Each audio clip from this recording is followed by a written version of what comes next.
Recording in progress.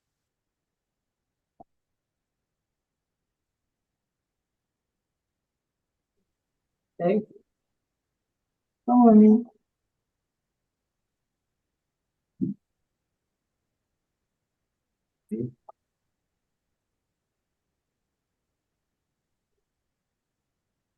Hi, everyone. Good morning. Welcome. Oh, they're still coming in. Hi, welcome to our courtroom in the jail. Hi, everybody. Saludos a todos, buenos días. Everybody. So the video has been played for all defendants. I'm Judge Mindy GLAZER. I will be presiding today. The video. We want to get this version. And how about we have everyone stand up? Can we do that, corrections, or you want me to wait a minute? Todo el mundo de pie, por favor. El video ya se ha puesto. Soy la juez Mandy GLAZER. Voy a estar entonces en la lectura de fianzas del día de hoy. Levanten sus manos derechas. Raise your right hand. Do you swear or affirm the testimony you are about to give will be the truth, the whole truth, and nothing but the truth? If so, say I do. Juran o afirman que el testimonio que darán será la verdad, solamente la verdad y nada más que la verdad. Díganlo hago. All right, thank you. Be seated. Tomen asientos. Your right hand. You swear that you will well and faithfully interpret from English to Spanish. I do not pull in Benavides certified court interpreter. Thank you. If there's anybody here for a case on Zoom, please type the defendant's name in the chat room. Si hay alguien aquí en Zoom para alguno de los acusados, por favor, escribir el nombre del acusado en el chat. Let's begin. Can the attorneys announce? ICEMAN John on behalf of the state. Good morning. Good morning. Nessa, on behalf of the state, good morning. Good morning. Good morning, Your Honor. John Wilson, Assistant Public Defender. Good morning. Let's get started with the out-of-state warrants. Corrections is one I need you to add on. Yesterday, I don't know if they put in a jail number here. I told them to. I need Manny C. I believe she was on yesterday. Corrections. I need the jail number. Can somebody give me the jail number? Yes, go ahead. You got her? No, I don't know anything about it. You know, Miss John, when you get emailed information about some type of release that's agreed upon, we need to add it on the calendar, and you need to notify the deputy, okay? Yes, Judge. Done before when I started, it was late at night. So I just got a case number F25-21820. Let me see if there's a jail number here. I might have that.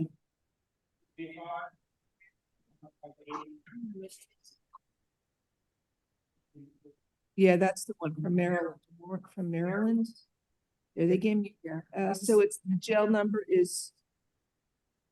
They didn't even put the jail number on the order. I have it, 25-158-680, Kane, correct?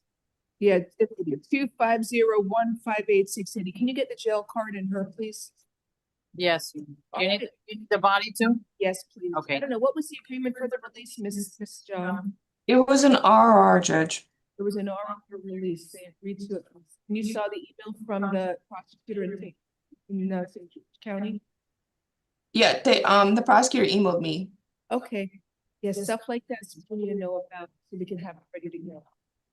Can you please forward that email to Deputy? Yes, I'll do it now. Thank you so much. Jason Hill is the first case on. Is he here today? Hi, Mr. Hill. He's on Zoom. Good morning. It's your first Good morning. case. How you doing, Judge? Now you're set for October 14th. That's next week. So we'll reset it October. Is that next? Yeah. We'll see you in October 15th. Go on. When the 15th? So that will be next Wednesday, I believe. All right. I'm sorry, what's the date for him? October 15th. Thank you. What's today?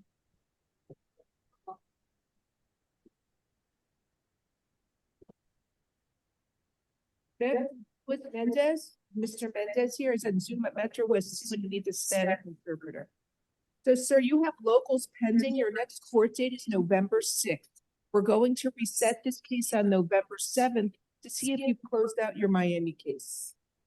Señor Méndez, usted tiene casos locales y usted, su próxima audiencia es el 6 de noviembre, así que nosotros vamos a fijarlo para el 7 de noviembre para ver si usted cerró sus casos que están aquí en Miami. Have a nice day. And he has a nice. And you have an immigration hold that will follow you to your state, demanding state of Georgia. Señor, y usted tiene una retención de inmigración que lo va a seguir entonces al estado que usted vaya, al de Georgia. Next case is Alexi Olachea. New case, no locals, thank you. Oh, that cruise ship, I look at all those new cases. I'm gonna have everybody with a warrant all around the United States always winds up in Miami-Dade County.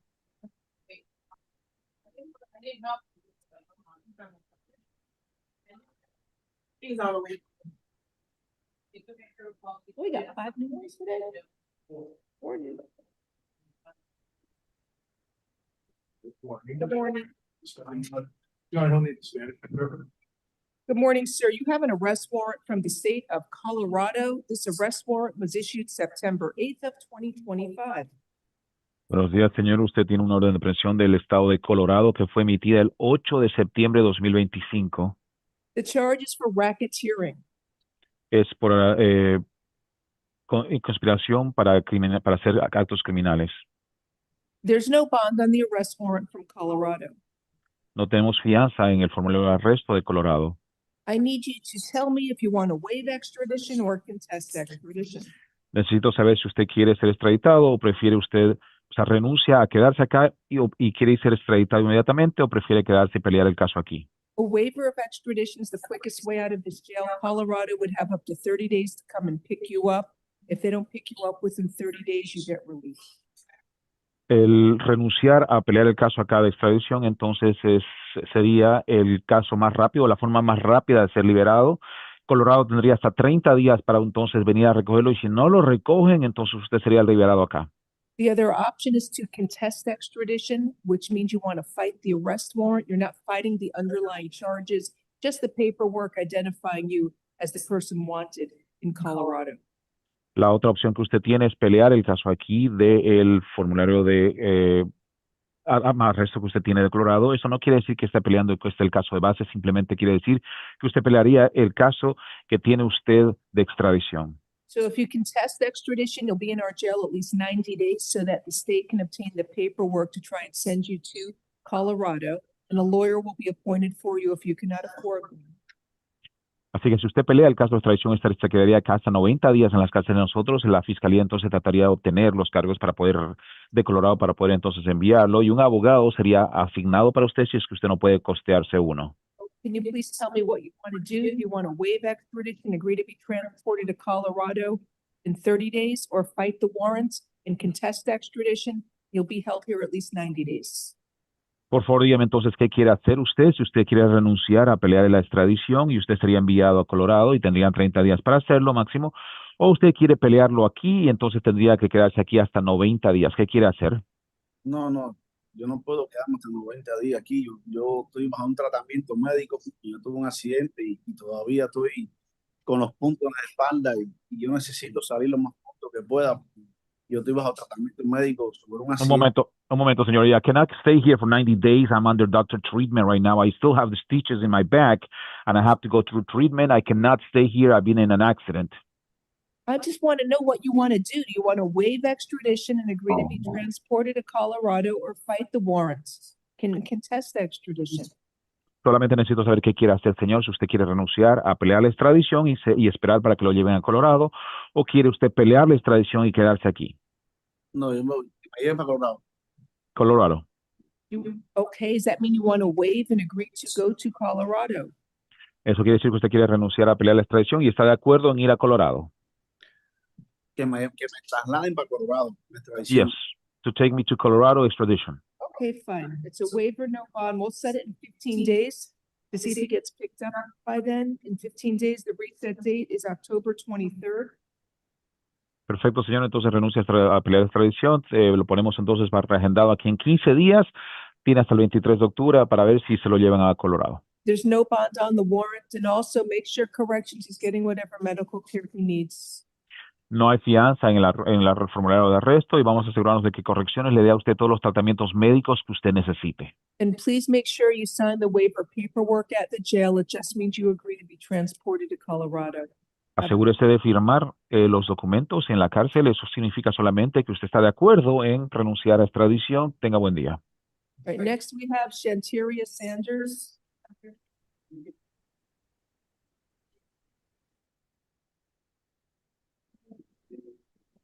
While we're waiting, Jamal Clayton will be a quash.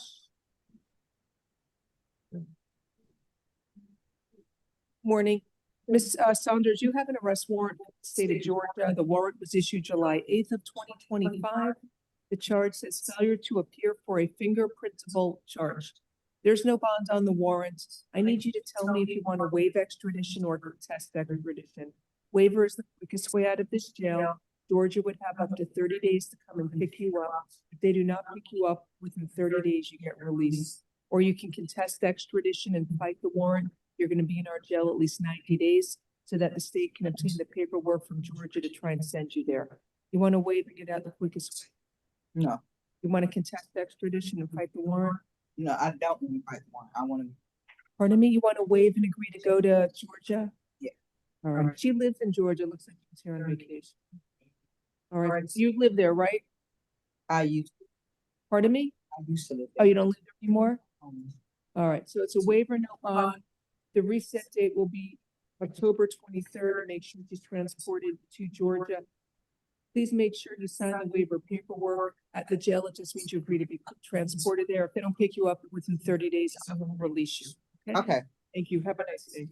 thank you. Next is Carolyn Williams, new case. She went to Judge Brinkley, Because she has local. She's not present today. We'll reset the case for tomorrow. Where's the warrant premises? South Carolina. You just wrote south on here. On the warrant, you type in Carolina. All right, so for Ms. Williams, she has locals pending. We'll reset it tomorrow, see if she wants the waiver contest.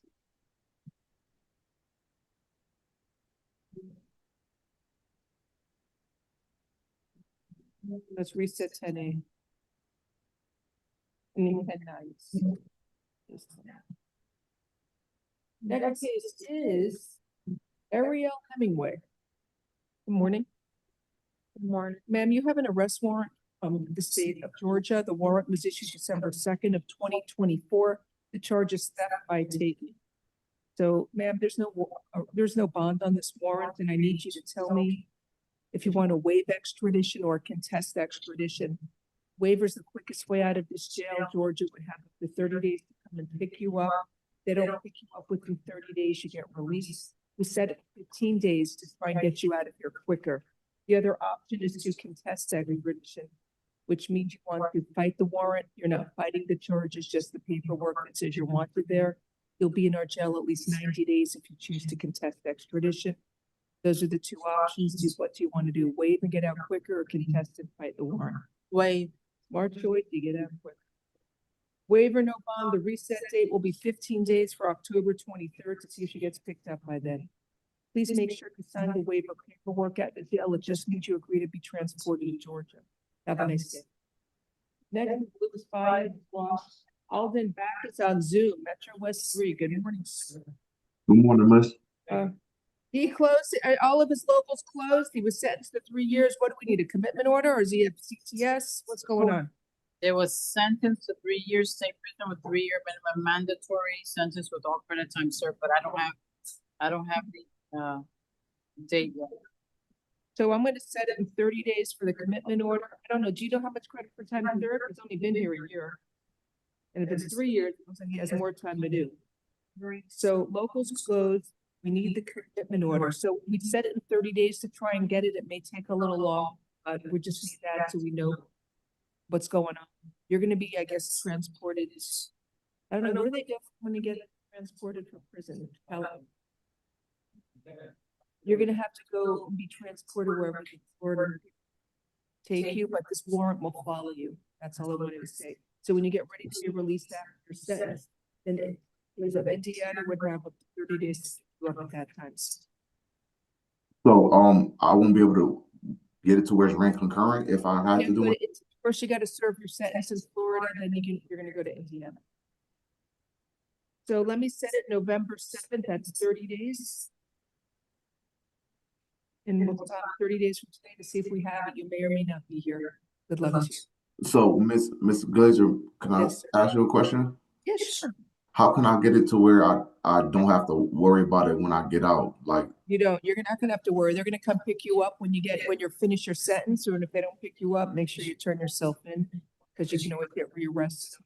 Okay? that's my question. I would like to get it all done together, ran concurrent, so I don't No, have to worry about it. they don't do concurrent. When you finish Florida, then they're gonna come get you in Indiana. That's how it works for everybody. Not if I do a habeas corpus. You can file whatever you like. It's not gonna matter. I don't think, but you can do whatever you want. I'm All just right, telling you how it works here. When people have a sentence and they're transported to their sentence. When it's finished, the demanding state has up to 30 days to get you. If they don't get you, you get released. If they pick you up, you deal with it over in that demanding state. Okay? Thank you. Have a nice day, sir. Good luck to you. Thank you. Next, Charles Dennis. He refused. Mr. Dennis has locals pending. The next court date is October 15th. We will reset this case October 16th. That's it. Oh, one other matter. I want to deal now with Amanda Payne. Did you get the We have the jail card, Your Honor. They want to get the body. okay. Is there an attorney here for this? I know they sent everything. So for Monty case, Ms. John, what are we doing? Releasing her on recognizance? Yes, Judge, and I sent the emails from the Prince George's County, Maryland prosecutors to Deputy Toyos. Thank you.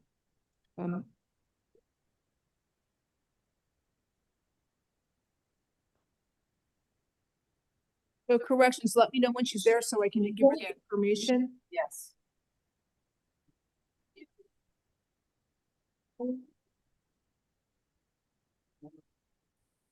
I had they sent me an order, I'm gonna sign it. So per St. George's County, she should be ROR, so court's gonna release her on her own recognizance order to follow. And I need to see her still to let her know what's going on, okay? Thank you. That's it for the out-of-state warrants. Have a good day, Ms. John. Next we have is Armani Green. Hello, how are you? Metro Good West morning, how are you? Hey, how's it going? So you have an arrest warrant from Broward County. It was issued July 29th of 2025. The charge is violation of probation. I will appoint the public defender's office for you. Unfortunately, there's no bond, so you will have to wait up to 15 days for Broward County to pick you up. They usually come once a week, so if you don't go by this week, you should go by next week. But I'm resetting the case for October 23rd to make sure you're transported there. All right? Can they extradite me there? Pardon me? Would it be a way for them to extradite me there or no? No, that they're going to pick you up. So within the state of Florida, nobody waives or contests. They're just coming to get you within 15 days. But Broward is only one county over, so you don't have to wait that long. Okay. Thank you.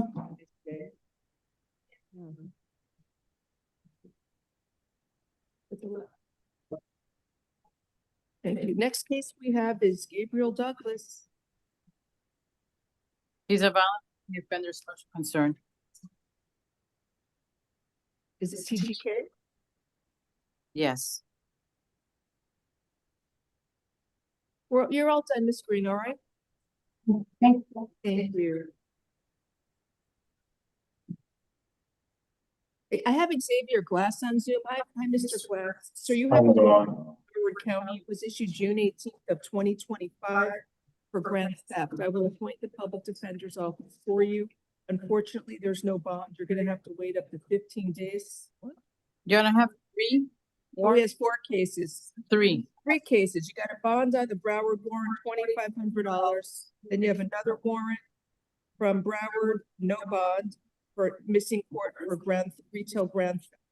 That was from July 29th. Then you have another warrant from Broward, $2,500, not in custody. What's the case numbers, Your Honor, for the 2,500? Okay, F25-101. I'm sorry, F25I-1421 is a $2,500 bond. Then there's F25I-0179, that's no bond. And then the other warrants, FW25I-02308. That warrant was issued October 1st for retail grand theft. That's a $2,500 bond. But one of them's no bond, so you're gonna have to wait up to 15 days for Broward County to pick you up. The reset date here is October 23rd to make sure you are transported there. All right, they usually come once a week. You shouldn't have to wait that long. Okay, Mr. Glass? Okay, Have a nice day. you too. Going back to the one that passed, this is Gabriel Douglas. Good morning, sir. You have an arrest warrant from Broward County. The warrant was issued September 4th of 2025. The charge is violation of probation. I will appoint the public defender's office for you. Unfortunately, there is no bond. You will have to wait up to 15 days for Broward County to pick you up. The reset date is October 23rd. Make sure you are transported there. Okay, have a nice day. Next is Sebastian Linares. What, I got a new interpreter. Were you here before? Mr. Benavides, were you here? Yes, yes, Your Honor, I did your out-of-state warrants. Oh, I didn't even see the picture of you. That's why I thought you were Mr. Felipe. Your Honor, he'll need. Good morning, Spanish, please. Sir, Mr. Linares, you were arrested on a warrant from Broward County. The warrant was issued May 22nd of 2025.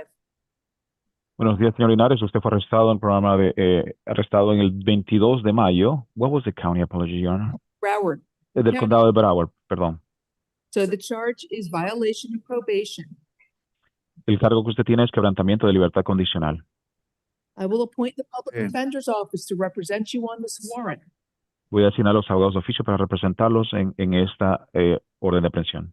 Unfortunately, there is no bond. You will have to wait up to 15 days for Broward County to come pick you up. Desafortunadamente no hay fianza, va a tener que esperar usted hasta 15 días para que el condado de Broward lo recoja. Your case is reset here for October 23rd to make sure you're transported to Broward County, and they usually come once a week. You should not have to wait that long. Su caso ha sido reagendado para el 23 de octubre para que lo transporten en el condado de Broward. Ellos vienen una vez a la semana, no creo que tenga que esperar mucho. Have a nice day. Tenga buen día. Next is Terry Fluker. What happened to Terry Fluker? Metro West, Your Honor. I don't see him. Okay, Lazaro Sedeno, he's over at TGK. He'll need. Spanish, please. Sir, good morning. You have an arrest warrant from Collier County, Florida. This arrest warrant was issued on August 28th of 2025. Buenos días, señor. Usted tiene una orden de aprehensión del condado de Collier y esto fue emitido el 28 de agosto de 2025. The charge is failure to appear for driving with a suspended or revoked license. El cargo que usted tiene es fallar en comparecer para una cargo que usted tenía de licencia suspendida o revocada. So your bond is $12,000. Su fianza son $12,000. If you're able to post a $12,000 bond, do it in Miami so that you can get out of jail. But if you don't have any money for a bond, you'll have to wait up to 15 days for Collier County to come pick you up. Si usted puede entonces pagar su fianza, señor, usted estará liberado del condado de Miami, pero lo contrario, usted tendrá que esperar hasta 15 días para que el condado de Collier lo recoja. The case is reset here October 23rd to see if you posted a bond or were transported to Collier County. Have a nice day. El caso ha sido reagendado para el 23 de octubre, señor, para ver si usted pone la fianza o es transportado al condado de Collier. Tenga buen día. All right, moving right along. Your Honor, may the interpreter replace my colleague, Mr. Benavides? Okay, thank you, Mr. Benavides. My pleasure, Your Honor. All Thank you, right. Your Honor. Sworn in today? For Mr. Fluker's NBC. Fluker's NBC. So appointing public defender's office warrant from Broward, no bond. It's for VOP, so reset October 23rd. Then we have, is this Mr. Willix Emily? Good morning. Good morning. There you have an arrest warrant from Collier County. The warrant was issued October 7th of 2025. The charge is domestic violence battery with a $10,000 bond and proper exhibition of a firearm or dangerous weapon, $4,000 bond. The total bond's $14,000. I will appoint the public defender's office for you. If you're able to post that bond, you can get out of jail. If you don't have any money to post the bond, you will have to wait up to 15 days for Collier County to come pick you up. Your case is reset here for October 23rd to make sure you either posted a bond or were transported there. All right, you understand? Do you understand, sir? No. You don't understand? Oh. You got an arrest warrant. They want to see you in Collier County for domestic battery and improper exhibition of a weapon.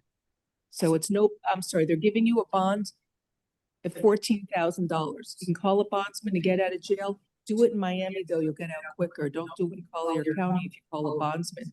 If you're unable to pay any money for a bond, then you're gonna have to wait up to 15 days for Collier County to come pick you up. The gentleman standing next to you is Mr. Wilson. He works for the Public Defender's Office, and he will be representing you on this warrant. Okay? Have a nice day. Reset 1023. Next case. Miss Kane. What? Miss Kane, the one that you were. Oh, Miss Kate's here. That's nice.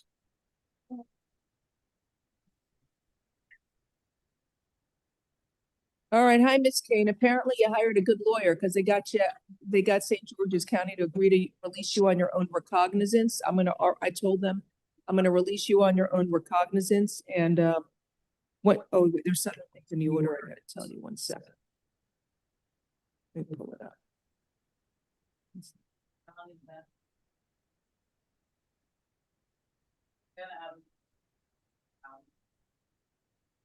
Okay, so I'm going to sign an order that says all of this. You have to surrender to the authorities in Prince George's County, Maryland. Failure to do so will result in a new arrest warrant to be issued. They didn't give a time though for you to turn yourself in. How much time you need? What, 10 days, 14 days? What do you want? 14? Yeah. All right. I get it where people don't turn themselves in. I will issue an arrest warrant for you if you don't turn yourself in by then, okay? So you have 14 days to turn yourself in. I'm going to reset this case for, what's it, October 23rd. What did we do? What's the 15 days from today? I'll reset this case here, October 23rd, to make sure I surrender there. If you didn't surrender by then, I'm gonna issue a warrant for your arrest. Okay.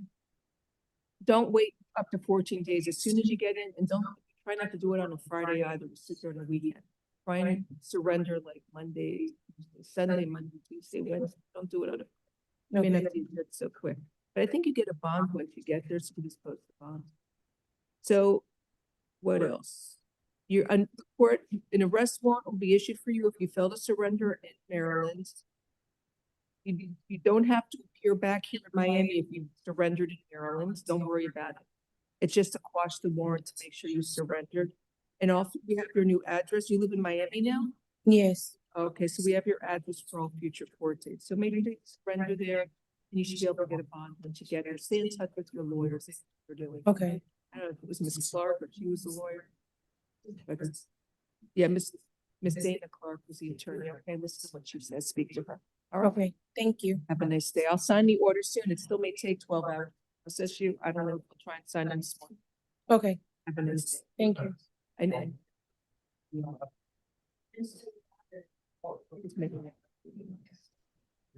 I'll break this down. Okay. Here's this one. All right, now back on the in-state calendar, Marcel Barletier. Line them up, let's go. We're still on the in-state calendar, I have no idea. Good morning, Mr. Bartelier. You were arrested on a warrant from Lake County, Florida. The warrant was issued October 7th of 2025. You owe child support, so it's a writ of bodily attachment. Your total cash purge is $1,070. If you are able to post that $1,070 cash purge, do so at the jail you're located at. But if you don't have any money to pay that money, you're going to have to wait up to 15 days for Lake County to pick you up. The case is reset here October 23rd to make sure you posted that money or to make sure you were transported. You understand? All right. Have a nice day, sir. Thanks. You too, Dick. Next, we have at Eden's Pier. Yeah, big calendar today. Every day. Keeps us me out of trouble. Good morning, Mr. Pierre. You were arrested on a warrant from Polk County, Florida. The warrant was issued June 10th of 2025. And the charge is failure to appear. Wait, you want this one actually? You want this? No. Okay.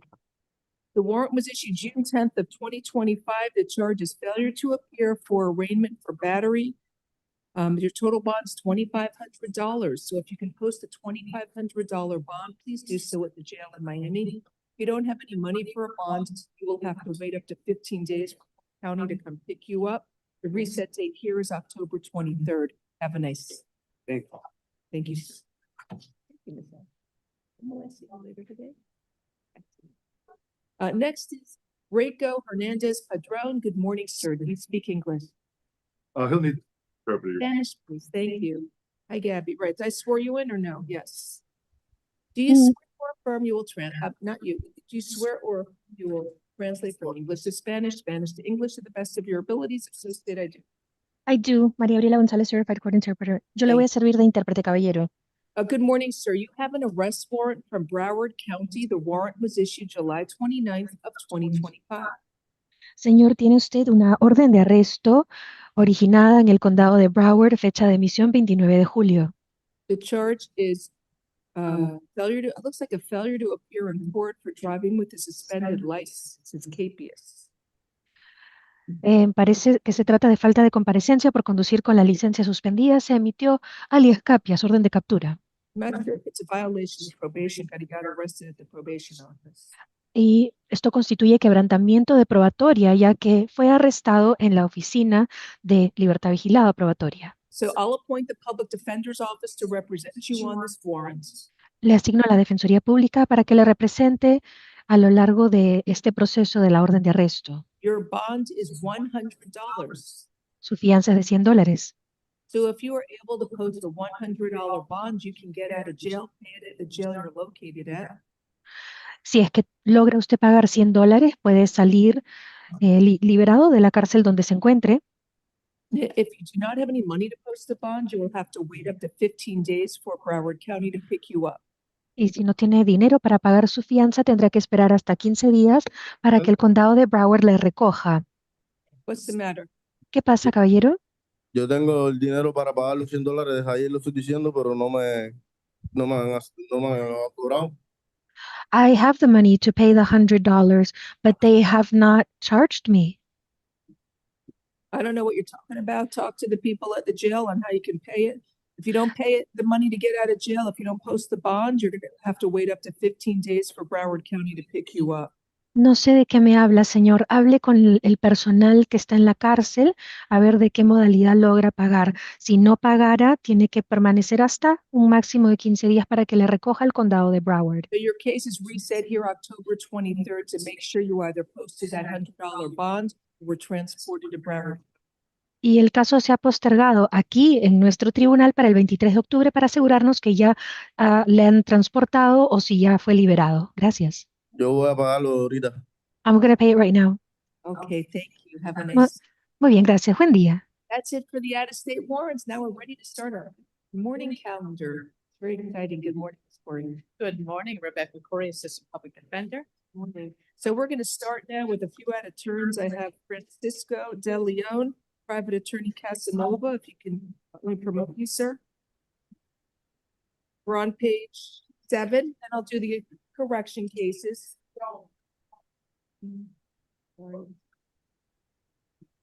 Good morning, Judge. Good morning, sir. Giancarlo Casanova on behalf of Mr. De Leon Sosa. Thank you. The state filed a motion for PTD, pretrial detention. Just see. Have you had a chance to review the arrest affidavit? I have not, Judge. I haven't had the benefit. I was just going to argue for standard conditions, and if the state is asking for PTD, maybe they'd feel comfortable putting him on a GPS monitor or something like that. Need the Spanish interpreter, please. Okay, thank you. Good morning. Sorry, Your Honor. Sir, good morning. You were arrested for attempted felony murder, throwing or shooting a deadly missile, use of a firearm in the commission of a felony, unlawful discharge of a firearm in a public or residential property, and also improper exhibition of a weapon or firearm. Bien, señor, yo le voy a servir de intérprete. Las acusaciones en su contra son intento de asesinato en comisión de un delito, lanzar o propeler un misil, uso de arma de fuego mientras comete un delito mayor, disparar arma de manera ilícita y exhibición de arma de manera ilícita. Your attorney is present. And good morning, counsel. Would you state your name for the record? Tenemos presente a su abogado. Por favor, indique su nombre para que conste en el acta. Good morning to everyone. Giancarlo Casanova on behalf of Francisco Alexis de León Sosa. En representación de Francisco Alexis de León Sosa, tenemos al licenciado Giancarlo Casanova. Right, so I need a moment to review the arrest affidavit for probable cause. Take your time, ma'am.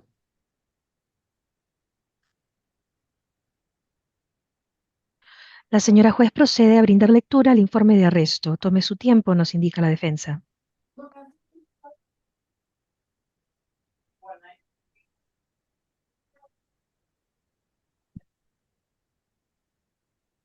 So it's alleged he was at I guess a restaurant or a bar, and he was told to leave because there was an argument he was having with someone else. Parece que esto ocurrió en un restaurante o un bar donde ella se encontraba y parece que le pidieron que se retirara y ella ya estaba saliendo con otra persona. So he got into a white vehicle, backed out of the business, and then as he got into the roadway, he got out of the car with a firearm and shot the victim. Así que a la vez que retrocedía el vehículo y salía del estacionamiento, se bajó del vehículo y le disparó a la víctima. And there's surveillance footage as well. After he shot the victim, he got back in his vehicle.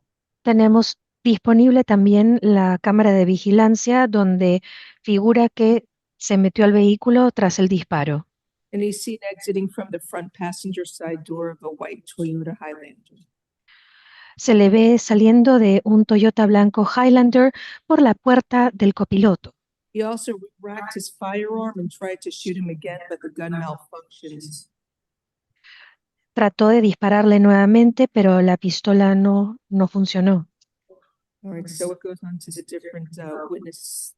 There's various witnesses who observed this.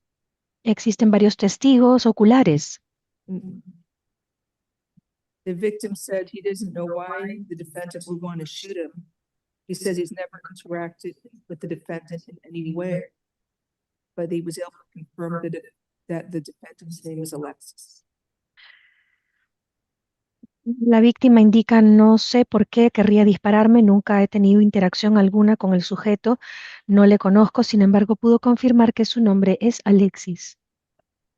Okay, so that's basically what the facts are. So he's charged with attempted felony murder, which is a first degree felony. I don't know what state is that the right charge? Should it be attempted second? I'm not sure. Así que la acusación es intento de asesinato como delito penal. Parece que es un delito penal en el primer grado o tal vez sería el segundo. So either an attempted first because there's premeditation in that he attempted to shoot the victim a second time. Okay. Tendría que ser intento de asesinato en el primer grado porque existe premeditación. Además, intentó dispararle por segunda vez a la víctima. But does it state at all the time between the first attempted shot and the second, or was it like a continuation? Do we know if it was just blasting? Because the understanding that I have, and again, take this with a grain of salt, I have not had an opportunity to review the A form, was that there was some kind of brawl inside where bottles were being broken on Mr. Alexis and some of his friends there. Everyone was talk about that. There was some kind of fight in there, which is how they kind of pinpointed my client. I think, in essence, if we can put him on a GPS monitor, total lockdown, I think that would ensure the safety of the community. If he has a passport, he obviously would be willing and able to turn that over. And that would give, the state, hopefully, some peace of mind that we know where he's going until we get into a division with Judge Hirsch. Your Honor, may the interpreter relay? Oh, sorry about that. Yes, ma'am. It's okay, Mr. Casanova. Su señoría, ¿existe alguna mención en el informe de arresto respecto a la cantidad de tiempo entre el primer y segundo disparo? Porque tengo, y por supuesto tome esto con cautela lo que voy a decirle, pero no menciona nada respecto a que hubiese una riña grupal o que le tiraran botellas rotas a mi cliente. Algún tipo de riña hubo porque así es como lograron señalar a mi cliente. Me parece que si es que le impone el GPS, encierro total de arresto domiciliario, le daría seguridad a la fiscalía o tranquilidad en cuanto a que exista seguridad para nuestra comunidad. También si tuviera pasaporte, lo entregaríamos y todo esto antes de comparecer ante nuestro juez de la división, el juez Hirsch. Okay, sir, you are ordered to stay away from the alleged victim, Miguel Patino.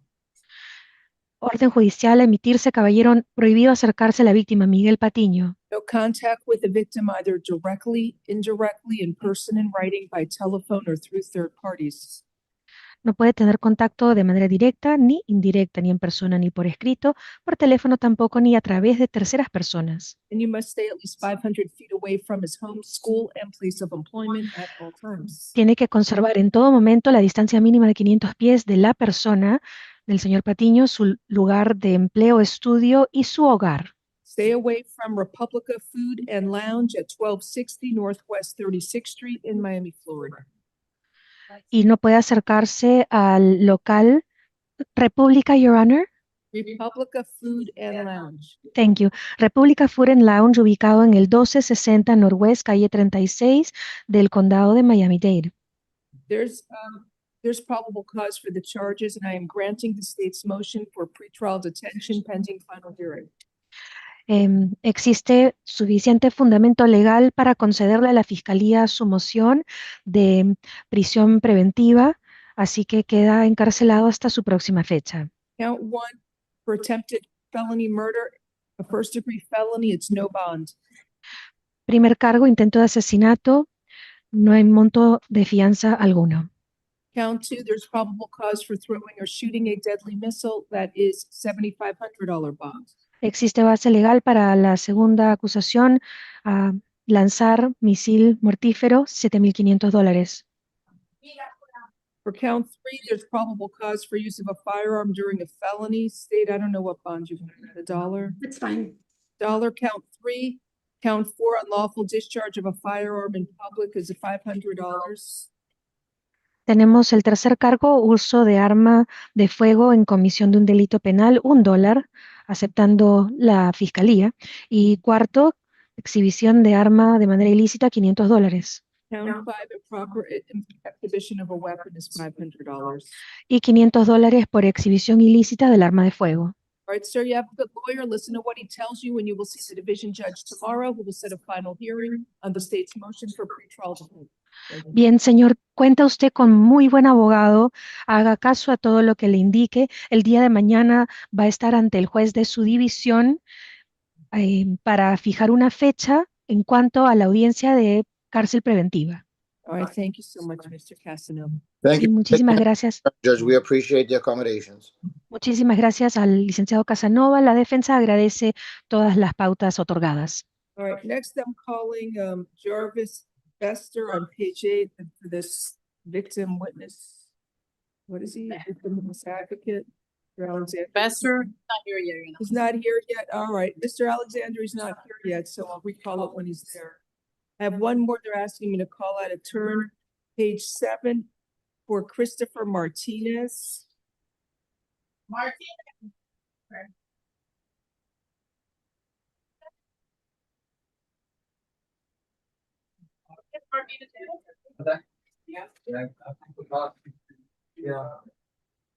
Good morning, Mr. Martinez. Let me remote Sergeant Rodriguez. Okay. I don't know what happened. Oh, there's something. Good morning, sir. Do you speak English? Yes. Sir, you were arrested for aggravated assault with a firearm with prejudice. I will appoint the public defender's office for you. So this is an incident from yesterday at 2:32 in the afternoon. And it's alleged that he pointed a firearm at a Jewish male in front of a Jewish synagogue. He was said that he approached. I guess the victim approached Mr. Martinez, and Mr. Martinez raised his hand to point what the victim stated appeared to be a silver pistol. And he pointed it towards his face. And he was also mumbling about murdering a Jew. So Sergeant Rodriguez is here. Good morning. Please raise your right hand. Good morning. You swear or affirm The testimony you're going to give in this proceeding will be the truth, if so state I do. I do. Sergeant Melissa Rodriguez, Miami Beach Police Department. I'm So- present because Mr. Martinez is a habitual offender within our city. He has over 80 arrests. He's been convicted of crimes. He has over 80 arrests. He came out on the news just because of that. And just so you know, the victim is Rabbi Korf from the high school, the Jewish high school at 1140 Alton Road. And he does have a history of pointing a firearm at individuals in the past. So I'm here to ask for an elevated bond. Just the fact that the prejudice towards the Jewish community and the stay away order from the school.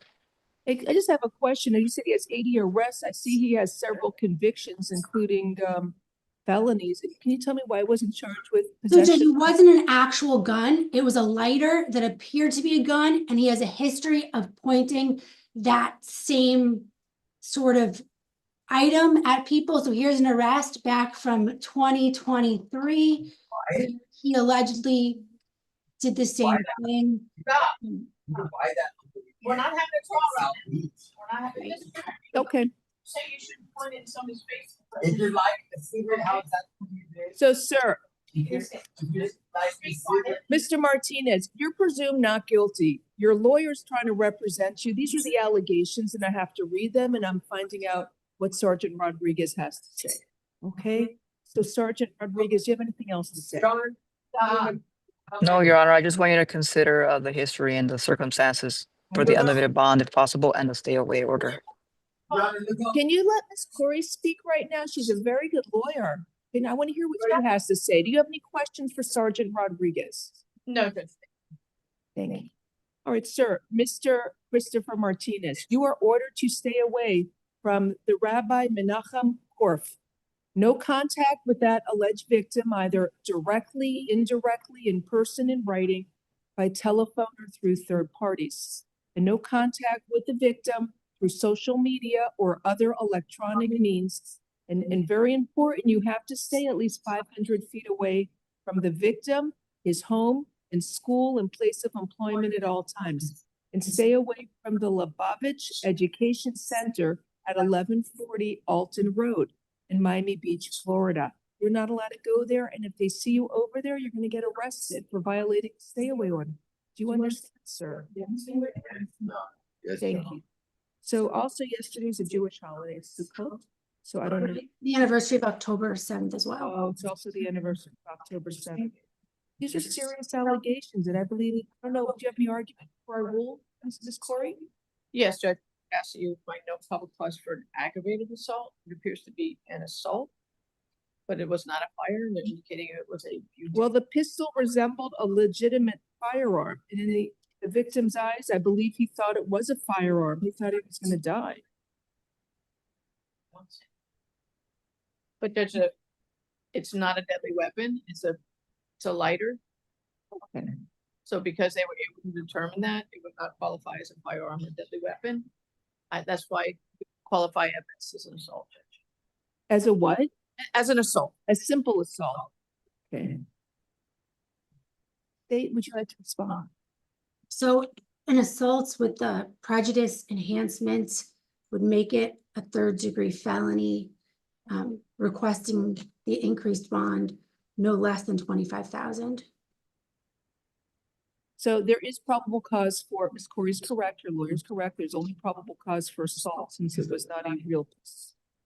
So, but there's probable cause for assault with prejudice because the assault was made towards the rabbi because he's a rabbi and he's Jewish, and that's the prejudice.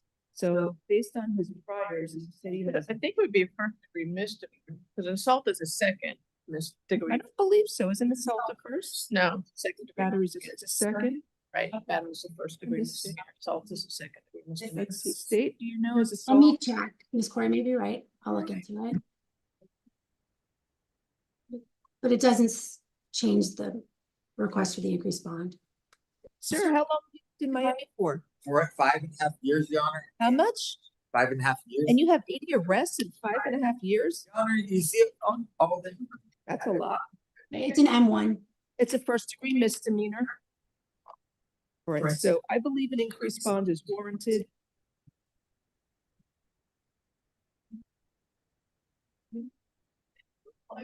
So what do you want? What's the, given that it's a first-degree misdemeanor state, what bond are you seeking? Still seeking 25,000, given this criminal history. If your honor Okay. looks, it was 139 days in July. He had a 5-day sentence less than a month ago. He's got pages of priors. And it looks like he's just terrorizing the community in Miami Beach. I don't know, I'm gonna set an increased bond. Lori? Mr. Martinez is homeless. He's not even sure if he can afford $1,000.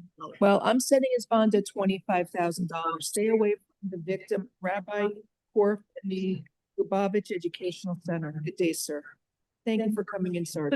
So Judge, the bond of Thank you, $25,000. Judge. Defense objection, that's tantamount to no bond. I think it's perfectly reasonable based on his living here at less than 5 years, more than 80 arrests, and his recent convictions, as well as the facts alleged here. His fake pistol looked like a real pistol, and he threatened to kill. He threatened to kill the round. Good day, sir. Have a nice day.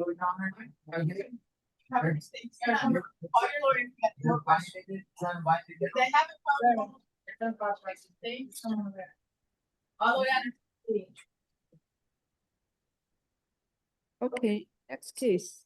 Corrections at attorneys.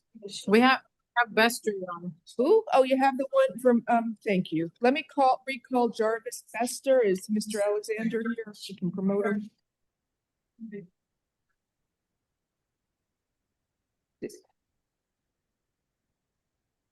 Good morning, sir. This is page 8. You were arrested for petty theft, 2 or more convictions. It's the CVS in Miami Beach, Lincoln Road. I will appoint the public defender's office for you. Your victim witness representative is here. Yes, what is your name, please?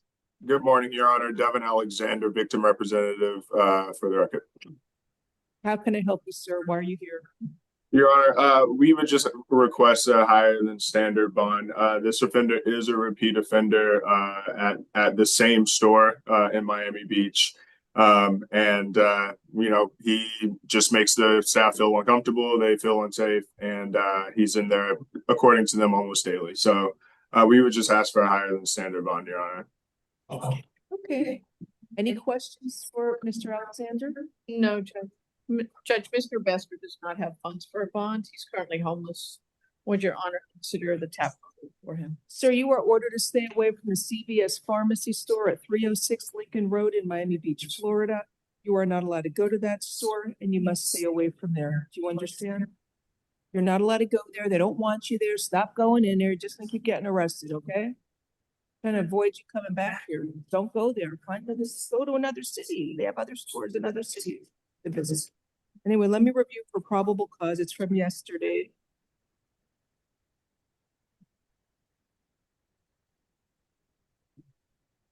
Okay, so he's stealing $73.87 of items. And he has a history of going there. I'm looking at his priors. He has an open case for battery. Where are the rest? Let me see one.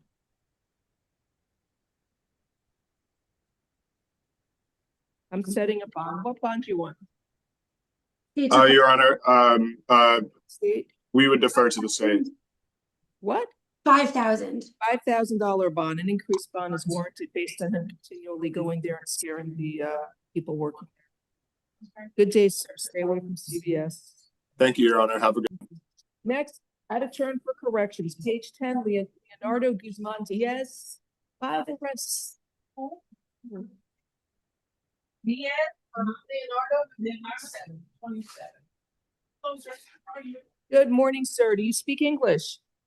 Spanish. Spanish, please. Sir, you were arrested for 5 cases, and the charges are petty theft, 2 or more convictions. Tiene 5 casos, caballero. Quedó usted arrestado, número 1, por hurto menor, teniendo 2 o más antecedentes de la misma índole. I will appoint the public defender's office for you. Le asigno a la Defensoría Pública. So they all appear to be from the same store, the Harbor Freight Store on 27th Avenue. Parece que siempre es la misma tienda, Harbor Freight, ubicada en la avenida 27. Sir, you are ordered to stay away from the Harbor Freight Tool Store at 2851 Northwest 27th Avenue in Miami, Florida. Orden judicial, caballero. Según esta orden, no se puede acercar a Harbor Freight Tool Store, ubicada en 2851 Northwest 27 Avenida. So the first case is F25-21916. That's from August 7th, and it's alleged he's stealing items there. Este caso F25-21916 de agosto.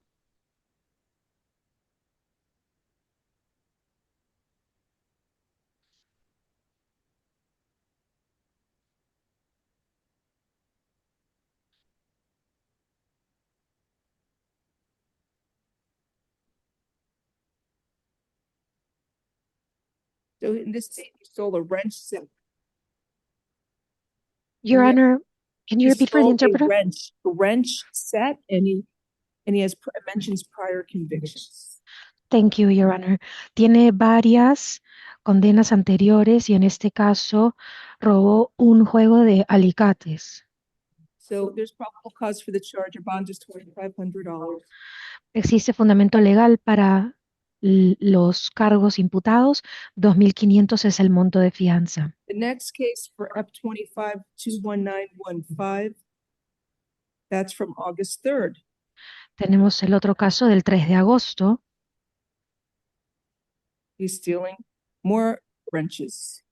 Y en ese caso sigue robando el mismo producto. The bond is $2,500. There's probable cause for petty theft, 2 more convictions. 2.500 monto de fianza. Existe base legal para hurto menor teniendo 2 o más condenas.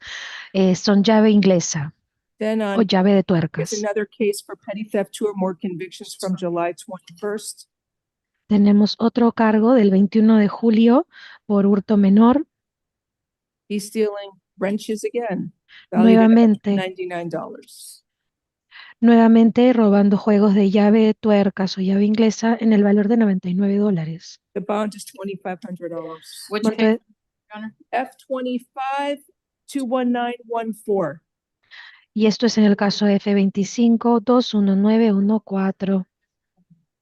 And then he has another case, F25-21913. He's stealing more wrench sets, and there's probable cause for petty theft, 2 or more convictions. Tenemos también F25-21913, hurto de llave de tuercas nuevamente, teniendo 2 o más condenas. Your bond is $2,500. Monto de fianza $2.500. He has priors going back to 1984 and 88. The rest from 83. Do you have another case, F25-21912, petty theft, 2 or more convictions. Tenemos otro cargo. Sus antecedentes penales datan de un arresto del año 83 y antecedentes penales a partir del año 98. Caso F25-21912. So it's from October 4th. It's alleged he stole a drill set. And it mentions his prior convictions. Y este caso es del 4 de octubre. En este caso se roba un juego de taladro. Your bond is Y $2,500. monto de fianza $2.500. Next, we have Charles King.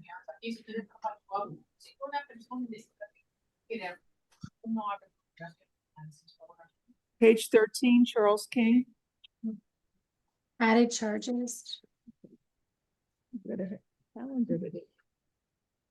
Added, yeah, you had given him time. Good morning, Mr. King. You were arrested for retail theft, over $750 for multiple locations. I will appoint the public defender's office for you. So I think Your Honor gave him a program yesterday over state's objection. Would Your Honor consider setting a bond on this case? I believe yesterday it was over $1,000 worth of merchandise, and in this case it says $3,000. $3,000, because in that TJ Maxx, they got fancy stuff. There's probable cause for the charge. You're ordered to stay away from the TJ Maxx store at 1149 5th Street in Miami Beach, Florida. You're not allowed to go to that store. You must stay away from there. That and a bond. After we said his bond, $3,000. Have a nice day. I'm not giving you a program. You keep stealing. Two. I give you a chance for one, not two. Good day, sir.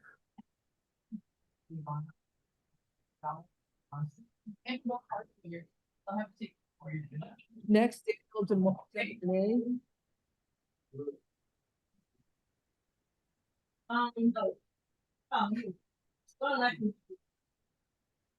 what? Is he here? Good morning, sir. You were arrested for possession. I'm sorry, two arrest affidavits. Grand theft of a vehicle and possession of a controlled substance called cocaine. I will appoint the public defender's office for you.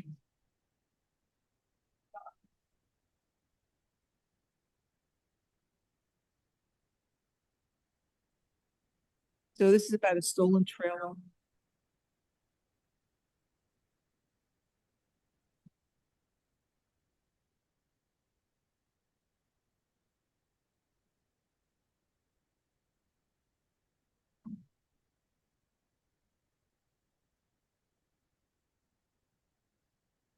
There's probable cause for grand theft of the vehicle. The other case, possession of cocaine.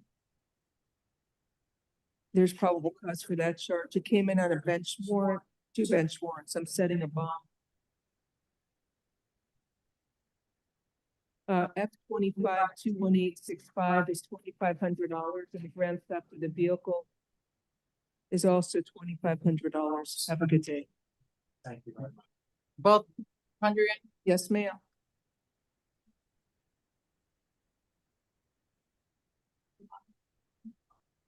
Next is Jerry Sanchez.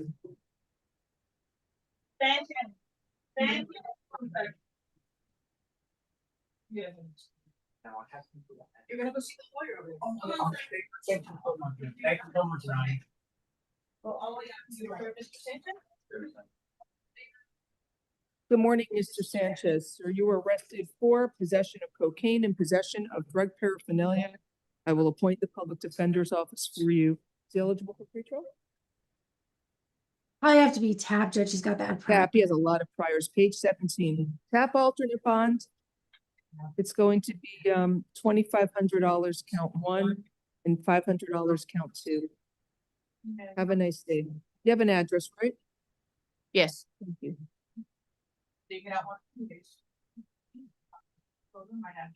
Next case is George Blanco Diaz, page 18. Auditory. Thank you. Make sure you stand up while you're out. What's your name? Good morning, Mr. Blanco Diaz. You speak English? Yes. Spanish, please. Sir, you were arrested for grand theft of cargo, grand theft of 2 counts of grand theft of a vehicle, a first-degree felony, and possession of burglary tools.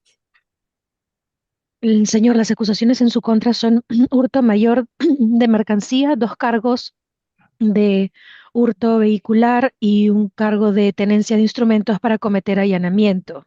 This is a case from October 16th of 2023, almost 2 years ago.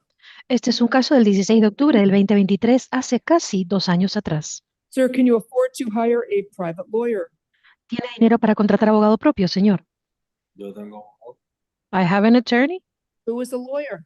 ¿Cómo se llama el abogado? ¿Cómo? Gustavo Laje. Gustavo La. He's not here, so we can pass the case for him. No está presente, así que podemos postergar el caso brevemente. Tome asiento. Get his number. Let's have a seat. Okay, that's He's 50. Next, we need Robert Bingham. Bingham? Bingham? Who? Bingham. Robert. Added charge. Bingham. Thanks for being here. Good morning, y'all. Good morning. 1 second. I gotta look up his lawyer at the bar.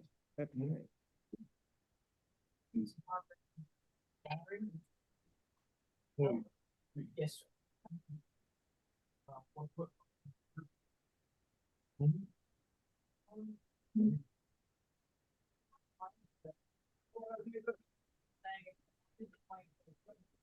Right, so Mr. Bingham, You were arrested for, it says added charge, for armed burglary with an assault or battery and aggravated assault with a firearm. It's a case from August 18th of 2023. I will appoint the public defender's office for you. Wait. Is this one? It's right. Let me see.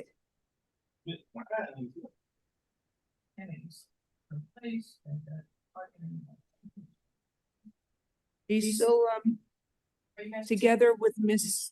No, Judge. Okay. What is it? They're saying that, she took the cell phone back in her possession and then got mad. Rebecca, I want to tell you something. I know your microphone is off and I We're can't hearing the microphone hear what from you're teachers. saying, but when you're trying to have private conversations with your client, some of it is getting picked up. Well, I'm hearing noise. I thought it was from the correct. I think it's coming from a mic picking up Miss Corey's conversation. Can you hear any? A little bit.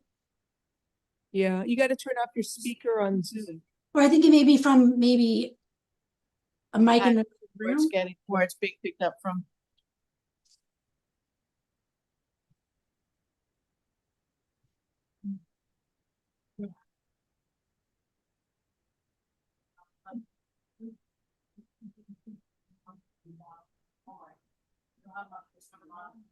You don't have my, you have. It's all. Yeah. She said she can.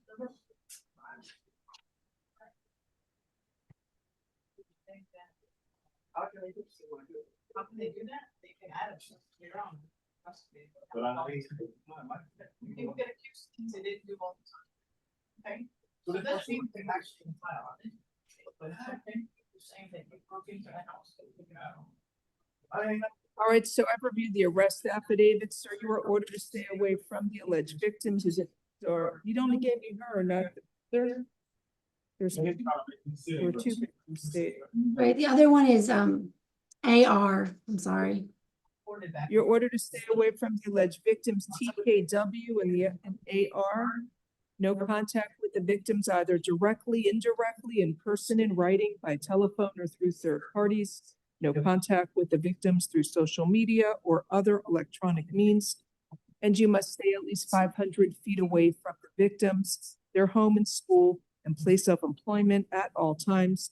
Do not engage in any criminal activity. Do not use or possess illegal drugs. Do not use, purchase, possess, or carry a firearm, gun, weapon, or ammunition. You must immediately surrender any firearms, ammunition, and any concealed weapons permits to the nearest police department and proceed with the court. And, do you understand the stay away order, sir? Yeah, but I. All right, listen, I know it's from 2023, but the state filed a motion for pretrial detention pending final hearing pursuant to the Florida statutes. And because it's considered a dangerous crime, the armed burglary, I have to grant the motion and hold you with no bond. You're gonna see the judge tomorrow. Judge is nice, they'll let you out. But you got to see the judge tomorrow, and that judge is going to set a final hearing on the state's motion. Pretrial. No bond count one. No bond count one, count two is $5,000. Right now, you want the bond, you're gonna be keeping count two. Okay? 2 years ago. But what about the cases that they lie on you about? We don't have those cases. We don't have that. This is the only case we're here on right now. You see, we hear you, Miss Corey, when you're speaking now. I don't know. Anyways, next is John T. Marshall. Added charge. Page 19. Oh, I don't know. Let me see. Huh? I don't know. Oh, I know where Renee is.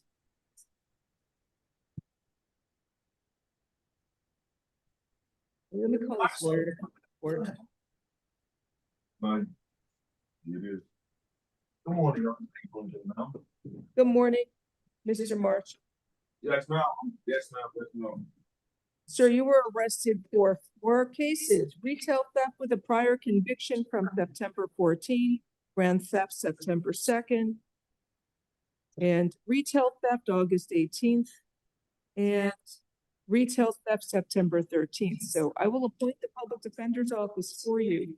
These are added charges. We'll start with F-25-188, F-25-21881, the retail theft, the prior conviction. So here it says you took $500 of merchandise, fled the area. I don't see, and he has previous, no, it just says previous dealings. I don't see. A prior- misdemeanor's fine, M1. Okay, there's probable cause for petty theft or first degree misdemeanor. Thank you. Thank you. So stay away from the Dollar Tree store at 11651 Northwest 27th Avenue in Miami, Florida. Anyway, it's $500 bond. Okay, thank you. All right, you got more though. We're not going to need, yeah.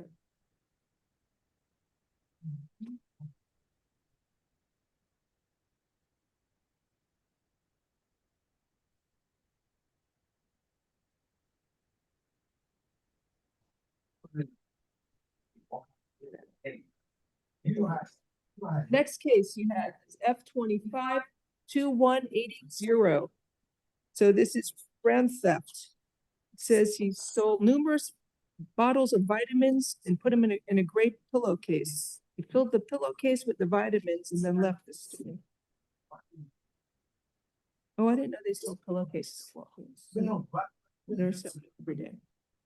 Total value of stolen merchandise, $1,793.21. So, sir, you are ordered to stay away from the Walgreens store at 750 Northwest 119th Street in Miami, Florida. You're not allowed to go to that. So you must stay away from there. This bond is $2,500. Oh, okay, thank you, Your Honor. That's not, okay. Thanks for this. Next one is F25-21878. I think I did a. This is from Walgreens again, from August 18th, retail theft. Here it's alleged he stole over $1,500 worth of candy. He put it in a trash bag, left the store without paying. Bond is $2,500. Now, do you know how heavy candy is? $1,500 to candy in a bag? Can you process it? You got another case, F25-21879. Yes, no. Yes, no. This one is stealing candy, over $2,600 worth of candy. There's probable cause for retail theft. Come on. State, what bond do you want on this? The same. This is again from the Walgreens store, $2,500 bond. Have a nice day. I name you. Thank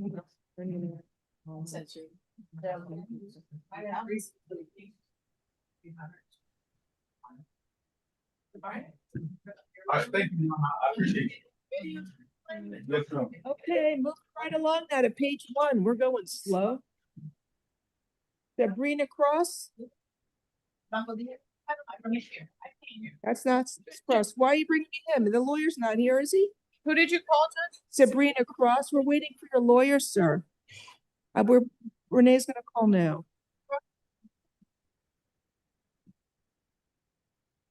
He was in that. Okay. Okay.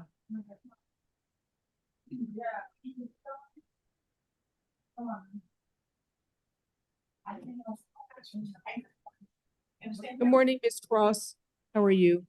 You got arrested for aggravated battery. I will appoint the public defender's office for you.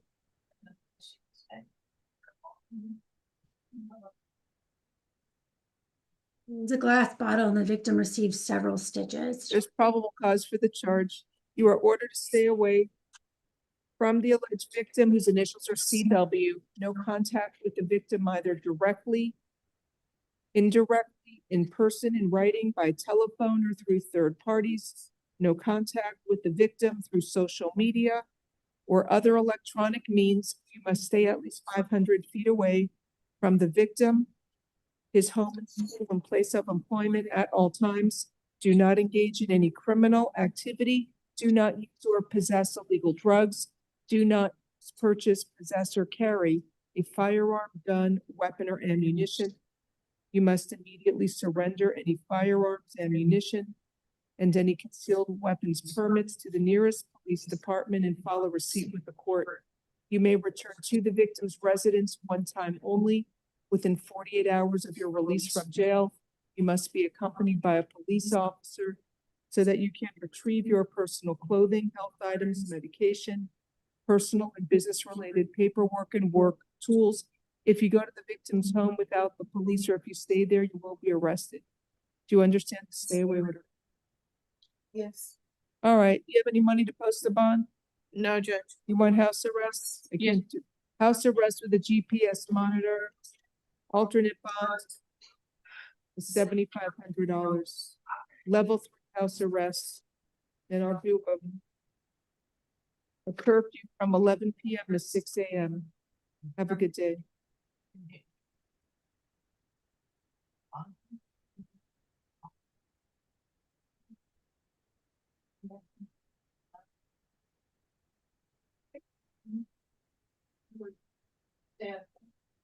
Next is Sarah Rosenberg Porcho. I believe there's a victim on Zoom.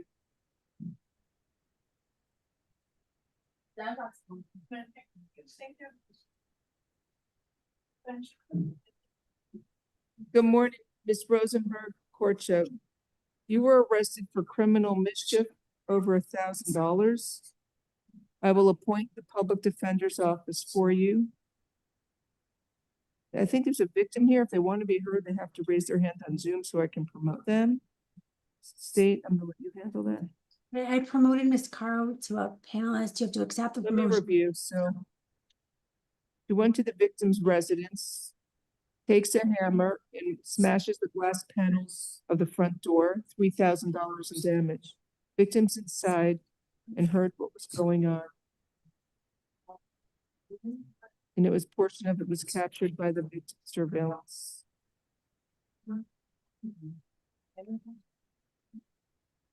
She's been previously trespassed from this residence on April 1st. Ma'am, you were ordered to stay away from Sarah Haro, the alleged victim. No contact with that victim, either directly, indirectly, in person, in writing, by telephone, or through third parties. No contact with the victim through social media or other electronic means. And you must stay at least 500 feet away from the victim, her home and school, and place of employment at all times. Do you understand the stay away order? Yes. There's probable cause for armed criminal mischief. That bond, it's over $1,000. It should be a $7,500 fine. Hello, did you want to say something, ma'am? Ms. Haro? Good morning, Your Honor. Hi, raise your right hand to be sworn. Yes, Do you raise your right hand? Do you swear or affirm the testimony you're going to give in this proceeding will be the truth? If so, state I do. I do. Go ahead. What's your name? Hello, Your Honor. Yes, this is Sarah Caro. I just wanted to state that there were previous cases. I made sure to provide all the information to Detective Olivia. I also have any additional evidence if needed. And yes, we do want to proceed with a stay away order. I'm the victim, and I've come across Miss Sarah a few times, I believe 4 or 5 times already, and we're super scared. We don't know what else. How do you know her? So apparently she used to live in this home back in the 90s, and she believes that she inherited this home, and the home has been sold various times. Turns out she has the same name as me too. So we get correspondence from her here. We've had to put cameras, we've had to lock the mailbox, we've had to do so many things because she arrives with luggages and clothing items and decorations for Halloween. That was the latest. And yesterday she came with a hammer. I was with my baby and my grandmother here alone, and she hammered down my glass door. Was she trying to get into the home? Yes, she was trying to get into. Why isn't she charged with an attempted armed burglary, armed occupied burglary state? She could be. Actually, it's not an attempt. Did she enter the home? She attempted to, but she always tries to open her door. So in various occasions, she's opened her door. I have all the footage if needed. There's various case numbers. We're terrified. There's probable cause for an attempted armed burglary. Would occupy dwelling. I would ask that you not find the probable cause based upon Ms. Caro's statements. If she believes that she's the owner of the house, and that would not be a burglary, Judge. There's no intent to go into someone else's home if she believes that that home is hers. That's a jury decision. But Well, Judge, if we're basing in the 90s, we're in 2025. that she thinks that the home is hers. Miss Rosenberg, poor child, I don't know what's going on up here, but you don't own this home. This lady owns the home. She got a little baby. Okay, you can't keep going trying to get into that home. You're gonna get like locked up in jail and sent to prison. You have to stay away from her home. You don't live there. And I have an autistic child as well. You know, the noise, everything, it's hectic, you know. Ma'am, do you have gates around her? They may want to invest. We don't have gates, but we have, you know, security. We have everything, you know. We're doing our best here. I don't know what else. I don't know why she keeps coming back. It's just. There's probable cause for the charges. It's probable cause for it's probable cause for armed criminal mischief. I'm gonna set her bond at $10,000. Stay away from this victim.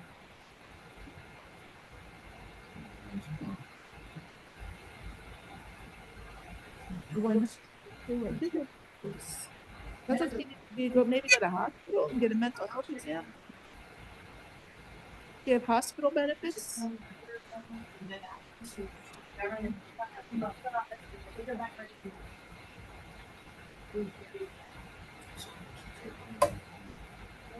Does she have any hospital benefits?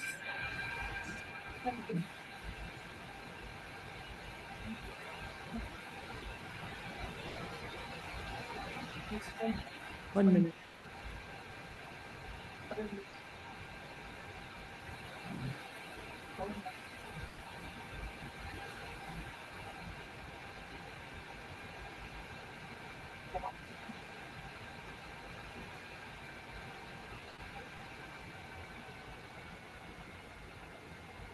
Yes, Judge, we can reset Ms. Rosenberg, please, for the afternoon. Okay, I'm gonna reset the case in the afternoon for hospital. The alternate bond's still gonna be $10,000, even if she goes to the hospital. She goes to the hospital for stabilization, then she's brought back to see the division judge, okay? So it's gonna ma'am, you know, be careful at your home, I'm sorry. Thank you, Your Honor. Obviously some mental health issue. Card only? Card only is fine. Thank you for coming in. Stay in touch with the state.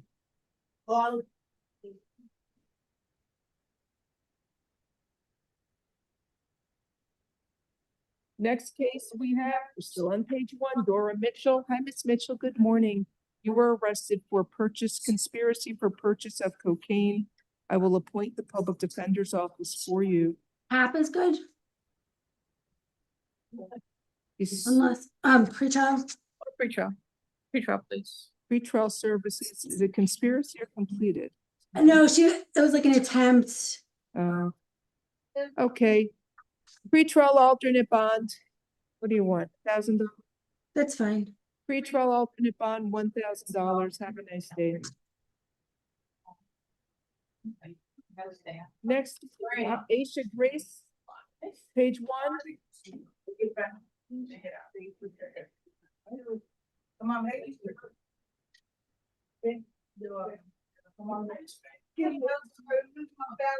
Good morning, Miss Grace. Wow. Ma'am, you were arrested for grand theft. I will appoint the public defender's office for you. Let me review. So somebody left their wallet and she took it, and the wallet happened to have a lot of cash in it. It's from September 23rd.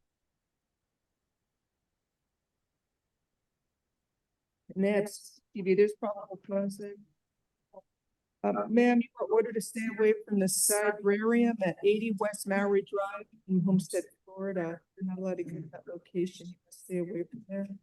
Is that I don't know if it's related to the library. I'm not sure what it is. Judge, the kids go to school. You want me to not do the stay away order? Their kids go there for tutoring. Would you consider not doing it? Yeah, I won't do the stay away order. I mean, honestly, it is. You return somebody's wallet. Anyway, pretrial services alternate bond, $2,500. Have a nice day.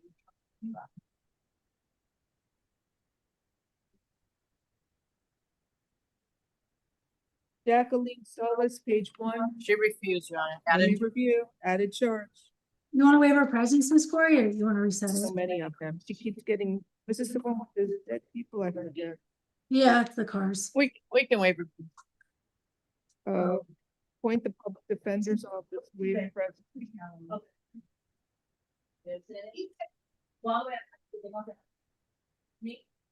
No.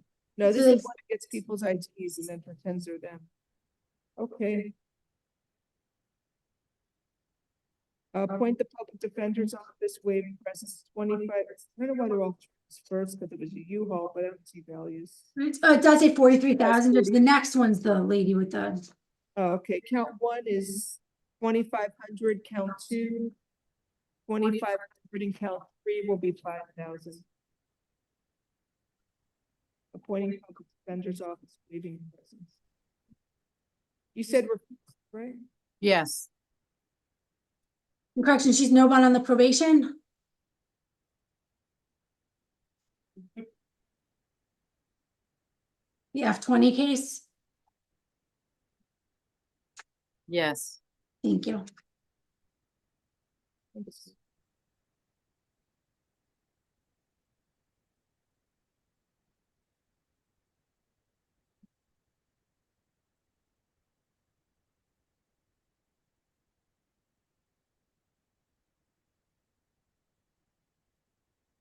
Now Jennifer Rodriguez, page 2. This is the one with the dead people. Yep. She went to circuit court. You're gonna be set for tomorrow. Okay, I'll just find probable cause. She's involved in some very intricate crime syndicate, stealing the identities of dead people.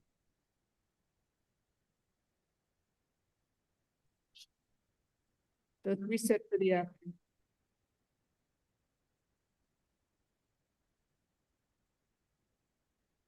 And you're gonna review in the afternoon for probable cause? Yeah, reset. Yeah, Okay. We'll make a finding, a preliminary finding of probable cause for everything. Well, Judge, there's only what I see 4. No problem. I'll read every single word. Sit tight. Have a seat. Before you want to argue it when she gets here, just a preliminary Oh, I finding. need to break that finding down.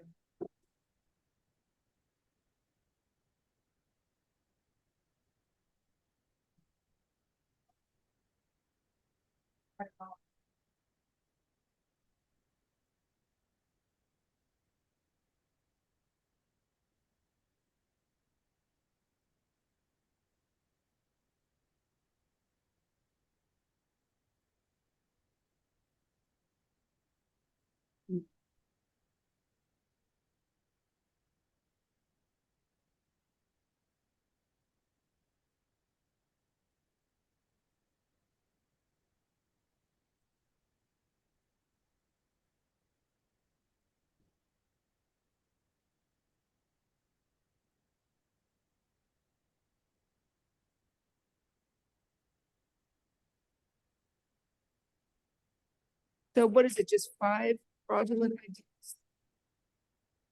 Then she has to pay credit cards, counterfeit credit cards, let's see. What is the next review? Oh.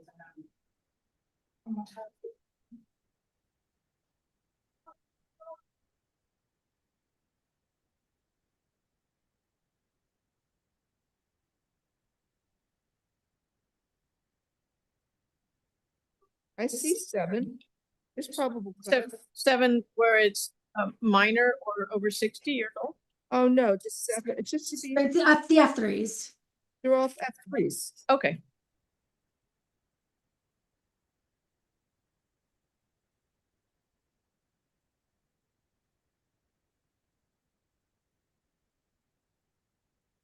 Okay. Now we receive Butler. Your Honor, if we can do Miss Ure because they're waiting for her in Zoom. Who? Miss Ure, the next one. They're waiting for her in Zoom to do a hearing. Miss Ubri on page 4.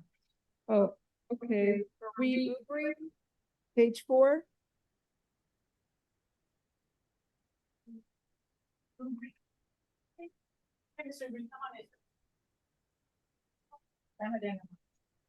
Good morning, Miss Ubri. You were arrested for one kind of child neglect. I will appoint the public defender's office for you. So she left her 4-year-olds and 2-year-olds unattended.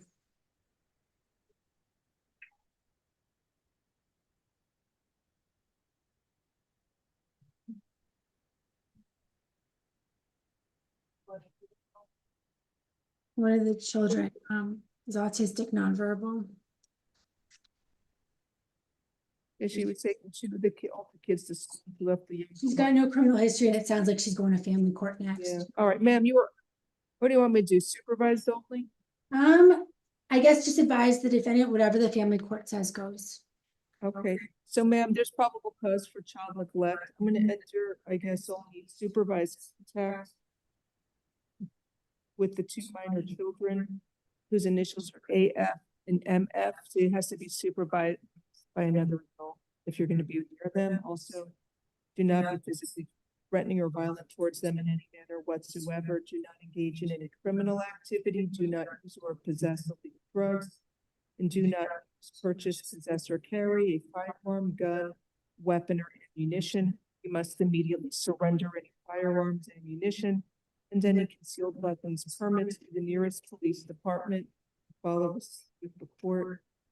And in the event there's an open case in dependency court arising from the same set of facts and events as this case, then any and all orders entered in dependency court regarding your contact, visitation, and custody they'll supersede or replace this court's order.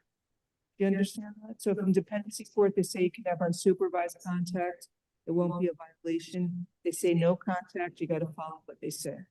Okay. Okay. All right. Pretrial services alternate bond, $2,000. Is that good? She has no problem. Pretrial alternate bond, $2,000. Have a nice day.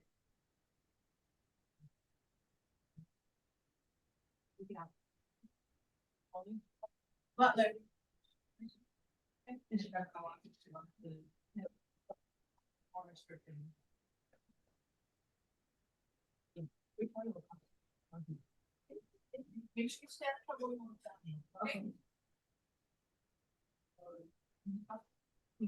Monica Brown, page 4.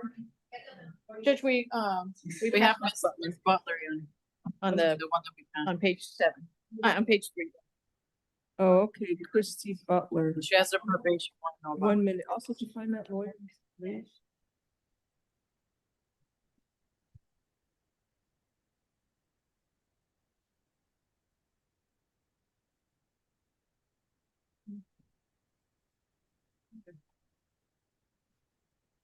Good morning, Ms. Butler. You were arrested for 2 cases. They are, I'm sorry.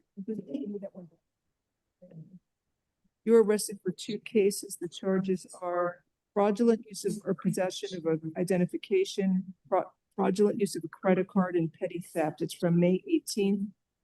And then another case, grand theft and grand theft from July 4th. I will appoint the public defender's office for you. It looks like she's on probation. Do you know what she was put on probation? I do, Judge. So this is going to predate, but she's got a probation warrant anyways, so she's going to see her judge tomorrow. Say it again. It predates, but what? I believe she's got an outstanding probation warrant, so regardless, she's going to see her judge tomorrow. She shouldn't be held on it as she's already been held on it. Right. You want her held on it or you don't? No, she's already being held on the warrant part, Judge, but these would not violate her probation.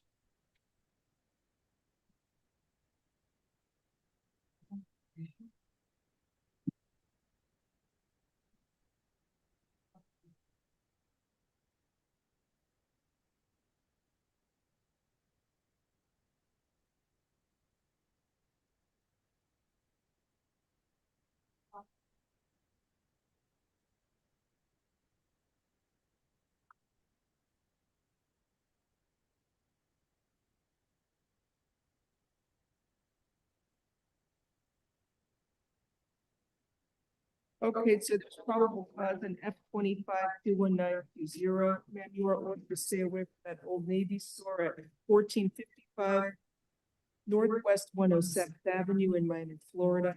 Allowed to go to that. You must stay away from there. Bond on count 1. 1 is 2,500. I don't know. Split 1 and 2. They're sort of the same thing. No. There's 2 different in 2-0.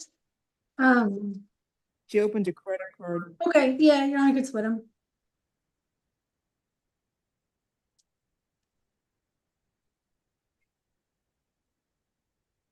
Count 1 is 1,500. Count 2 is $1,000 and count 3 is $500. No hold.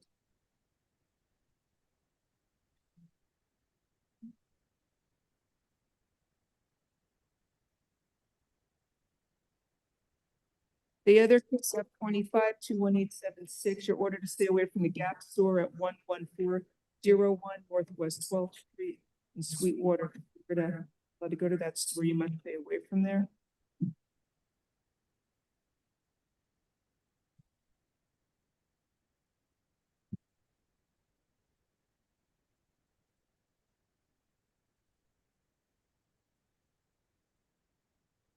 I'm not sure what charges 2 counts of rent theft. Judge, there's 2 separate dates Oh, July. and I there's see. multiple There's probable transactions. cause. I got it. It's probable cause, $2,500 bond each count. Have a nice day. Brown.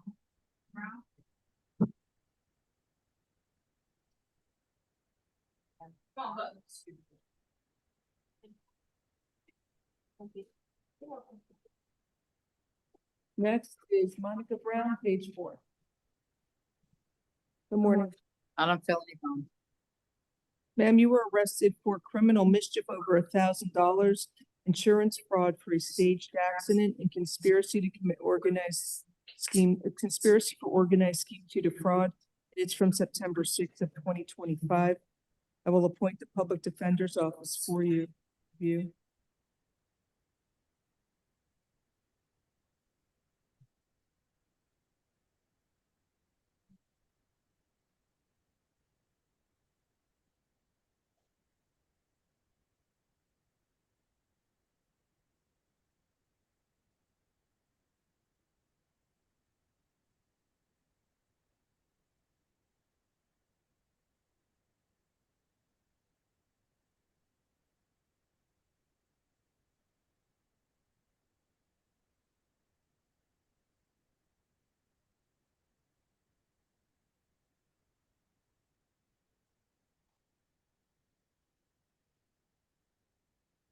So does this see the damage value? But she crashed. Doesn't with the damage value, that's correct. All right, count 1 will be $1,000. Count 2 is what do you want me to just split it all? The only thing I wanted to say is the out on felony bond. That was an arrest 9/20. So this would predate. No hold. And I think it'd be relate back to the same U-Haul. This case predates. And that's no hold on F2520604. Correct. No hold. This case predates the open case F25-20604. It's a state. I don't know what you want. Standard bond is fine. Huh? Standard. I mean, I guess there's only PC for misdemeanor criminal mischief on count 1. Count 1 will be $500. Count 2 insurance fraud. Would you consider pretrial on this, Judge? I think they're related cases. I think the other case is a related case. Yeah, she rented a U-Haul. Besides the crash is a scheme to make money. Right, in order to stage an I accident. don't know. They say no. So I'll set up on $1,000 count 1, $2,500 count 2, and $2,500 count or $2,000 count 3. Do we know why she could not qualify? Because they wouldn't this predate. He's sitting here. He told me no. I'm just trying to figure out why if this predates. I don't know. He's case dates the open case. He didn't want to give it to her. I can't force him. I'm just asking if there's a reasoning behind it. If they thought that she was out on felony bond, then I would understand that she would qualify. So I don't know. Perhaps they didn't look at the arrest date on the other case. They wrote open cases. That's what they wrote. The open case is the one that's a related case, Judge. This is basically the same ongoing incident. It's arising from the same thing, yeah, but if I knew she had all these cases, I wouldn't have given her pre-trial on both. She goes and rents the car and then crashes it. It's a scheme to make money. I guess everybody's doing it. That kind of stuff. They get arrested. It happens. It's basically she rented a vehicle, a U-Haul, and used that U-Haul. That's the first case, and then she used to to have some fake scheme to crash the car, but it's all the same. No. He said no. He said no, go visit the division judge, Gonzalez Marquez. He said no. 1,000, 2,000, no. No, I said 500, 2,500, and 2,000. Okay, because you said 1,000, you said. I know, I changed it. So it's 500, okay. Yeah, 500, 2,500, and 2,000.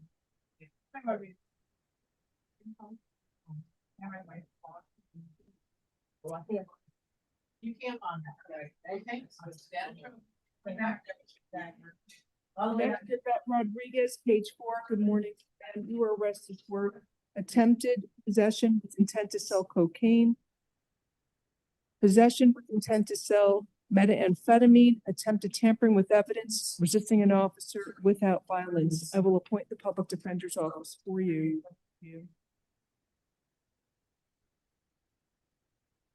So it looks like she wasn't the target, but she was in possession of over $2,000 as well as cocaine. And then there was a search warrant where the drugs were found in the house. Interesting, she's not being charged with the trafficking amount of cocaine, only the 12.2. I'm not sure. She's pouring the cocaine down the sink. Right, I'm not sure why she wasn't charged with the trafficking. She's charged with tampering though.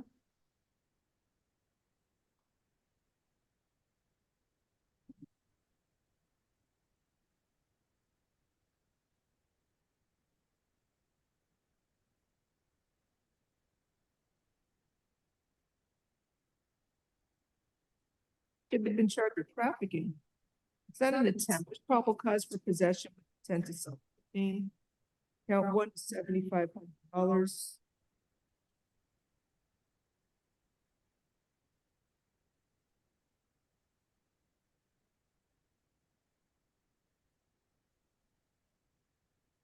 Count 2, there's probable cause for what? Let's see. I don't know if that's the 2CB or the Adderall.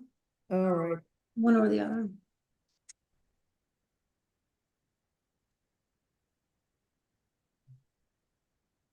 Count 2 is $2,500. Count 3, there's probable cause for tampering with that. It's $2,500 bond. And count 4, resisting without. What's that report down the drain?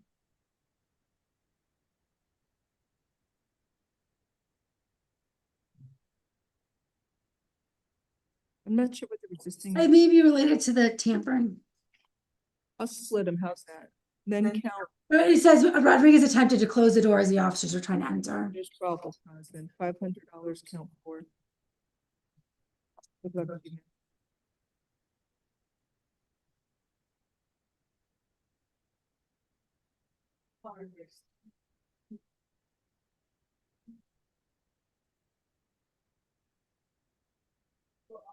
Next, Chantrera Knox, page 5. Pre-show should be good. Good morning, Ms. Knox. You were arrested for possession of cocaine and possession of drug paraphernalia. I will appoint the public defender's office for you. I'll give you pretrial services with an alternate payment. $1,000 count 1 and $500 count 2. Have a good day. Next is Luckner Remy, page 6. Bond out. Thank you. Manuel Reese. Come on. Page 6. Oh.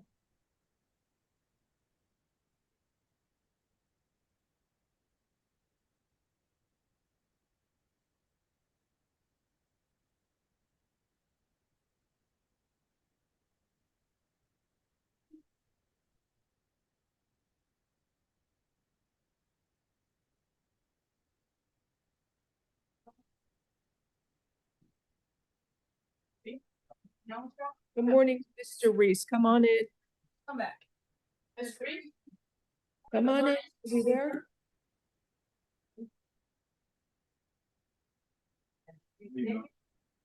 Sir, good morning. You were arrested for possession of a firearm, weapon, or ammunition by a convicted felon. I will appoint the public defender's office for you. There is probable cause for the charge. Your bond is $7,500. Have a good day.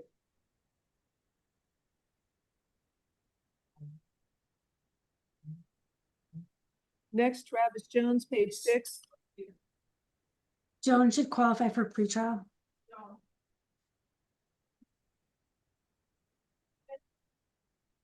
Good morning, Mr. Jones. You were arrested for possession of cocaine.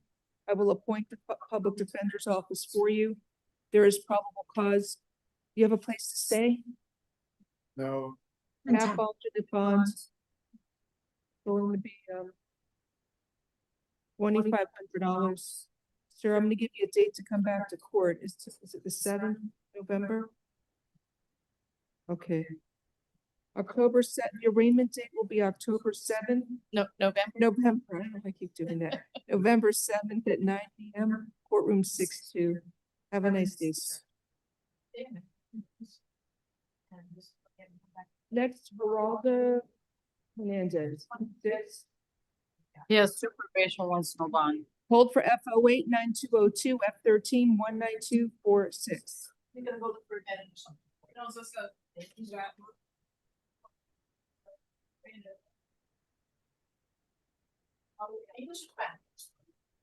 Spanish. Good morning, sir. You were arrested for trafficking in cocaine, trafficking in amphetamines. Quedó arrestado, caballero, por tráfico de cocaína, tráfico de anfetaminas. Also, possession with intent to sell a controlled substance called 2CB. También tenencia con intento de venta de una sustancia llamada 2CB. And possession of a place for purposes of trafficking in a controlled substance. Y tenencia de un local con propósitos de compra y venta de sustancias reguladas. I will appoint the public defender's office for you. Le asigno la Defensoría Pública para que le represente. You're out on felony probation. There's a hold for you to see the division judge tomorrow for your 2 felony probation. Y está usted bajo libertad vigilada. Está usted detenido hasta verse mañana con el juez de su libertad vigilada por este quebrantamiento. I'll find probable cause for the charges, all charges, and set a bond. Declaro que existe fundamento legal en todos los cargos. Voy a fijar monto de fianza. Count 1, trafficking in cocaine. What do you want? $20,000? Is that 25,000? 25,000 is good. Count 1 is $25,000. I'm sorry, you got $25,000 bond count 1 for trafficking in cocaine. Tráfico de cocaína, $25,000. Count 2, trafficking in amphetamines will be $15,000. Tráfico de anfetamina, $15,000. Count 3, possession with intent to sell the controlled substance 2CB. sorry, on the methamphetamines, I'm trying to find where that is. Adderall, 10 Adderall pills, and he had They're saying 10 pills weighing 3 grams. doesn't Right. matter, it's 10 But- pills, and given everything else at sale. You want me to sit a little lower? But they're charged with trafficking though, Judge, so it should be What? possession with intent. What? Possession with intent. Oh, excuse me, okay. El cargo es tenencia con intento de venta. Estaba en tenencia de Adderall, 3 gramos. So count 2 should be probable cause for possession with intent to sell amphetamine. That's a $7,500 bond. Así que el segundo cargo, tenencia con intento de venta de anfetamina, $7,500. Count 3. I think count 3 for the 2CB, it's just possession. It's Creo free. que en el cargo de tenencia de 2CB solamente se trata de tenencia. So count 3 is possession of a controlled substance, $2,500. Tenencia de sustancia regulada, $2,500. Count 4, possession of a place for purposes of trafficking in a controlled substance is $2,500. $2,500 por tenencia de un local para cometer tráfico de sustancias ilícitas. That's plus a Nebia requirement. Oh, he has a probation hold, right? So I don't need to do that. Do you want a Nebia? No, it's okay, he's got the No probation. Nebia.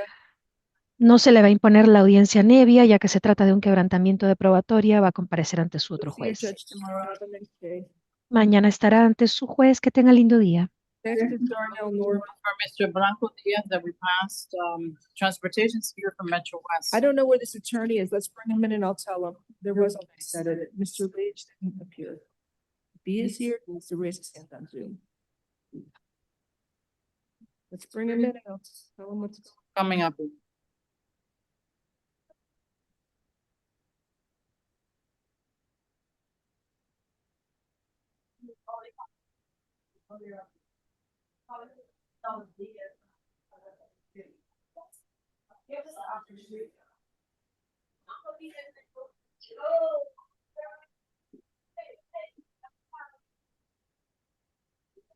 Good, sir, good Spanish, please. Sir, your attorney has not appeared in court.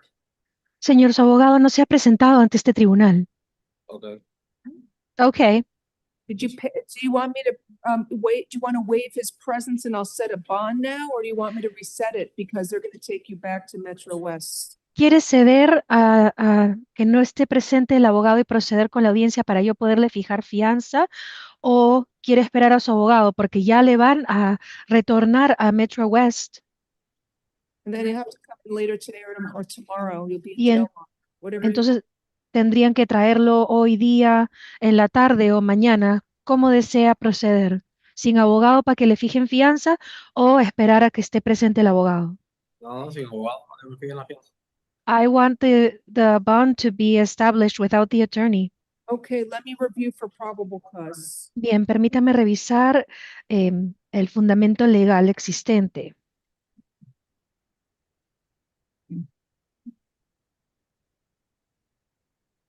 It's alleged, let's see, it's talking about a stolen cargo from October 2023. It's a stolen truck tractor and a semi-trailer and 26 pallets of Swisher sweet tobacco products valued at $300,000. 200,000, Your Honor? 300,000. Thank you, Your Honor. Se trata de un caso que se inicia en octubre del 2023, hurto de una rastra, camión de 18, con otra camioneta semi. Se robó 26 cajas de productos de tabaco valuados en la cantidad de $300,000. I'm just reviewing for probable cause. Estoy sencillamente revisando en búsqueda del fundamento legal.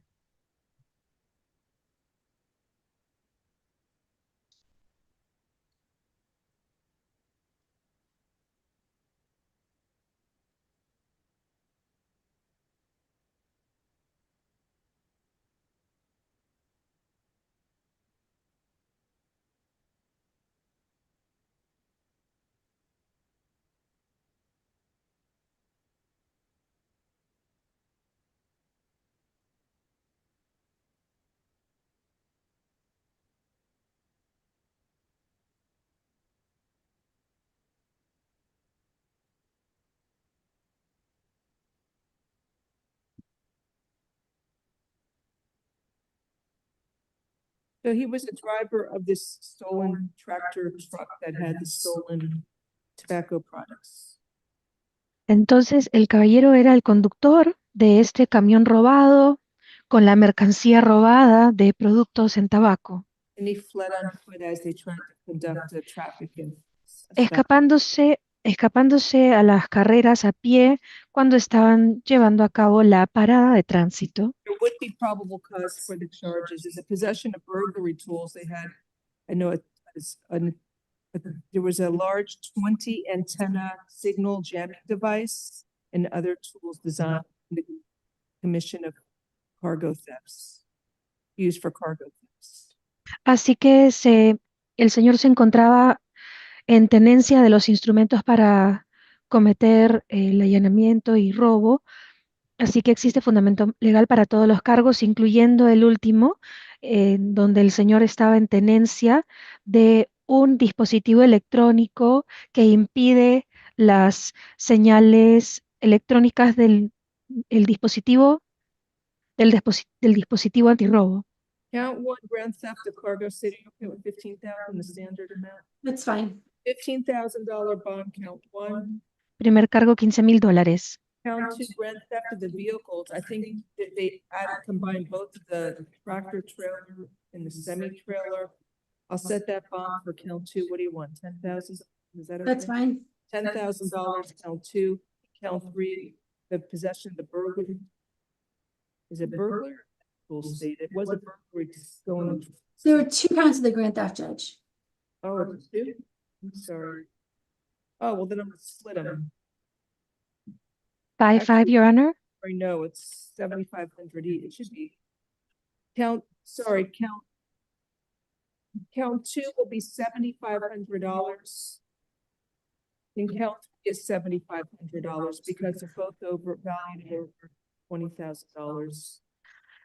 En segundo y tercer cargo, hurto de los vehículos, el camión y el semicamión, 7.500 cada cual, ya que los vehículos están valuados en 20.000 cada cual. Count four, possession of burglary tools, I'll set that at $1,000. Tenencia de instrumentos para cometer allanamiento, $1,000. All right, so you can post your bond and get out of jail. Make sure to keep all future court dates, sir. Have a good day. Así que puede usted pagar su fianza y salir de la cárcel. Asegúrese de presentarse en toda fecha ante el tribunal. Que tenga buen día. Your Honor, this is not a church. He's already sentenced to state prison and he has other cases. Okay. Judge, we have a Portuguese interpreter here.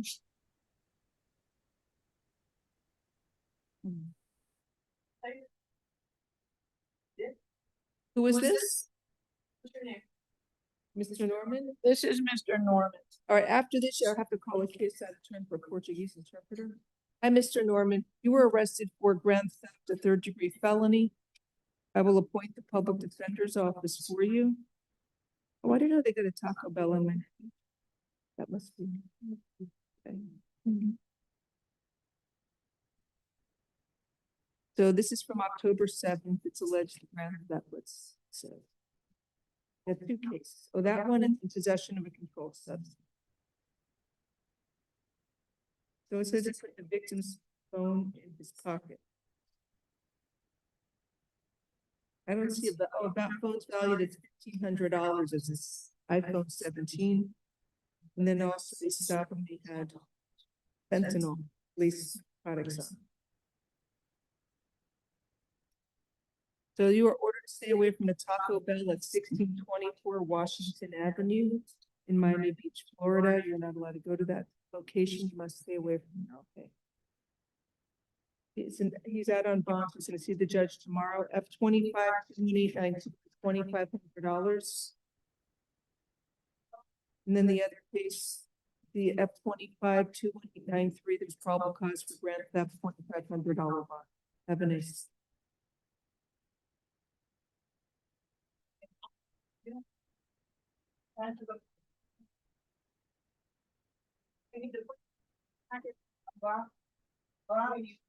Number 42.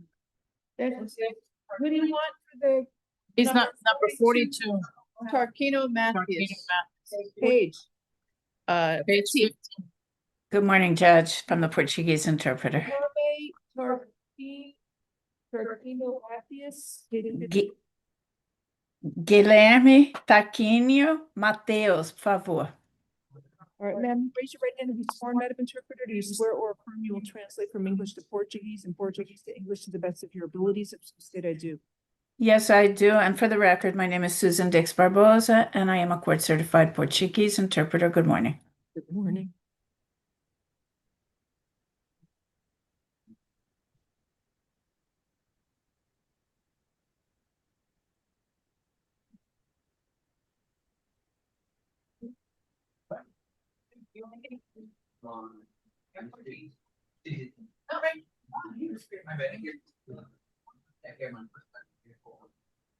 Good morning, Mr. Tarquino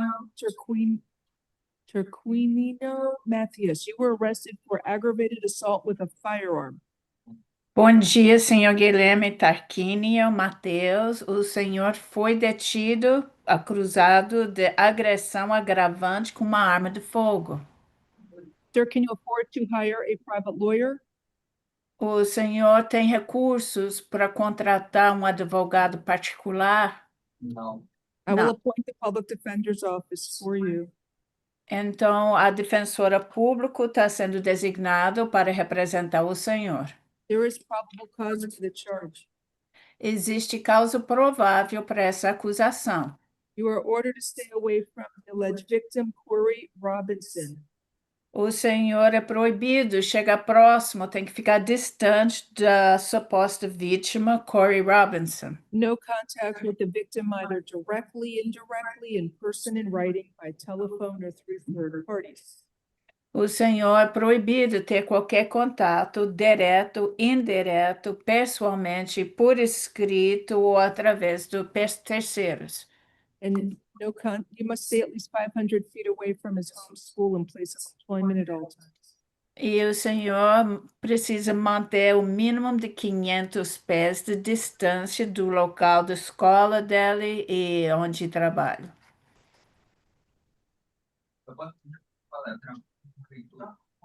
You understand, sir? You got to stay away from the victim. O senhor entendeu que precisa se manter distante da suposta vítima, tá entendendo? How long have you lived in Miami for? Quanto tempo faz que o senhor mora na Miami, em Miami, Flórida? 7 anos. 7 years. Okay. All right, I'll set a bond. It's $5,000. Have a nice day. Então, a fiança é $5.000. You pay that? O senhor tem como pagar? Did your mom have money? I haven't put on the one. Okay, call your mom, ask her to help. This is your lawyer's number. Hey, I haven't. Okay, from the Portuguese interpreter, I cannot hear what you're saying. I don't know, she's trying to have a private conversation with him. Oh, understood. I thought he needed Portuguese interpretation for that. What he said.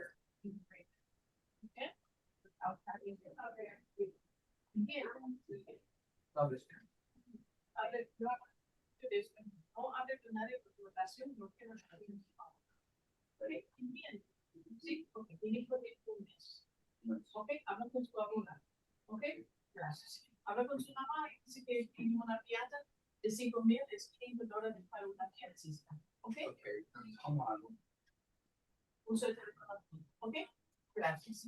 Okay, next we have Yusette Sanchez Ocanto. You're excused, Madam Interpreter. Thank you, Your Honor. Have a nice day, everybody. Bye-bye.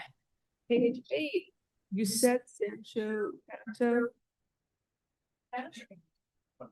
Good morning, sir. You were arrested for 2 cases. Spanish? Yes. Sir, you were arrested for 2 cases. They're both petty theft, 2 or more convictions. Bien, señor, quedó usted arrestado con 2 casos. Ambos son hurto menor, teniendo 2 o más antecedentes penales de la misma índole. I will appoint the public defender's office for you. Le asigno a la Defensoría Pública para que le represente. Sir, you are ordered to stay away from the following stores: H&M at 551 Lincoln Road in Miami Beach, Florida. Orden judicial, no puede acercarse a las siguientes tiendas. Una es H&M, ubicada en el 551 Lincoln Road. And Macy's at 1675 Meridian Avenue in Miami Beach, Florida. Your Honor, 1670 or 75? 1675 Meridian Avenue in Miami Beach, Florida. Thank you, Your Honor. Y tampoco puede acercarse al Macy's, ubicado en el 1675 Avenida Meridian, Miami Beach, la Florida. There's probable cause on F25-21896 for the charge of petty theft, 2 or more convictions. En el caso F25-21896 existe base legal para la acusación de hurto menor teniendo 2 o más condenas previas. Your bond is $2,500. Monto de fianza $2,500. On Sanchez F25, Canto does not have funds for a bond. He's currently homeless. Would your honor consider the TAP program? He's been in Miami for the last 10 years.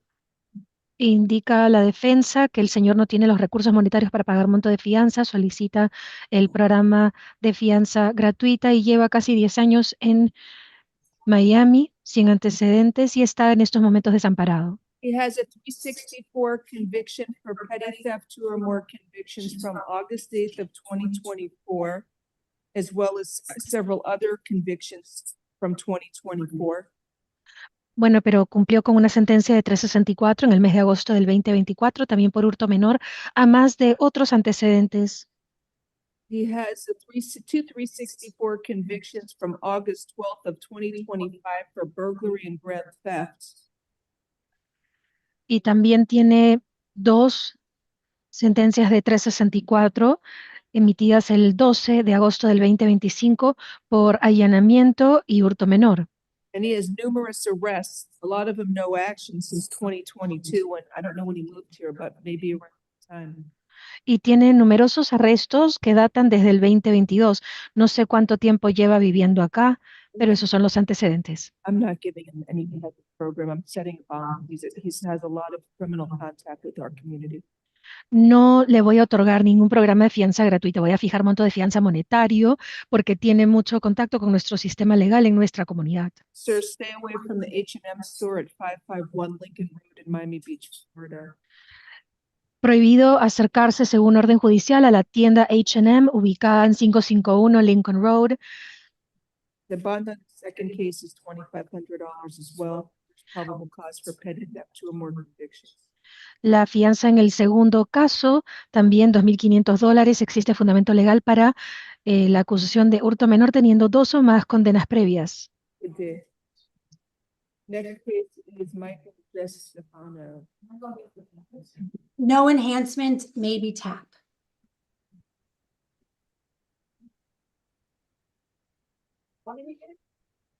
Good morning, sir. You were arrested for possession of cocaine. It said within 1,000 feet of a school. There's no enhancement. Possession of drug paraphernalia and petty theft. I will appoint the public defender's office for you. So we stole 5 Twix ice cream bars, 3 Milky Way candy bars, a can of tuna, $11.25, and then he had a pipe with crack cocaine residue. There's probable cause for the charges: possession of cocaine, possession of drug paraphernalia, and petty theft. You are ordered to stay away from the Dollar Tree store at 1043 West Flagler Street in Miami, Florida. Sir, how long have you lived in Miami for? 10 years. Okay. Tap alternate bonds. Count 1 will be $1,000. Count 2, drug paraphernalia possession, $500. Count 3, petty theft, $150.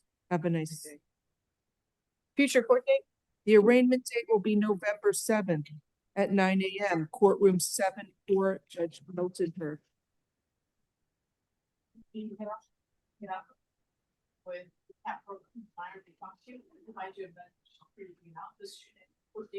Next, we have Javier Ruiz de la Rosa. Next,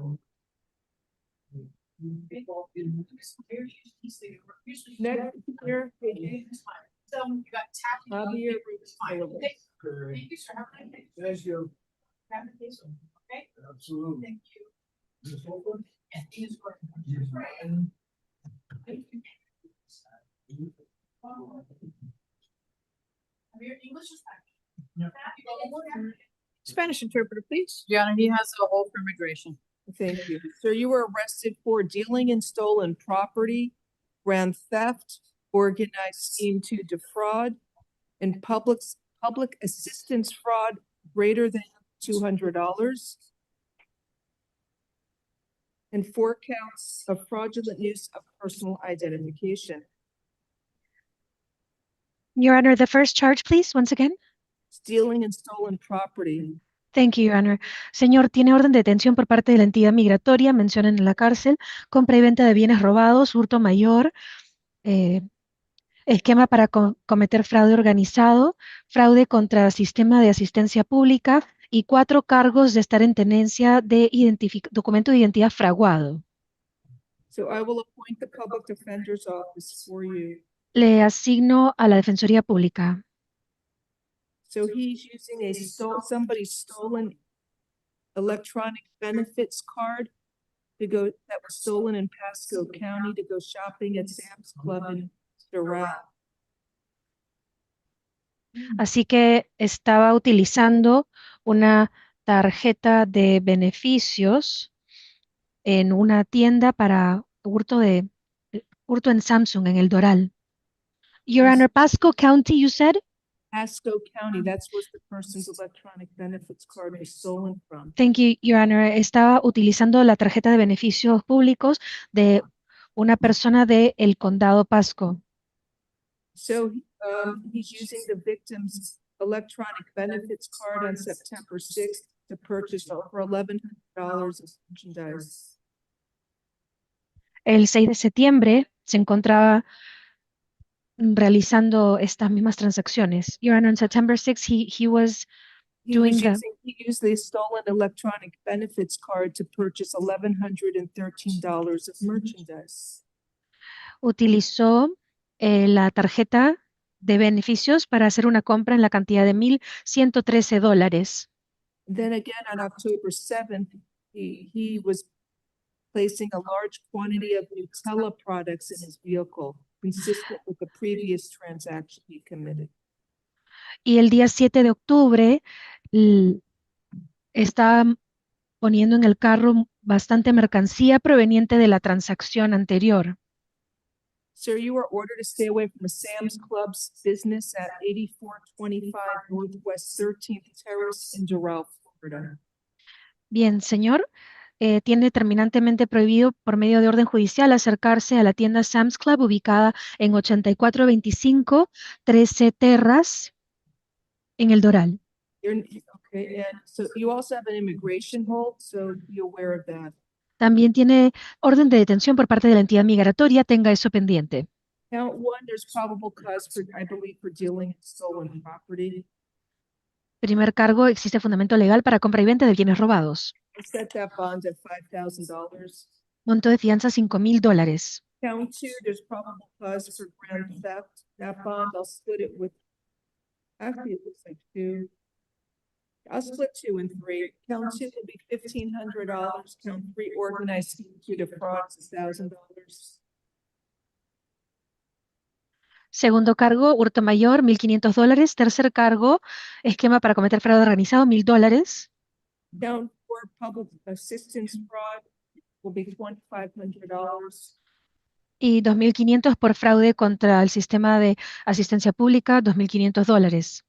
And not sure why he's charged with 4 counts of fraudulent use of Y personal también uso fraudulento de documentos de identidad. Maybe they recovered things on him, but it's not clear. I'm okay with $1. Cintita. Ven. You want it? Okay, I'll set count. The next 4 counts for fraudulent use of Okay. personal identification will be $1 each count, no probable cause. So 5 through 8. Okay, no pague su dinero. Quiere marcar, pero no pague.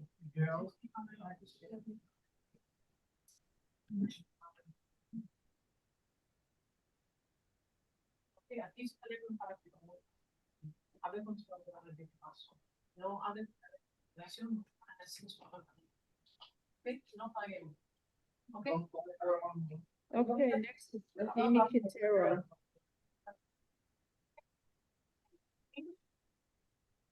Spanish, please. Good morning. Señor sir. Quintero, yo le voy a servir de intérprete.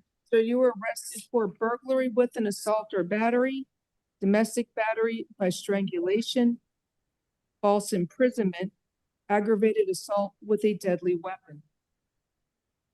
Las acusaciones en su contra son, señor Quintero, allanamiento con acometimiento y o agresión corporal índole violencia intrafamiliar por medio de un estrangulamiento, privación de libertad y agresión con uso de arma mortífera. I will appoint the public defender's office for you.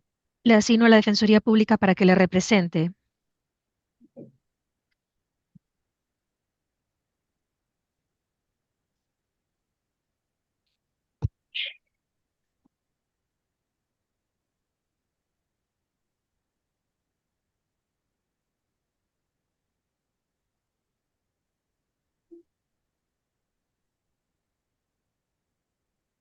So there is probable cause for burglary with an assault or battery and domestic battery by strangulation.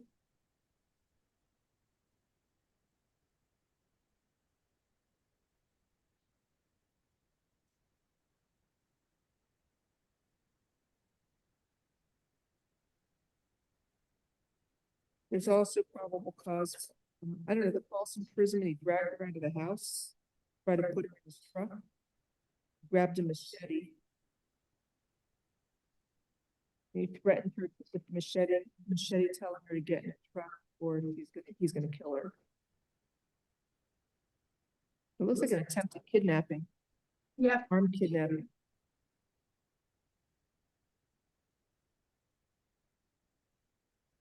All right, so Madam Interpreter, you can interpret? I can't hear you. Your Honor, I could barely hear you. I'm sorry. Okay, there's probable cause for count 1, count 2, count 3 should be an attempted kidnapping, and while armed, in count 4, there's probable cause for aggravated assault with a deadly weapon. Thank you, Your Honor. Así que existe base legal para el primer cargo, segundo y tercero. En el tercero cambia a intento de secuestro con uso de arma de fuego. Y el último cargo, agresión corporal con agravantes con uso de arma mortífera. Sir, you are ordered to stay away from the alleged victim, whose initials are KB. KB, Your Honor. K and V. V like Valdez. Thank you. K de kilo y B de Víctor son las iniciales de la persona a la cual no puede acercarse según orden judicial. No contact with the victim either directly, indirectly, in person, in writing, by telephone, or through third parties. Ningún tipo de contacto con esta persona de manera directa, ni indirecta, ni en persona, ni por escrito, ni por teléfono, ni a través de terceros. No contact with the victim through social media or other electronic means. No puede comunicarse tampoco en las redes sociales ni con el uso de ningún dispositivo electrónico. And you must stay at least 500 feet away from the victim, her home and school and place of employment at all times. Y tiene que conservar la distancia mínima de 500 pies de la persona, su hogar, su lugar de estudio y o empleo en todo momento. Do not engage in any criminal activity. Do not use or possess illegal drugs. No puede participar de actividades ilícitas, no puede consumir ni encontrarse en tenencia de sustancias ilícitas. And do not use, purchase, possess, or carry a firearm, gun, weapon, or ammunition.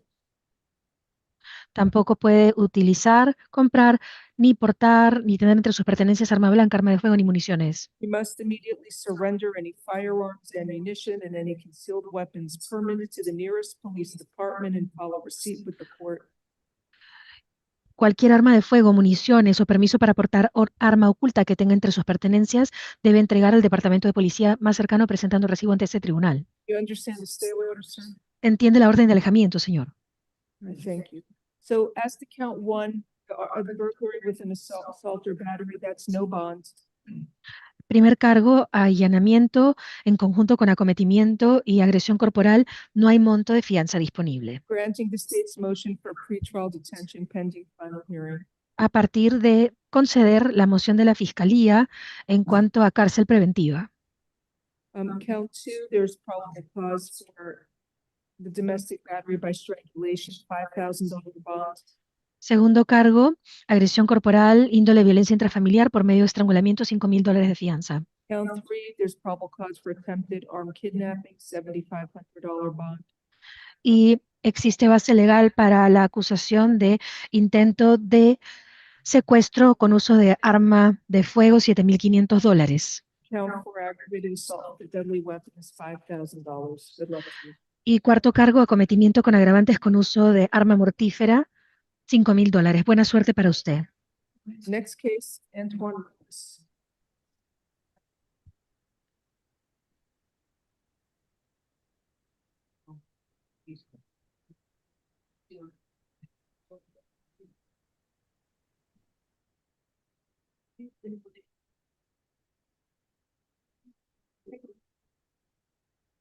Good. Sir, you were arrested for possession of cocaine, possession of drug paraphernalia, and trespass after warning. I will appoint the public defender's office for you. There is probable cause for the charges. You are ordered to stay away from the Marathon gas station at 127 Northwest 20th Street in Miami, Florida. You're not allowed to go to that. You must stay away from there. You understand, sir? Yes, ma'am. All right. You have an address? You're homeless? Yes. He has a recent Old Cross, but I'm okay. I don't know. State. There was, I don't know, there was 30 days for petty thefts It's in not a petty April. theft. I'd ask for 10. I'll give him 10. Right, does he also has a conviction for resisting without From when? September 17th. Oh, boy. That's correct. Not giving him tap. He has a recent conviction. Count one is $1,000, count two is $500, and count three is $500. Judge, would you consider TAP so they I can can. have a place to stay? Less than 2 weeks to go for resisting without. And Which camp, is Judge. So what? And it looks like camping on the beach.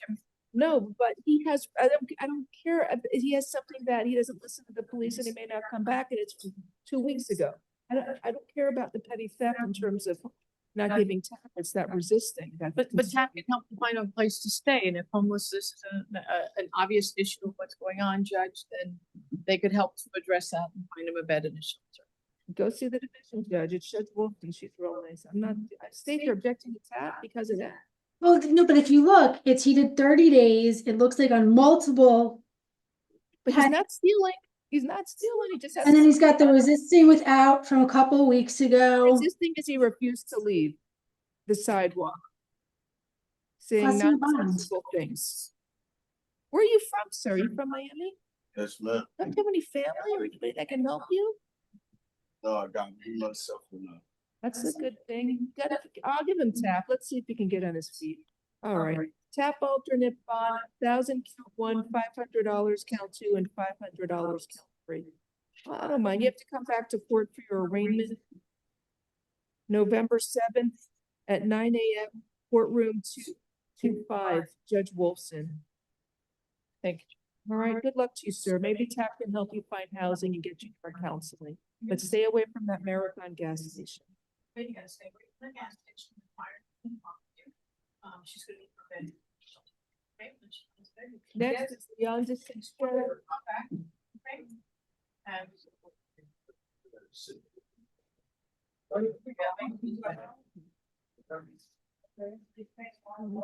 Good morning, sir. Do you speak English? Yes, I do. Thank you, sir. You have arrested for an aggravated battery charge and aggravated assault with a firearm. I will appoint the public defender's office for you.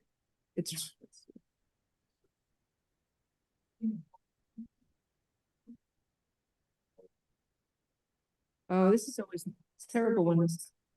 This happened on my property. They came to my property.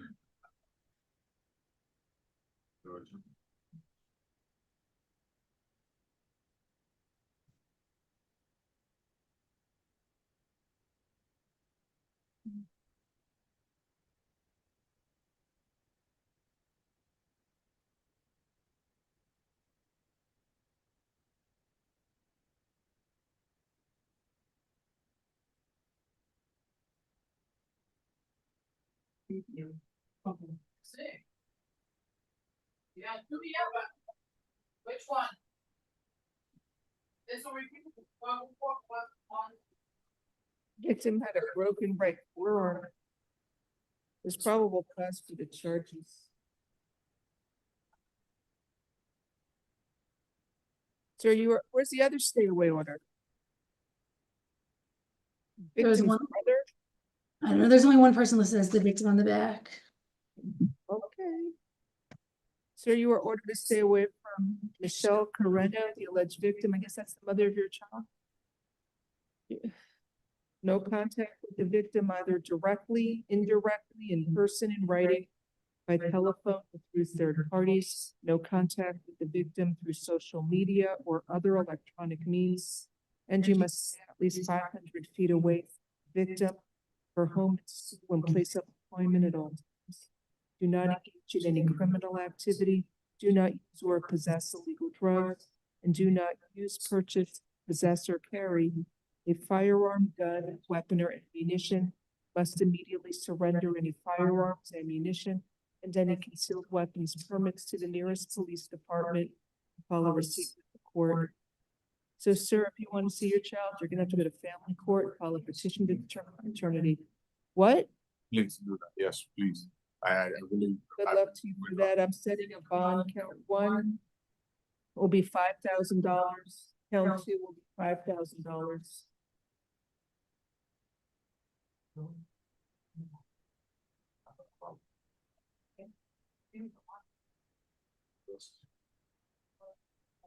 Next, Daniel Page 10. Bond out. Bond out. Christopher Horn.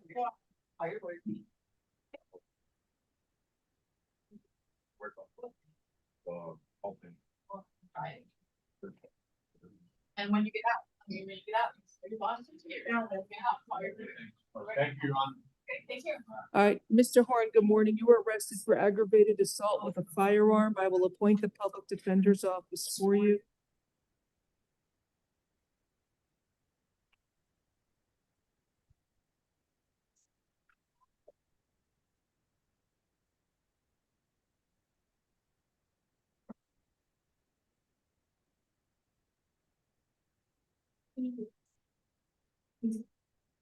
Here's probable cause for the charge of aggravated assault with a firearm. You are ordered to stay away from the alleged victim. His initials are LS.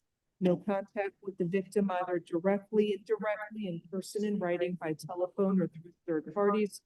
Stay at least 500 feet away from the victim, their home, school, and place of employment at all times. So, bond will be $5,000.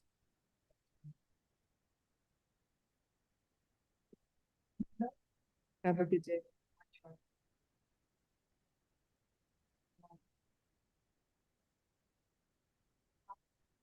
Next, Armando Trejo, page 11. Judge, Mr. Horn does not have the funds for bond. Would you consider house arrest as an alternate? He allegedly chased him down with a fire and brandished it, told he's gonna shoot you. Would you have an objection in house arrest? Yes. This has been a monitor. He was released from prison about a year ago. He's got a lot of priors, and this involves a gun. Go visit the division judge.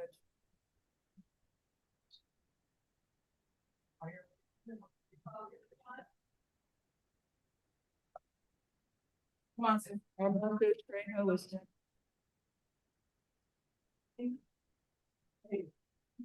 Good morning, sir. You were arrested for conspiracy for the purchase of cocaine. I will appoint the public defender's office for you.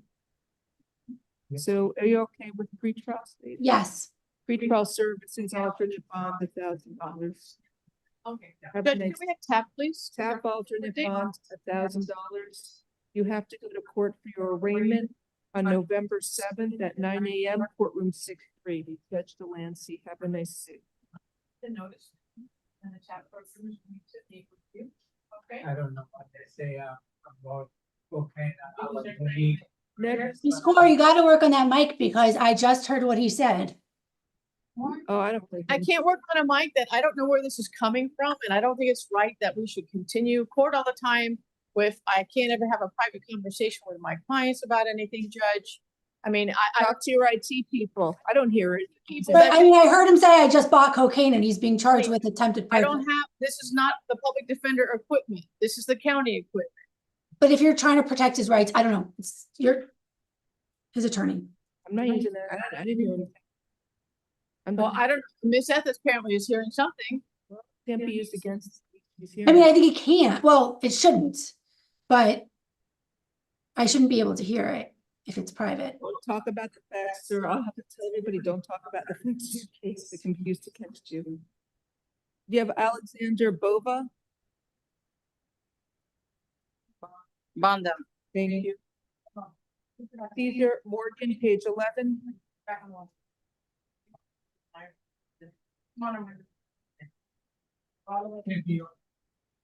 Hi, Mr. Bova, come down. Sir, you were arrested for battery on a law enforcement officer. I will appoint the public defender's office. I for think you. Mr. Bova, are you? Bova's a bond. Oh, Bova's a bond out. I'm sorry, Caesar Morgan. Is it Caesar Morgan?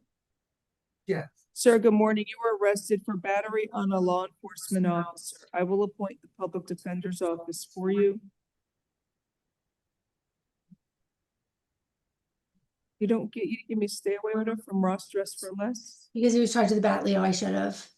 So you are ordered to stay away from the Ross Dress for Less store at 3500 Northwest 79th Street in Miami, Florida.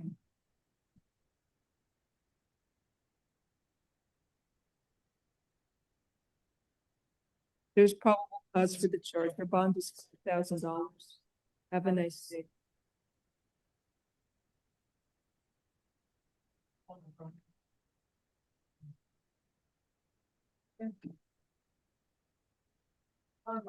Next, Carl March, page 11. He refused, Judge, on Mr. Morgan, he does not have funds for the bond. Would your honor consider a house arrest? No, he went and struck the officer in the face. But he has no, I don't see any prior I don't convictions care. or. I'm not giving him a bond. I'm not giving him a program. I'm setting a bond. The law enforcement should not be struck in the face. And I think he's a danger in the community if there's no respect for law enforcement. Well, Judge, the purpose of a bond or house arrest is to ensure that he returns to court. There's nothing indicating. And protect the community. I don't think the community So a can bond be is going to protect the protected. community more than an ankle monitor where you know his whereabouts at all times? No, he can't. He wouldn't leave Ross and he goes and strikes the officer. Judge, I think he's presumed innocent. Yes, he is. I agree. He's presumed not guilty. He's presumed not guilty until there's a jury trial. However, there is probable cause for the charge, and I believe a bond is appropriate. You can always revisit your request for other form of release with the division judge. It's not going to be me.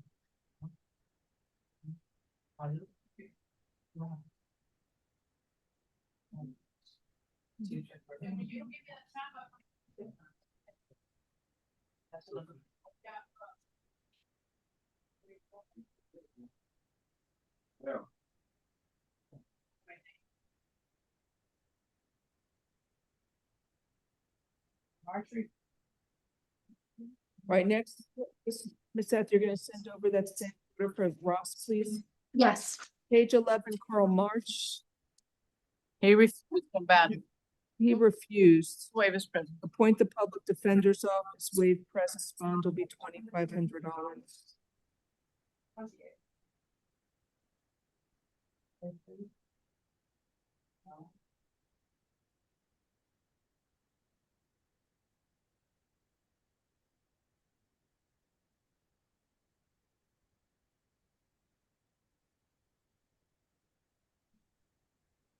Next, Biddy Gonzalez Perez. We need to pass hearings on. All right. Page 12, Wendell Sweetenberg. Good morning, sir. You were arrested for driving as a habitual traffic offender. I will appoint the public defender's office for you. This is an added charge. He's a VFOX. He came in on a misdemeanor. He was given $5,000 plus house arrest and a hold on 2 felony cases. All right, so this is from October 5th. It was a traffic crash with a pedestrian. The pedestrian died. He was the sole occupant of the Nissan vehicle. He was driving as habitual traffic offender. There's probable cause for the charge. That bond is $2,500. You have a hold to see the division judge for F24 7078A and F24 25515. It's a probation hold.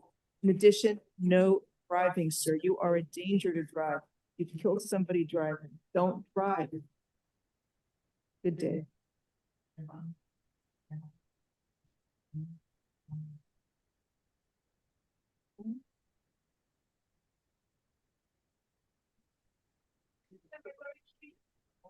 Baron,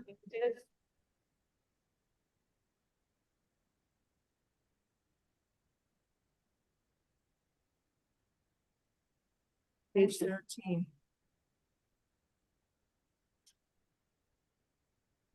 Good morning, sir. Do you speak English? Spanish, please. Sir, you were arrested for robbery by sudden snatching and battery. I will appoint public defender's office for you. Señor, quedó usted arrestado por hurto y agresión corporal. There is probable cause for the charge. ¿Existe fundamento legal para el cargo? Se le han asignado abogado de defensa. You are ordered to stay away from the alleged victim, Zeladon Perines. Tiene prohibido acercarse a la víctima Celadón Perrines. No contact with the victim either directly, indirectly, in person, in writing, by telephone, or through third parties. Ningún contacto de manera directa, indirecta, persona, por escrito, por teléfono, ni a través de terceros. No contact with the victim through social media or other electronic means. ningún tipo de contacto en las redes sociales ni con el uso de ningún dispositivo electrónico. And you must stay at least 500 feet away from the victim, her home and school and place of employment at all times. Y tiene que conservar la distancia mínima de 500 pies de la persona de la víctima, su lugar de estudio y o empleo y su hogar. Do not engage in any criminal activity. Do not use or possess illegal drugs. No puede participar de actividades ilícitas ni consumir sustancias ilícitas. Do not use, purchase, possess, or carry a firearm, gun, weapon, or ammunition. No puede utilizar, comprar ni estar en tenencia de ningún arma blanca, arma de fuego ni municiones. Must immediately surrender any firearms, ammunition, and any concealed weapons permits to the nearest police department and file a receipt with the court. Y cualquier arma de fuego, municiones o permiso para portar arma oculta que tenga entre sus pertenencias debe entregarlo al departamento de policía más cercano y presentar el recibo ante este tribunal. All right, so I know this case happened in September. In September 14th, do you have to go to the victim's home to collect any of your personal belongings? Yo sé que este caso sale a relucir el 14 de septiembre. ¿Tiene que regresar a esa casa para recopilar sus pertenencias? Yes. You may return to the victim's residence one time only within 48 hours of your release from jail. Puede regresar a la vivienda de la víctima en una sola ocasión y dentro del plazo de 48 horas de su liberación de la cárcel. You must be accompanied by a police officer Tiene que contar con escolta policial so that you can retrieve your personal clothing, health items, medication, personal and business related paperwork and work tools. con propósitos de recuperar sus pertenencias personales, artículos de cuidado de la salud, herramientas de trabajo, documentos laborales y personales. If you go to the victim's home without police or if you stay there, you will be arrested. Si es que acude a esta casa sin escolta de un policía o si permanece ahí, queda arrestado nuevamente. Do you understand the stay orders? ¿Entiende esta orden judicial de alejamiento? How long have you lived in Miami? I do. ¿Cuánto tiempo ha vivido en Miami? 3 años. 3 years.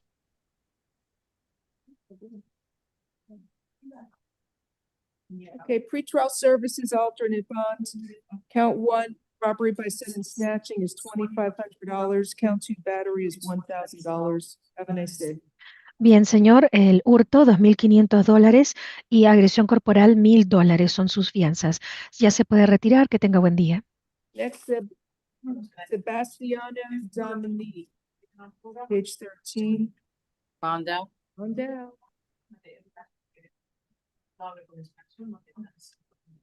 Krishan Lee. Yes, ma'am. Added charge. Hi, Mr. Lee. You were arrested for another grand theft charge, added charge, retail theft from October 6th. Huh? Yeah.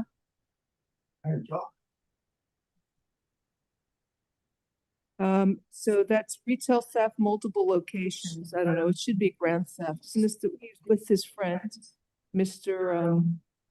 King, and they're stealing, what was it, $3,000 of merchandise from TJ Maxx. I just missed you there. I was shopping there that day too. I guess it came later. Anyway, there's probable cause. You're ordered to stay away from TJ Maxx at 1149 5th Street, Miami Beach, Florida. You're not allowed to go to that location and you must stay away from your search. Do you understand? He has a lot. What did I did I give him? You gave him a straight bond of 2,500. Well, he's getting a straight bond here, $2,500. Good luck to you.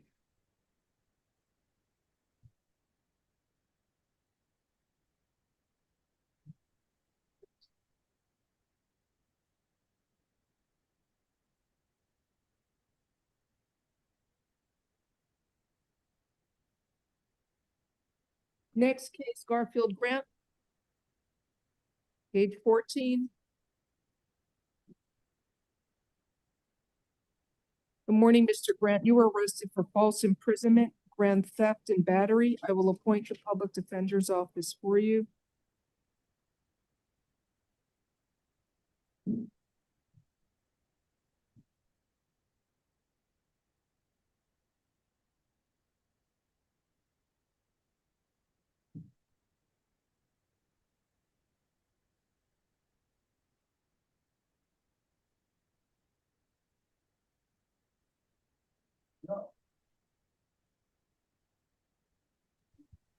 I don't see any value for her phone. I didn't see that. There's Madam State, can you promote my colleague, please? Xochi Ortiz. Thank you. Thank you so much, Gabby. Thank you so much to you, Your Honor. Thank you.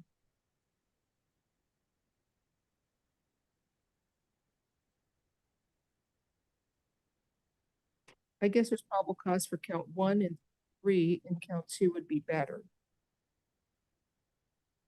Sir, you are ordered to stay away from the alleged victim whose initials are VG. No contact with the victim either directly, indirectly, in person, in writing, by telephone, or through third parties.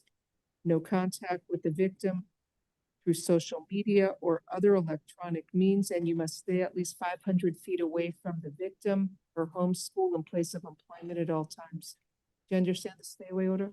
Yes, ma'am. All right, thank you. Do I have the person or no? Yeah, what's the question? Talk to your lawyer. Does he have prior state?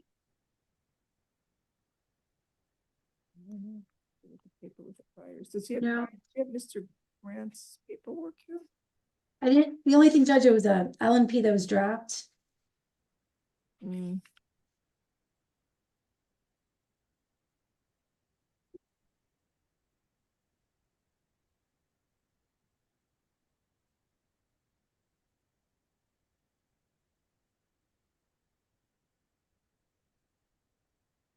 I don't know, Steve, do you have any objection to pretrial? It's too violent. I'll defer to the court. Judge, I would ask for pretrial. It looks like, does he have, it looks like he's got a, They don't take false imprisonment. a bondsman's here. He has a bondsman here. That's fine. Thank you. Count 1, false imprisonment is $2,500. Count 2, there's only probable cause for petty theft, a second-degree misdemeanor. That's $150. And count 3, battery is $1,000. So your bondsman's here and they'll get you out of jail. Have a nice day.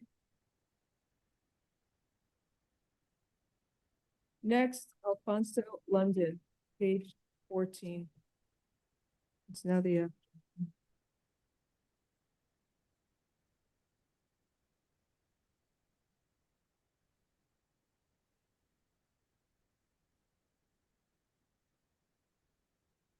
Good morning, sir. Or good afternoon now. You were arrested for retail theft with a prior conviction. I will appoint the public defender's office for you.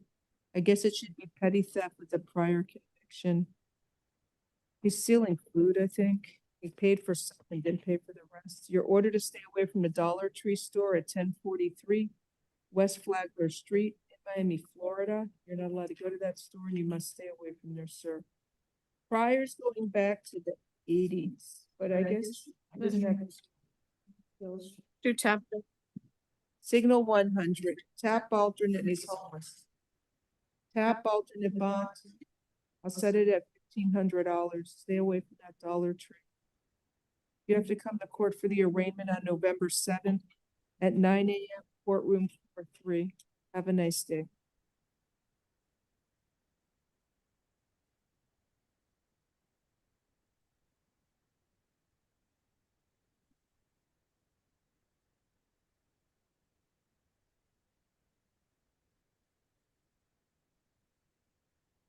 Next case is John Smiley. Good morning. Or good afternoon. You were arrested for possession of cannabis within 1,000 feet of a school, possession of drug paraphernalia, and battery. I will appoint the public defender's office for you. So no enhancement for having marijuana. Okay, you have a place to stay, sir? Yes, ma'am.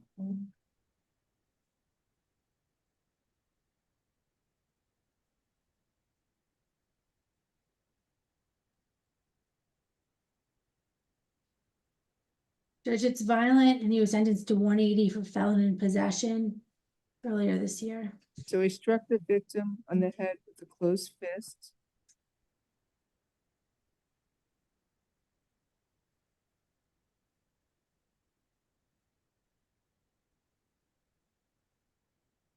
He had some marijuana on him. I don't know what what's the drug paraphernalia? Sir, you are ordered to stay away from the alleged victim, Edgar Pontone. No contact with that victim, either directly, indirectly, in person, in writing, by telephone, or through third parties. And you must stay at least 500 feet away from the victim, his home, school, and place of employment. He just got out of jail on a 180-day sentence. Judge, it was a grinder. Oh, it was on. Would you consider pre-trial? He got out of jail. It says, oh, sorry. I don't know how much CTS he had, but regardless, the state's requesting a bond. I don't think he's up. He's Sigma? He's not Sigma. He's eligible. They wrote no for pretrial on this form. Count one, the possession of cannabis. You want $1? You want ROR? An ROR, please. All right, ROR count one. Count two will be $1. Count three is $1,000. Unless you want me to ROR count two also, I don't really care. Yes, Judge, ROR. ROR count one, ROR count two, $1,000, count three.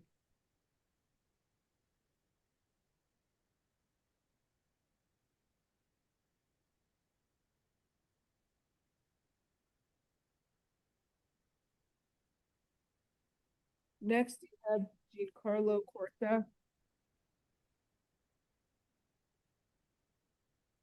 Page 15. Sir, good morning. Good afternoon. Do you speak English? Yes. Yes. So you were arrested for two cases. One of them is first-degree arson from April 1st of 2025. The other case is burglary to an unoccupied dwelling, 2 counts of resisting an officer with violence, and 4 counts of criminal mischief. So this is from September 24th. I will appoint the public defender's office for you. It looks like they're both at the same place, this Michael's Arts and Crafts store in South Dixie Highway. I think. Is it now? You are ordered to stay away from the Michael's Arts and Crafts store at 8354 South Dixie Highway in Miami, Florida. You are not allowed to go to that store and you must stay away from their search. Do you understand? Okay, yes. Thank you. Let me review. I'll start with the arson case first. He set fire to the rear door of the Michael's Arts and Crafts store on April 1st, 2025. Somebody recorded him fleeing the scene after the fire is set. This is at a little after midnight, so I don't think it was occupied.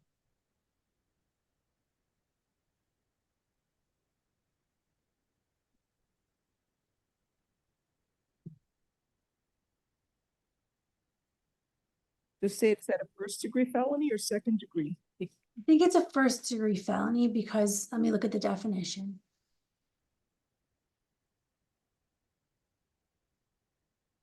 So for first-degree arson, it needs to be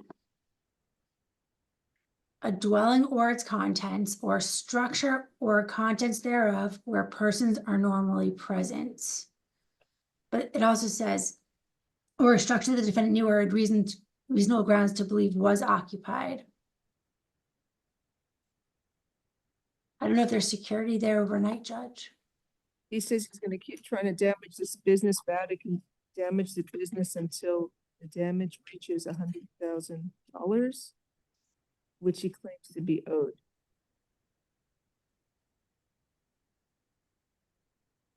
Okay.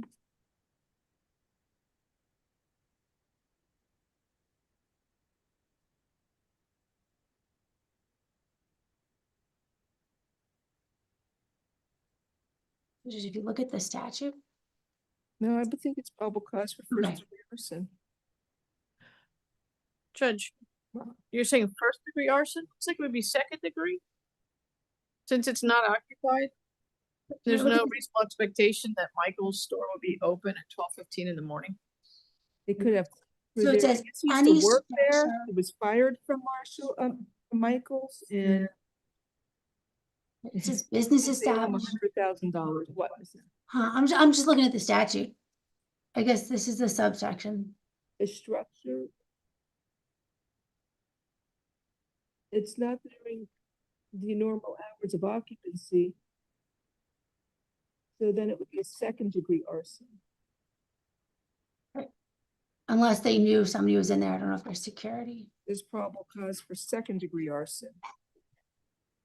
Okay.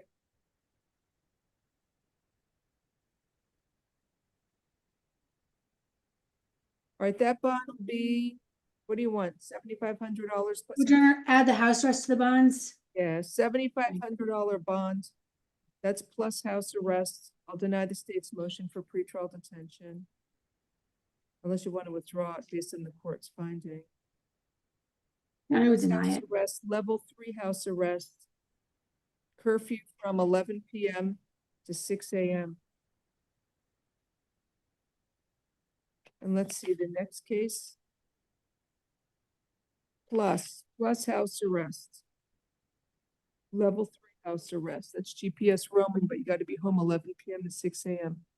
The second case from September 24th is burglary to an unoccupied dwelling. I think it should be a structure. 2 counts of resisting without and criminal mischief over $1,000. So he used a skateboard to hit the door of the rear of the building, causing $1,000 in damage.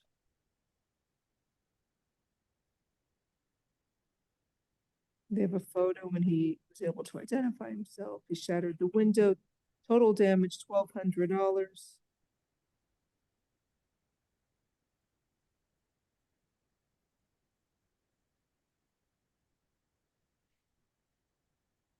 He climbed through the window. Oh, he climbed through his bedroom window to flee on the skateboard.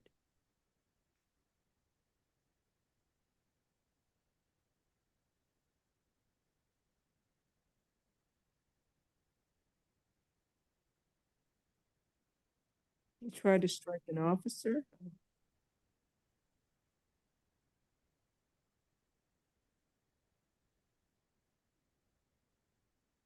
Okay.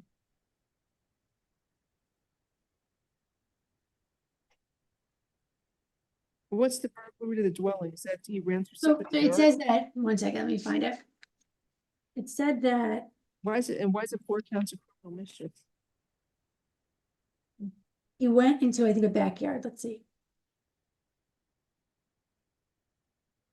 It says that he entered the residence that was completely fenced. He was arrested in the rear of the residence.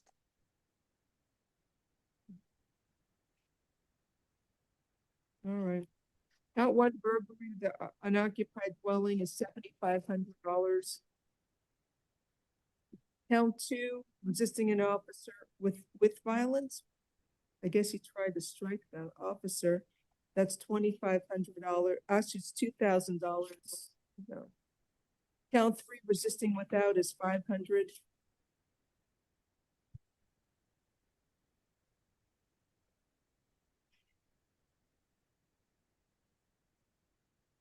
What's the 4 counts of criminal mischief? So there's different dates, right? September 30th, October 3rd, October 4th, October 7th. Oh, I'm a little slow. Okay.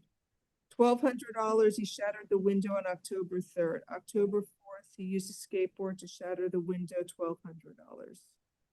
And then on September 30th, he went there to shatter the window, $1,200. Sir, have you ever visited him? Got any mental health counseling? Because I really think you need it. You need to get over this. You're going to wind up going to prison a long time. If you can't get over this, that they fired you. Maybe is he eligible for the hospital now? Maybe that's the best thing for him is for if he has benefits. So counts, what is it? 4, 5, 6, and 7. You know, do you want $2,500 each count? Yes. $2,500 each count for counts 4, 5, 6, and 7. Plus house arrest with a GPS monitor. Level 3 house arrest. Good luck to you, sir. Stay away from that Michaels. Can't go there. If they catch you there again, you're going to be locked up in jail until the trial. It's better you get some counseling. Really, you'll feel much better.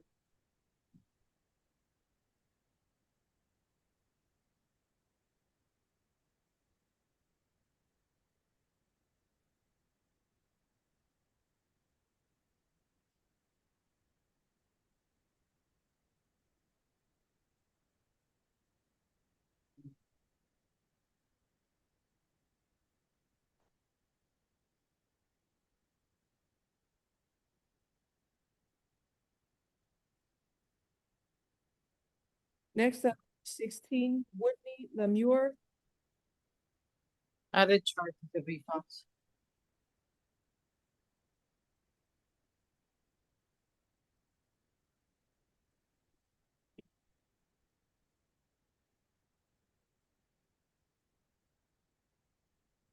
Good afternoon, sir. You were arrested for battery by a detainee on another detainee. I will appoint the public defender's office for you. There is probable cause for the charge. Your bond is $2,500. State the victim's name. Victim is Juan Rojas. Thank you. Don't fight at the jail. Charles Hill is next. Page 16. He refused, Your Honor. Let me review for probable cause.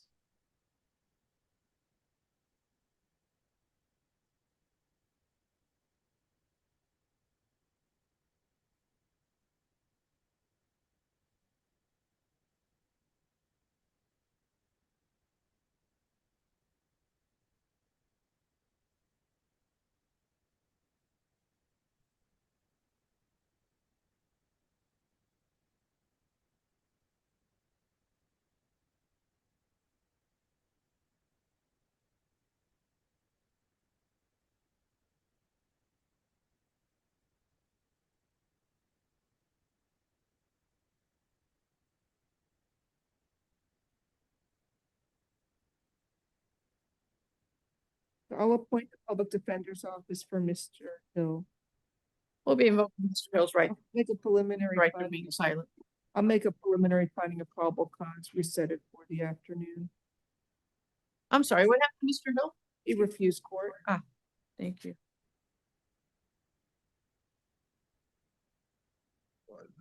And you said you're appointing our office. Yeah, this happened at an ALF.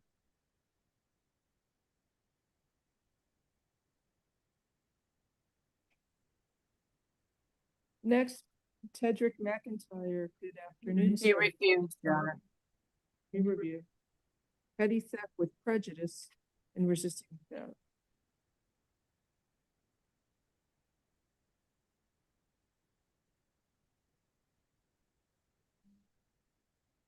I don't see any value.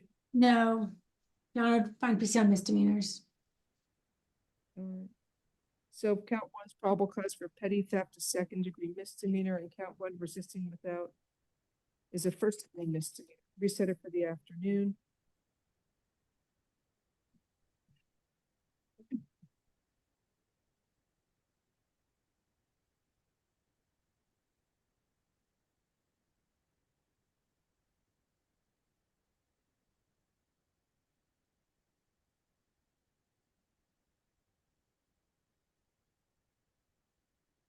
Next, Wayne Allen.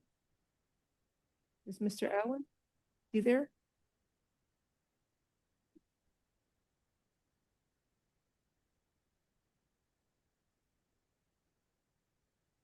Mr. Allen, good morning or good afternoon. You're arrested for possession of more than 20 grams of cannabis and possession of an open alcohol beverage on Miami Beach and Ocean Drive. I will appoint the public defender's office for you.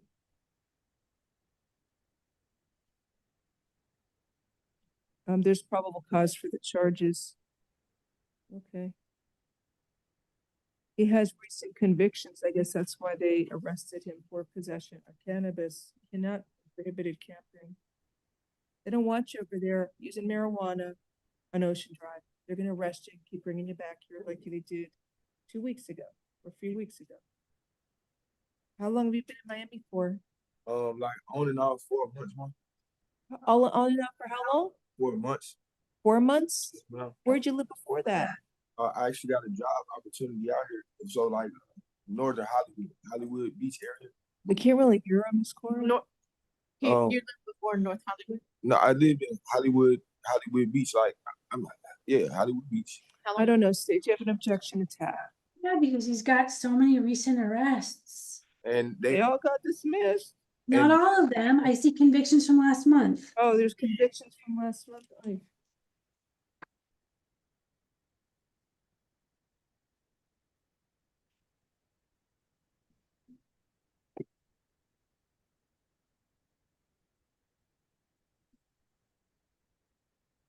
So it's 4:54 and he's on Ocean Drive.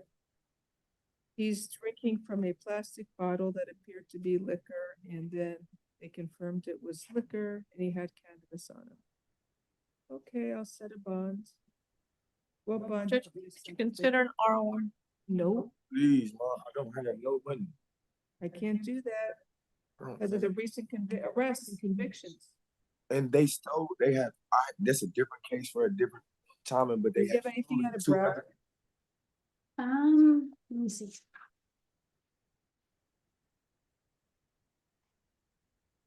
Nothing I'm aware of. Are you giving objection to tap state? State's requesting a bond, no objection releasing it. All right, I'll set a bond as follows. Count one, possession of cannabis more than 20 grams will be $350. And count two, drinking in public is $150.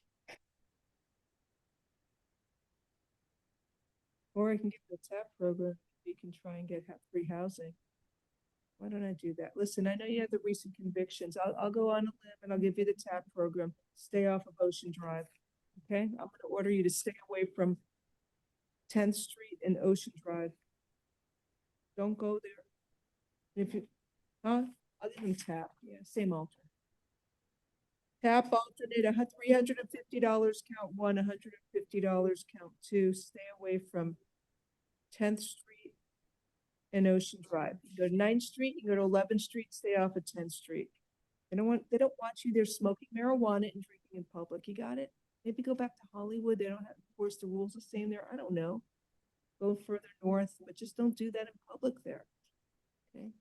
You have to come to court for your arraignment on November 7th at 9 a.m. Courtroom 7-4, Judge Milton Hirsch. Good luck to you, sir.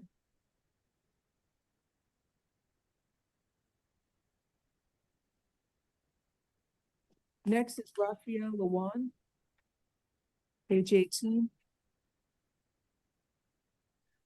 Good morning.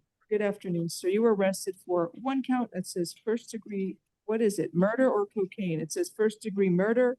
Oh, count two is possession of cocaine. So he purchased cocaine, consumed it with his wife, who later passed away as a result of an overdose. That's a novel theory. So anyway, you got arrested for the serious charge of first degree murder. The weapon, I guess, is the cocaine. Then a second count is possession of cocaine. This is from May 28th of 2025. Sir, can you afford to hire a lawyer?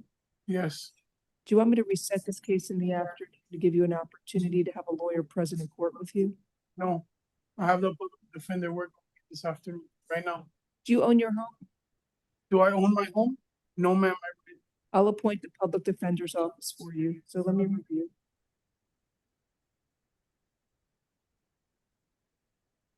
I'll show you on the statute. Judge, for the record, we will be invoking Mr. Goujon's right to counsel and his right to remain silent. Yeah, no, there's probable cause for the charge.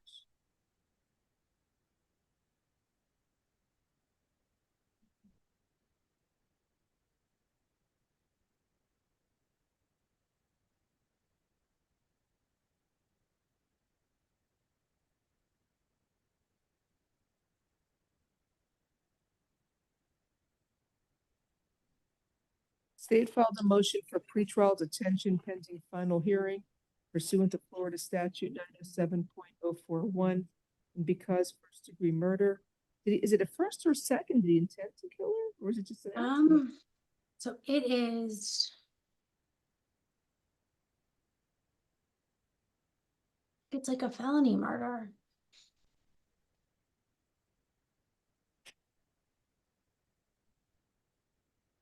Right, it's a first degree, because here, Judge, I'll show you the statute one more time. So it's the unlawful killing of a human being when committed by a person engaged in the perpetration of any, and it would be which resulted from the distribution, I guess, of the substance, And It it's could be that, or it could be a manslaughter. Right, but it says unintentional is murder, killing. He was doing a cocaine with her. it says is murder in the first degree and constitutes a capital So felony. what is it? Felony murder is a proper charge? I believe so. There is probable cause for felony murder. It's a first degree felony. I'm granting the state's motion for pretrial detention pending final hearing and holding you with no bond. You will see a judge tomorrow. That judge will set a final hearing on the state's motion for pretrial detention. Good luck to you, sir. Count Count two, possession of cocaine, $2,500.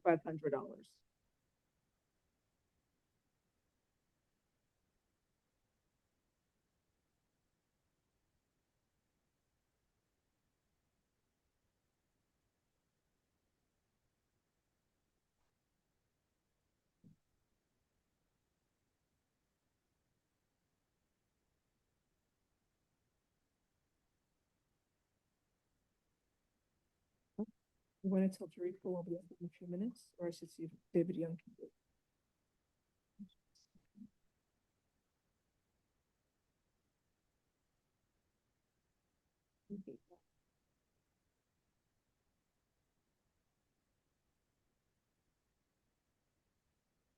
The next case is Karen McCarthy. NBC, Your Honor, got it turned.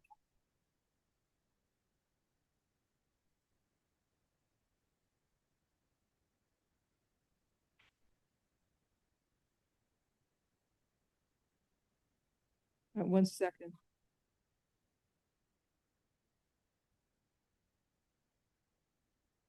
He's NBC. You want to waive presence or no? Yes, Judge, we can waive. Appoint the public defender's office, waive presence.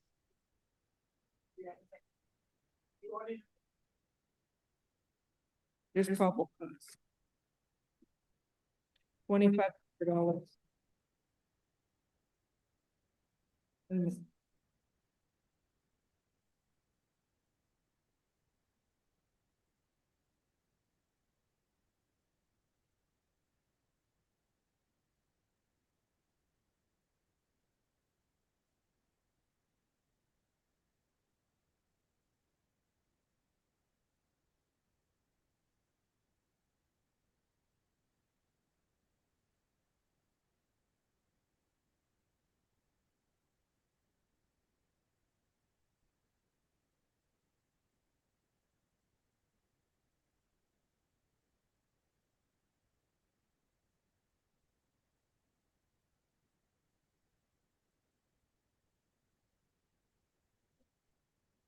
What do you want me to set the bond? Can I do 2,500 state?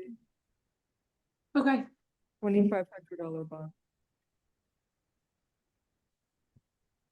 Next, Raquel Williams. Refuse. Judge, we can waive his presence if it's okay with you. Okay with me. Appoint the public defender's office, waive presence. It's no bond. I'll grant the state's motion for pretrial detention pending final hearing.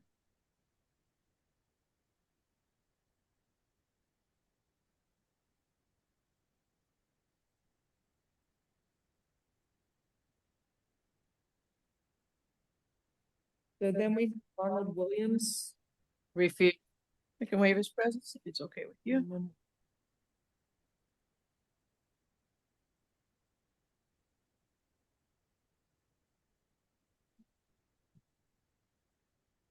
What, his presence? Yes. Appoint the public defender's office, waive presence. Let me review. Did it go to sentence?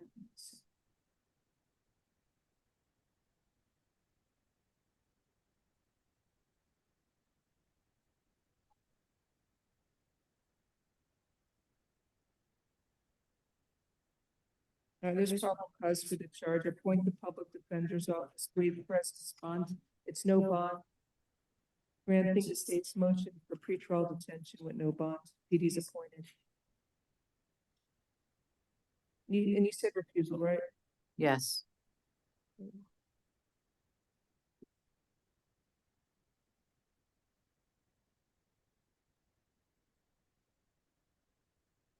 Then we have Chester Ravello.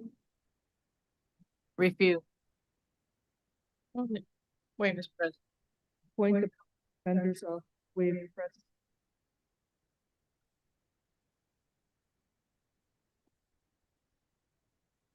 There's probable cause. Did you do $1? Yeah, I'll do that. That's fine. Is there anybody else? One more to your Freddie Gonzalez Perez. He refused.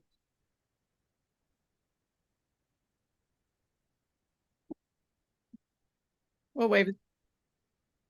Appoint the public defender's office waiving presence. There's probable cause, $2,500 bond. Are we done now? Good, we're finally done. You want to start at 1:45? Is that good or 1:30?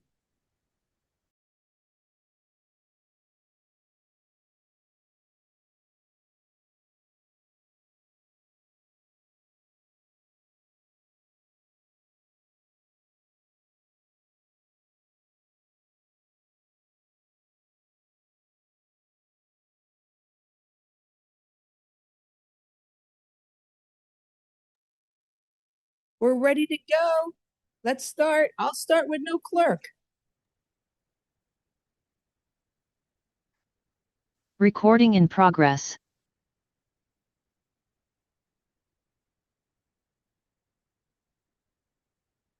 Hey, everyone. Apparently you're not ready unless we only have one person, and I'm like so excited. So let's go. I don't have a clerk, but I'll do it anyway. But corrections, I want to address one case real quick if you have the jail card. Hello? Is it, Judge? The lady's going to the hospital. Wait, let me get my... I have the card, Judge. Her name's Sarah, something Rawson, blah, blah, blah.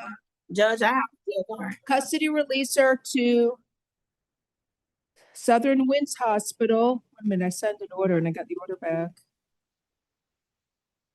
Let me just get the name right. I'm sorry.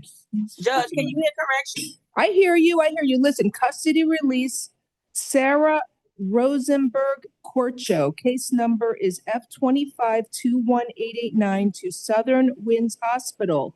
The alternate bond, I was going to set, I think, at $10,000. Okay? Ms. F, I don't know what bond alternate you want to say. Set it at 10,000 this morning. You advised. All right, so can we at least do that now, and I'll sign it on the A form when the clerk arrives with the paperwork? Alternate 10,000, Judge? Yes, yes, so that way they can hopefully get her out today on the transport. Okay, anyway, welcome to Felony First Appearance Hearings. I am Judge Mindy Glazer. I will be presiding today. The video has been played to the one defendant that is there that I see. Are we ready to start, or you need a little more time? A little more time, Judge. I'm sorry. It's my clerk's not here. If it's a large calendar, she's preparing it. The private lawyers, type the name of the case you're here for. Hi, Mr. Stupel. I guess you're not in Greece anymore. You're here. He travels the world. He's a lucky man. Okay, and I see Mr. Lurvy. I give you a shout out too. Write the name of the case you're here for. Another attorney. We'll get all the attorneys, but right now we can't do anything because we don't have the defendants and we don't have a clerk. We'll go off until they're all here and ready. Hi, Miss Corey. Hi, Judge. We have project number 16, 19, and 23. Recording stopped. 16, 19, and 23. I don't have a clerk or a calendar. Recording in progress. We'll see you all in a few minutes. Recording I stopped. I wanted to buy a lottery ticket and I didn't. I'm gonna go run back real quick. I'm joking. I'm gonna take a joke. A lottery ticket. Oh my gosh, they keep emailing me my login for Coinbase. Earlier it was Robinhood, now it's Coinbase.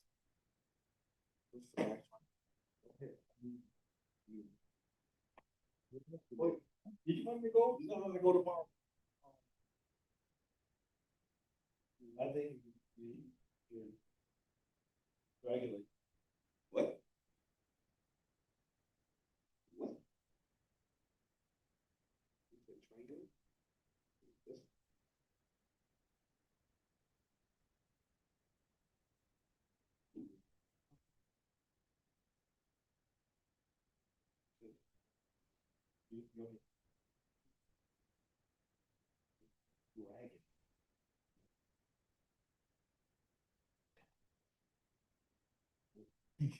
Good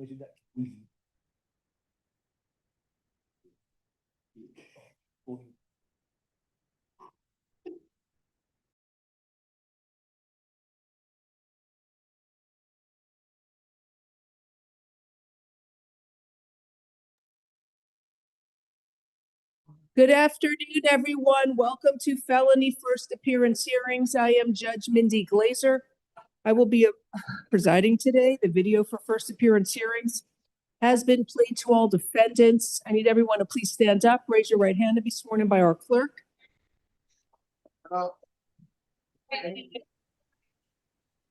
Lines.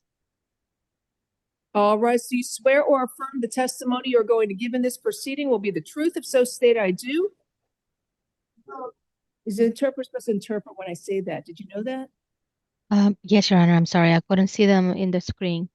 Okay, ¿juran o afirman decir la verdad, toda la verdad y nada más que la verdad? Okay, thank you. Please be seated. Tomen asiento, gracias. Madam Interpreter, raise your right hand to be sworn. Do you Yes. swear or affirm you will translate from English to Spanish, Spanish to English to the best of your abilities? If so, state I do. Yes, Your Honor, I do. Thank you. If there is anybody here for a case on Zoom, please type the defendant's name in the chat room. Si alguien está aquí representando a algún acusado, por favor pongan el nombre de dicho acusado en la plataforma de Zoom. Okay, and then I can have the attorneys announce now, but I'm still waiting on my paperwork. But I'll have the attorneys announce. State. Pero ahora los abogados van a anunciar a quién están representando y mientras me dan mi documentación, mi papeleo. Nessa, as on behalf of the state, good afternoon. Good afternoon. Good afternoon, Judge. Assistant Public Defender Cameron Gittler. I don't know what you said. Your name sort of like faded away. What's your name? Assistant Public Defender Cameron Gittler. Good afternoon. What's your last name? Gittler, Gittler. Gittler? Yeah. Good afternoon, sir. The clerk just walked in. Can I have a calendar, please? Y se han presentado en la audiencia la auxiliar, abogado auxiliar de la Defensoría Pública y también la Fiscalía. Right, I have a bunch of private lawyers. I'll tell you who they are, and then don't raise your hand until I'm on your case, please. I'm going to go in the order you're here. I don't know if Renee wrote it down, the private lawyers. Where are we? Afternoon.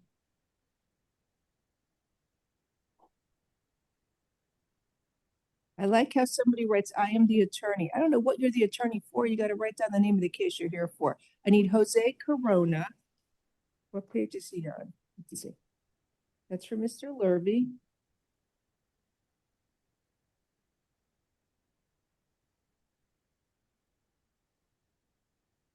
I need Damian Comasana.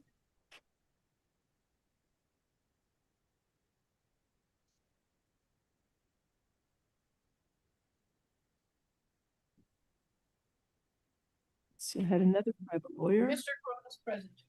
What are the names and numbers of the people out of turn, Ms. Corey? Dan Lurvy is here for Joseph Corona, number 16 on the calendar. All right, number 16 on the calendar. The next is number 19 on the calendar, Tosh Palav, Tav, Mir Faizullah. Who? Number 19, Tosh Pulatav. We might need an interpreter. Who's the attorney? I don't know who the that says I am the attorney. Tony Mirvis. Oh, I'm so sorry. Okay. So I'm going to need Zula Tashpulatov. And then number 23 is Damian Comisana Chang with attorney Nelson Rodriguez. I got that. Is there one more? And then the last one is Jesus Aguilar, number 30, with attorney Eric Stupel. Okay. Who's this gentleman? Mr. Corona? This is Mr. Corona. He speaks English and Spanish. All right. I'll promote Mr. Lurvy then. You have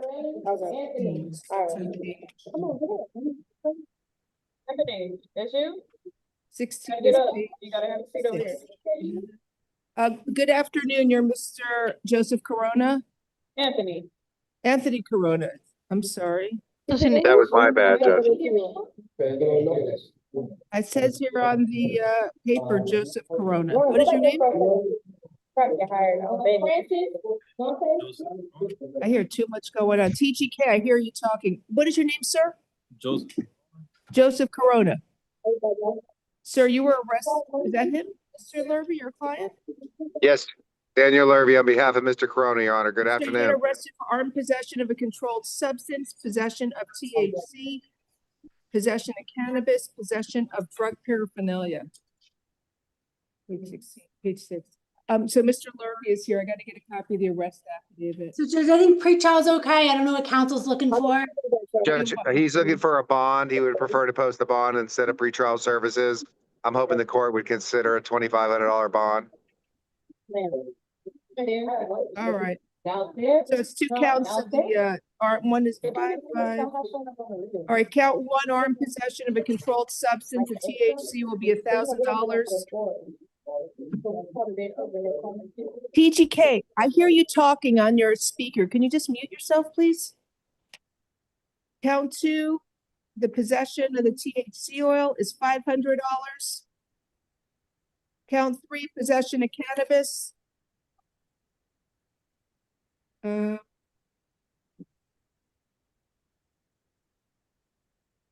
don't know, ROR. Count 4, possession of drug paraphernalia, $500. Your total bond is $2,000. You have a good lawyer. Listen to what he tells you. Have a nice day. Thank you, Mr. Lurvy. Thank you, Judge. Have a good day. Okay, next one is what number? I wrote it down here. What do I do with my numbers I wrote? I got it. Then I need Mirzula Toshpulatov, number 19, which is page 7. What does he need? Does he need an interpreter? Russian interpreter. Russian interpreter. We need to get a Russian interpreter. So let's not promote the attorney yet. We need to get the Russian interpreter. I'm just going to call. Miss Sharon, are you able to call the Russian interpreter for us? I can tell my supervisor here, Your Honor, but they also would like the office staff to let them know, okay? I'm gonna let them know right now. Okay, thank you. Russian, okay. All right, next I have, is it Damian Comasana, Mr. Marella? Where's he? Comasana is adult felony bond judge at 2511536. All right. Can the attorney raise his hand on Zoom so I can promote you, please? Does anybody see the attorney? Can you step away? Okay, attorney, Mr. Varela, Nelson Varela, are you there? Okay, the lawyer's not here. Please have a seat. I have to wait for the lawyer to come back. He may have gone to another courtroom. No, I don't know who needs to call. Then let me call up Jesus Aguilar. Okay. Your Honor, my supervisor, I'm sorry to interrupt. They need the case number and the party's name for which they need the interpreter in Russian. The case number is F25-21956. And the name is Mirfazula Toshpulatov. Oh, okay. May I have the spelling and list of the name? Mirfayzula Toshpulatov.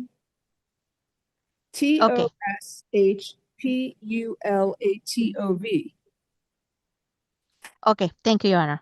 I'll let them know. All right, so we have Miss Jesus Aguilar. He's on number 30, which is page. He received TPS on his traffic. Page 11. Page 11. Jesus Aguilar. Good afternoon, sir. Do you speak English? Yes, ma'am. Sir, you were arrested for felony battery and domestic battery. Your attorney's here, Mr. Stupel. Good afternoon. Good afternoon. Sir, you are out on felony bond. I'm not sure if there should be a hold. The date of arrest out on felony bond case is September 5th. This allegedly occurred on the 22nd, so the hold is proper. Okay. Judge, could we reset this case for tomorrow afternoon? I haven't seen the arrest report, and I'm not prepared to argue the probable cause aspects of this. So Then I'd I'll ask read that it the to you case be because you reset. know what? He has a hold and I'm not delaying court and sending it over another day. I got 16-page calendar for my afternoon. So it's now, it will get set tomorrow before the division judge since he's out on felony bond. He has a hold of Yeah, 25. I haven't been formally retained, Judge, and so I need to speak to the client before I address You want me to anything. reset it for tomorrow? Please, tomorrow afternoon, Your Honor. No, I'm not doing tomorrow afternoon. We don't do Okay, that here. tomorrow morning then, Your Honor? Sir, your lawyer hasn't been hired. Do you want to, is it okay with you to reset this for tomorrow morning so he can be formally hired? Yes. Okay, let me review for probable cause.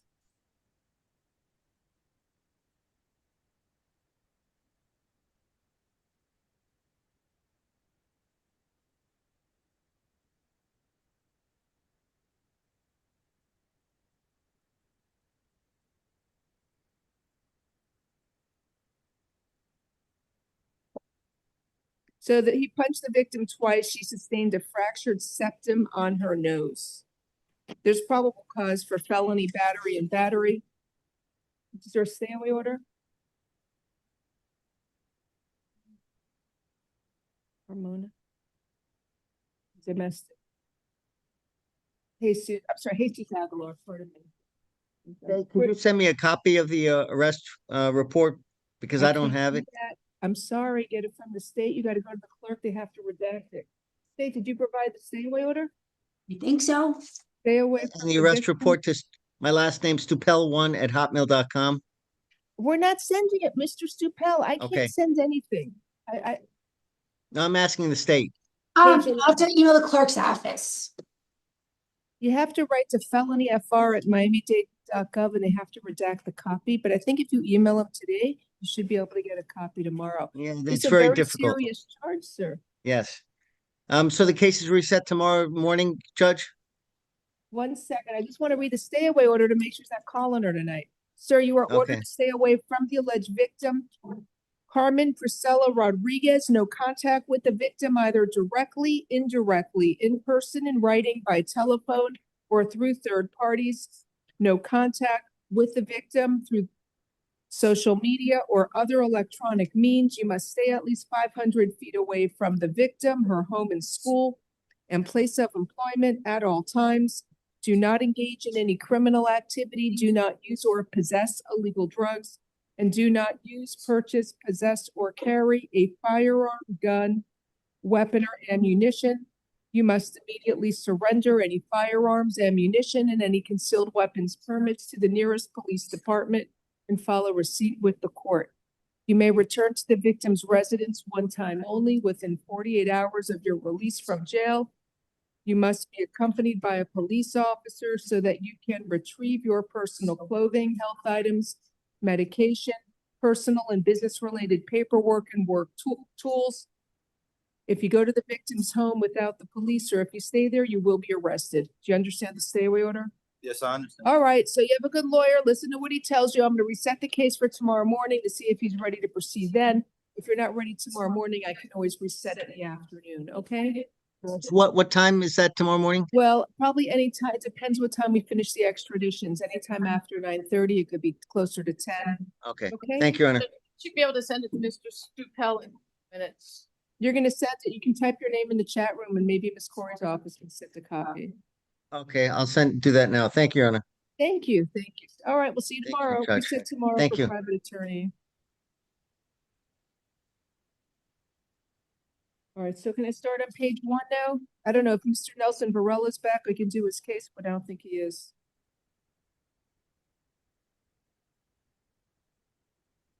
Judge, the one with the Russian interpreter, he says he speaks English.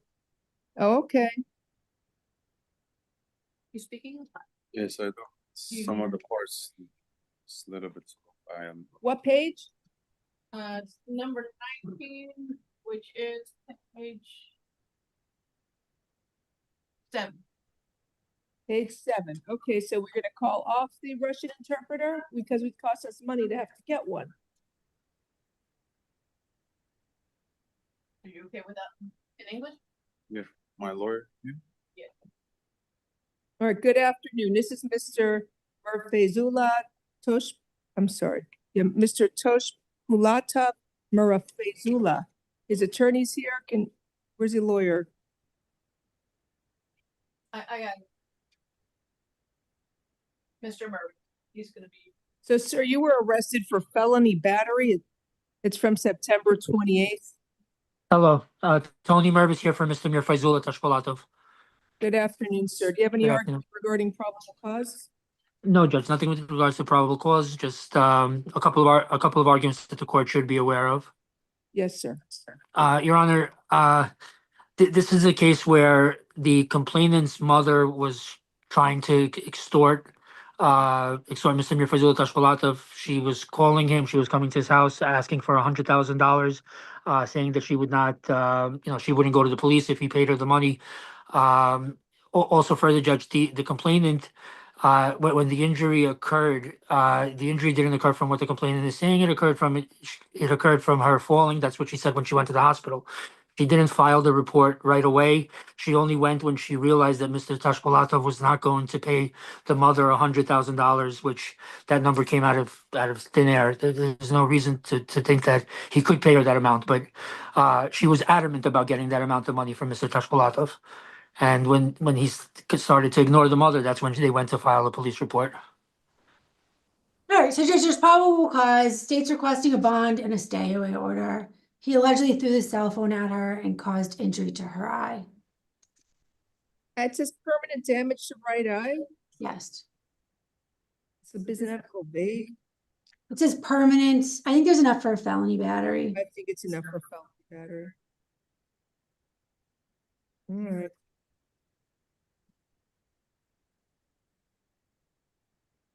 Sir, you are ordered to stay away from the alleged victim whose initials are AV. No contact with that alleged victim, either directly, indirectly, in person, in writing, by telephone, or through third parties. No contact with the victim through social media or other electronic means.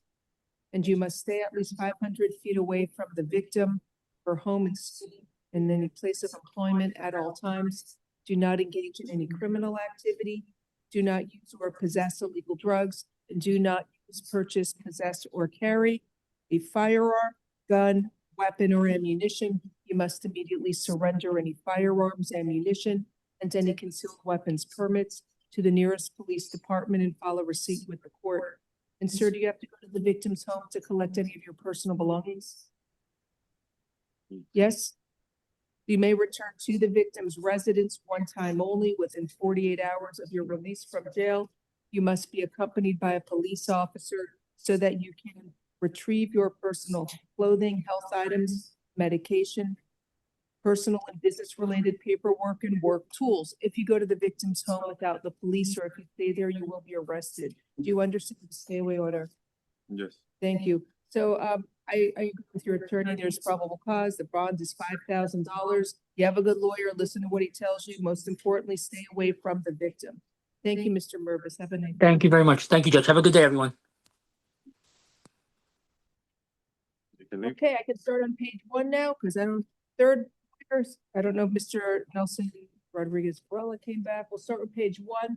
Sarah Rosenberg Concho, custody release to, I said it already before we started court. Custody release to Southern Winds Hospital. Alternate fund was $10,000. Okay. So next one is Viviana.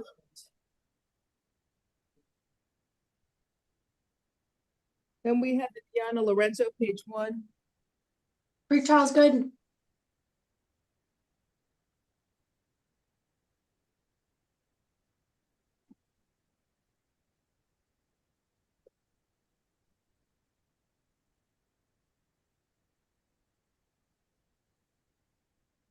Good afternoon, ma'am. Do you speak English? Yes. You were arrested for possession of cocaine and possession of drug paraphernalia. I will appoint the public defender's office for you. There is probable cause, pretrial services, alternate bonds, $1,000 count 1, $500 count 2. Ms. Corey, you sure pretrial's good? Yes, Judge. Thank you. Yes, Judge. Thank you.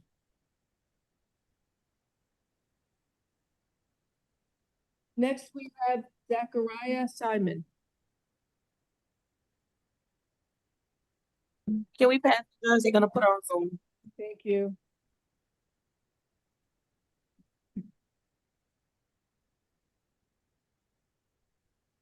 Next is Sylvia Santana, page Bond 1. It's the bond out. The pink one or is it? Simon, Jennifer Rodriguez, page 2. Miss Simon? Judge, Ms. Rodriguez is in circuit court. The So Miss car- Simon, they're trying to get on Zoom. Circuit Court. Simon is reset No, no. for the Zoom, I think. I think we're passing to see if they can get Simon on Zoom. So you said Rodriguez is reset tomorrow? Yeah. NBC?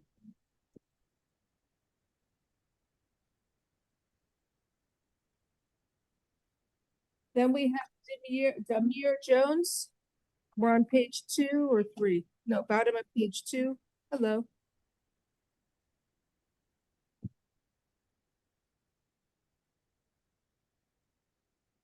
Good afternoon.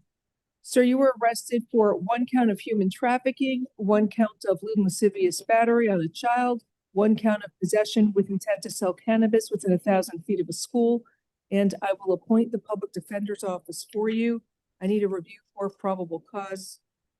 So he's got a 15-year-old girl sleeping with him in exchange for drugs, marijuana products.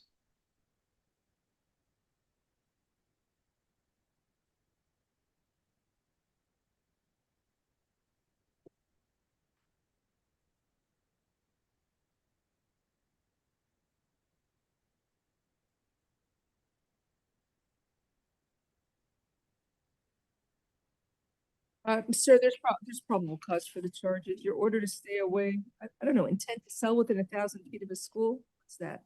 So it's inside of his vehicle. There were A lot of different types of marijuana, 134 grams within the arrest. It's search of the vehicle. It's just possession of cannabis over 20 grams. Sir, you are ordered to stay away from the 15-year-old child whose initials are NAS. No contact with that alleged victim, either directly, indirectly, in person, in writing, by telephone, or through third parties. No contact with the victim through social media or other electronic means. You must stay at least 500 feet away from her home and school at all times. Do you understand the stay away order, sir? The problem is the state filed a motion for pretrial detention pending final hearing because human trafficking is considered of a minor is considered a dangerous crime. It's a first-degree felony. I'm required to grant the state's motion and hold you with no bond on count 1 for human trafficking. Count 2, lewd lascivious battery on a child is $7,500 bond. Count 3, felony possession of cannabis will be $1,000. So you'll see a judge tomorrow. The judge tomorrow will set a final hearing on the state's motion for pretrial detention. Have a nice day, sir.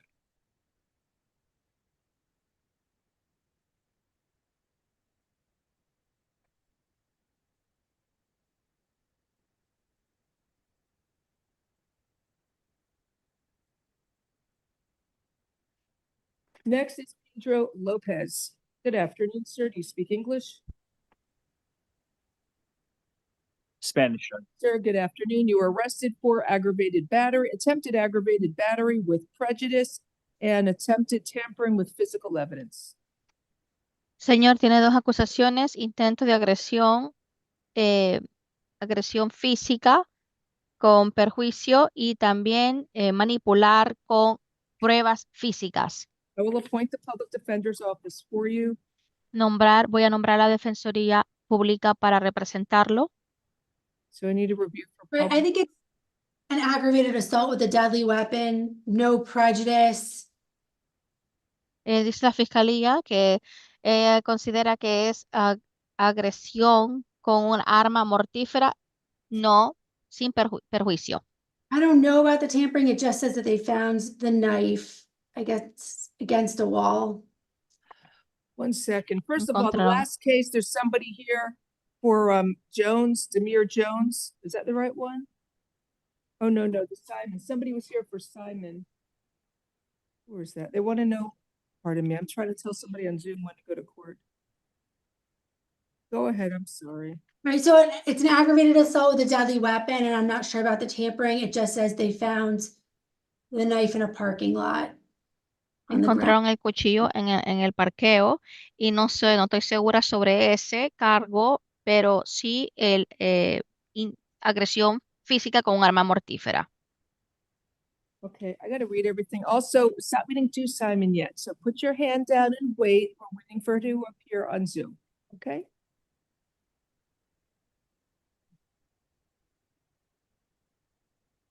Tengo que leer el informe de arresto, sí, señoría.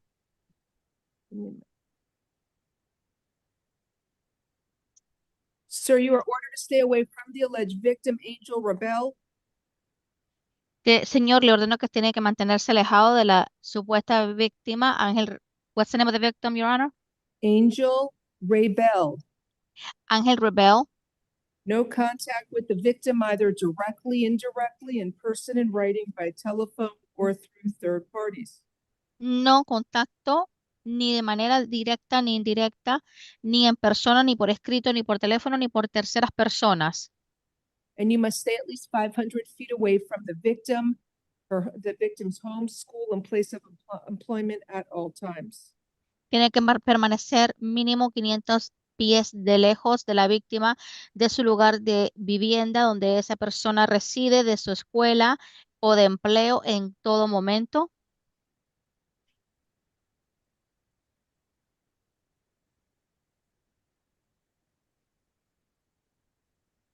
All right, so there is probable cause for aggravated assault with a deadly weapon on count 1 and tampering with evidence on count 2.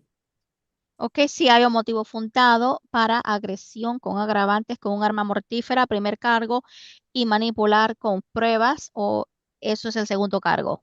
Bond on count 1 is $5,000. Count 2 tampering is $2,500. Para el primer cargo, impongo fianza de $5,000. Para el segundo, $2,500. Have a good day. Tenga buen día usted, señor.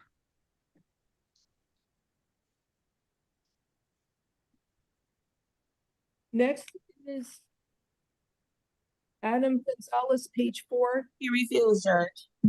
Your Honor, please review for probable cause.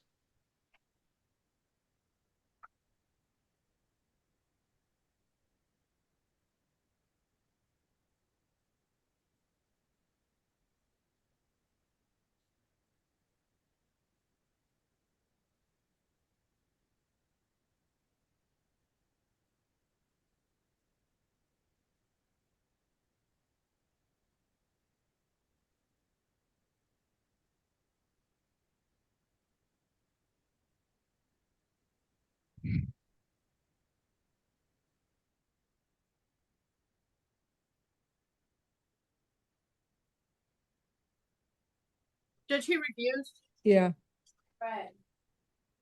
there's probable cause for, wait, Right.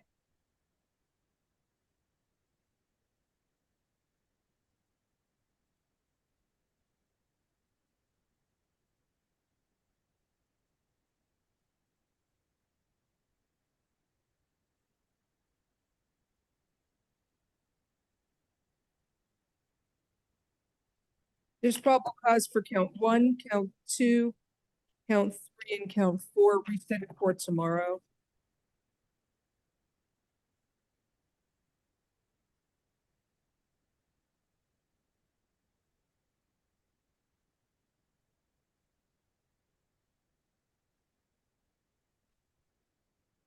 Next is Kataj Hodges. Is this Mr. Hodges? Good afternoon, sir. Come on down, you can stand next to your lawyer. Come on.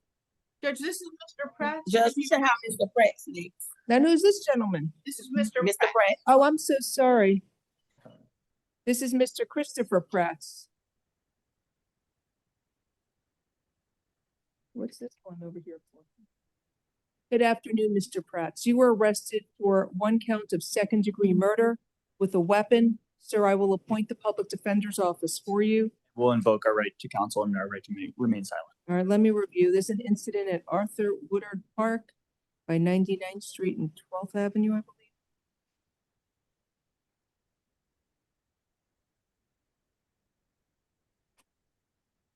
Judge, Mr. Pratt says a domestic violence injunction, no bond. Thank you. You'll have a hold for that open domestic violence case as well. So I guess the police found a knife near the person who was dead, and it had blood on it.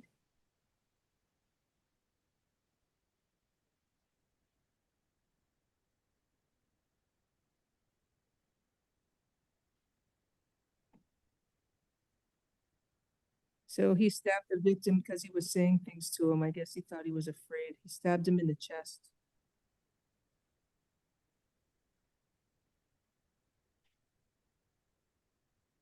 There's probable cause for second-degree murder. Sir, I am granting the state's motion for pretrial detention pending final hearing, and I'm going to hold you with no bond. You're going to see a judge tomorrow, and the judge tomorrow will set a final hearing on the state's motion for pretrial detention. Good day, sir.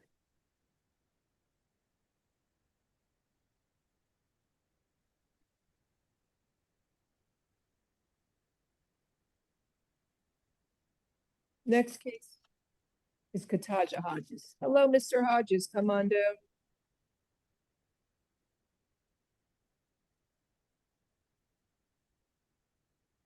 Sir, you were arrested for two cases, petty theft, 2 or more convictions from September 5th and another case from September 26th.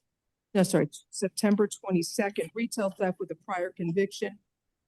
I will appoint the public defender's office for you. We'll start with F25-21938. In this case. Should be a third-degree felony. What? Third-degree felony. Petty, what is it? Petty theft, 2 or more convictions. He took $293.19 of merchandise from CVS. So stay away from the CVS pharmacy at 19198 South Dixie Highway in Cutler Bay, Florida. That bond is $2,500. It's probable because, like I said, petty theft, 2 or more convictions.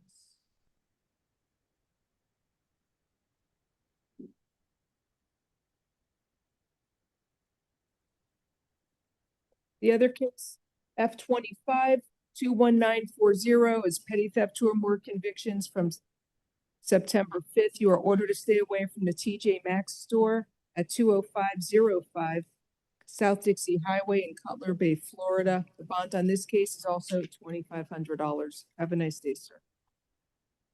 Next is Jefferson Alvarez.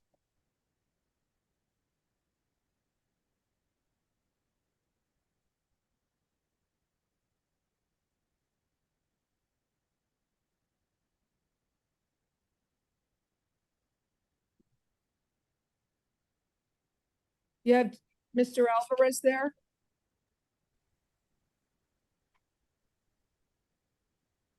Good afternoon, sir. You were arrested for petty theft, 2 or more convictions, possession of burglary tools, and criminal mischief. I will appoint the public defender's office for you. The only issue, Judge, I think the tools were used to cut the chain to the bike. Right. I'm not sure if Criminal there's mischief. It's theft tools.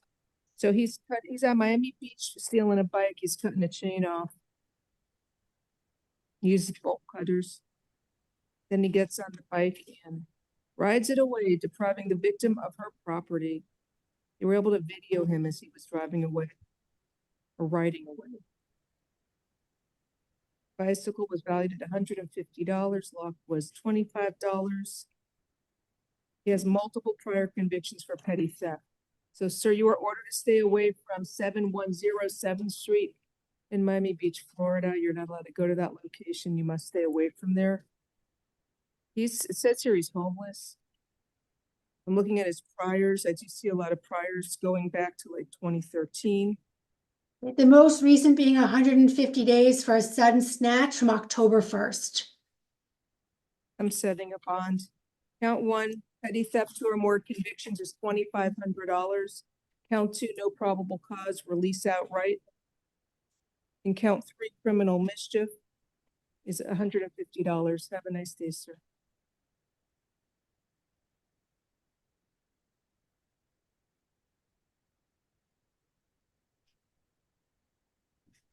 Next case we have is Jesse Watts, page 5.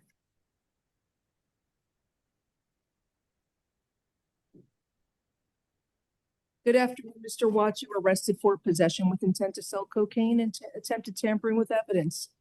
I will appoint the public defender's office for you.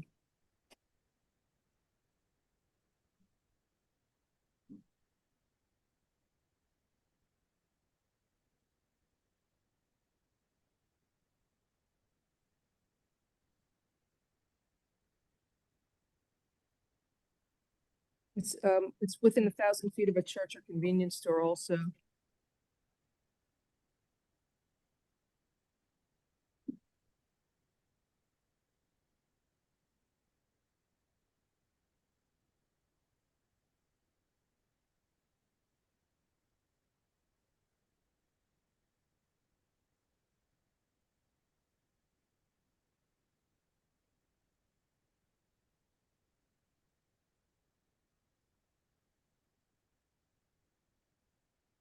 Anyway, there's probable cause. I guess he's trying to sell the cocaine, but I don't think he actually did. Maybe attempted possession with intent to sell cocaine within 1,000 feet of a church or convenience store. I'll set his bond on count 1 at $5,000. Count 2, attempted tampering with evidence will be $1,000. Have a nice day.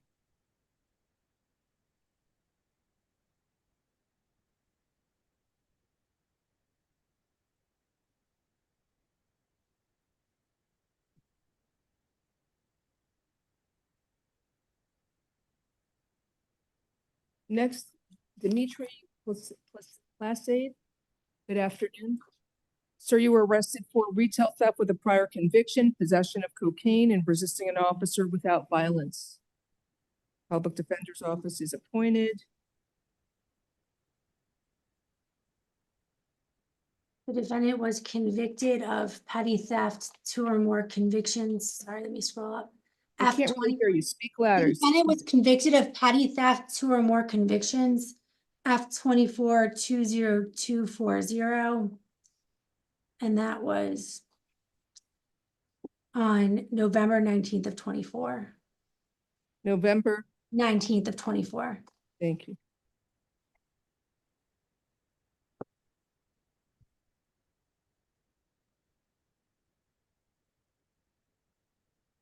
So he's stealing $51.96 of items. He also had some cocaine on him. And he pushed past the officer. There's probable cause for all the charges. You are ordered to stay away from the CVS pharmacy at 170 Southeast 3rd Avenue in Miami, Florida. You are not allowed to go to that store and you must stay away from there. Bond on count 1, petty theft, 2 or more convictions, $2,500. Your Honor, would you consider tap on this? I'm looking at his priors. Do you have an objection? There's some recent priors. There's a petty theft conviction from March. And then there's convictions from January for resisting trespass. I'll set a bond on count. No, I'm giving a bond, but I'll lower it because of the resisting. $1,000, count 1. Count 2, possession of cocaine is $1,000. And count 3, resisting without is $500. Good luck to you, sir.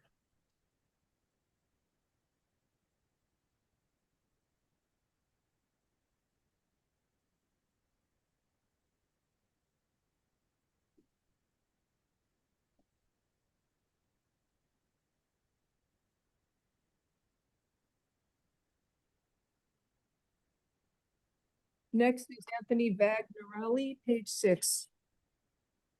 Good afternoon, sir. Sir, you were arrested for battery on a law enforcement officer. I will appoint the Public Defender's Office for you. There's probable cause. He grabbed the security officers. Was on the Metro Rail. And tore the victim's shirt. I don't know what bond you want. He has $5,000. The defendant $5,000 bond. There's probable cause. Good luck to you, sir. Next is Don Tate Francis, page 6.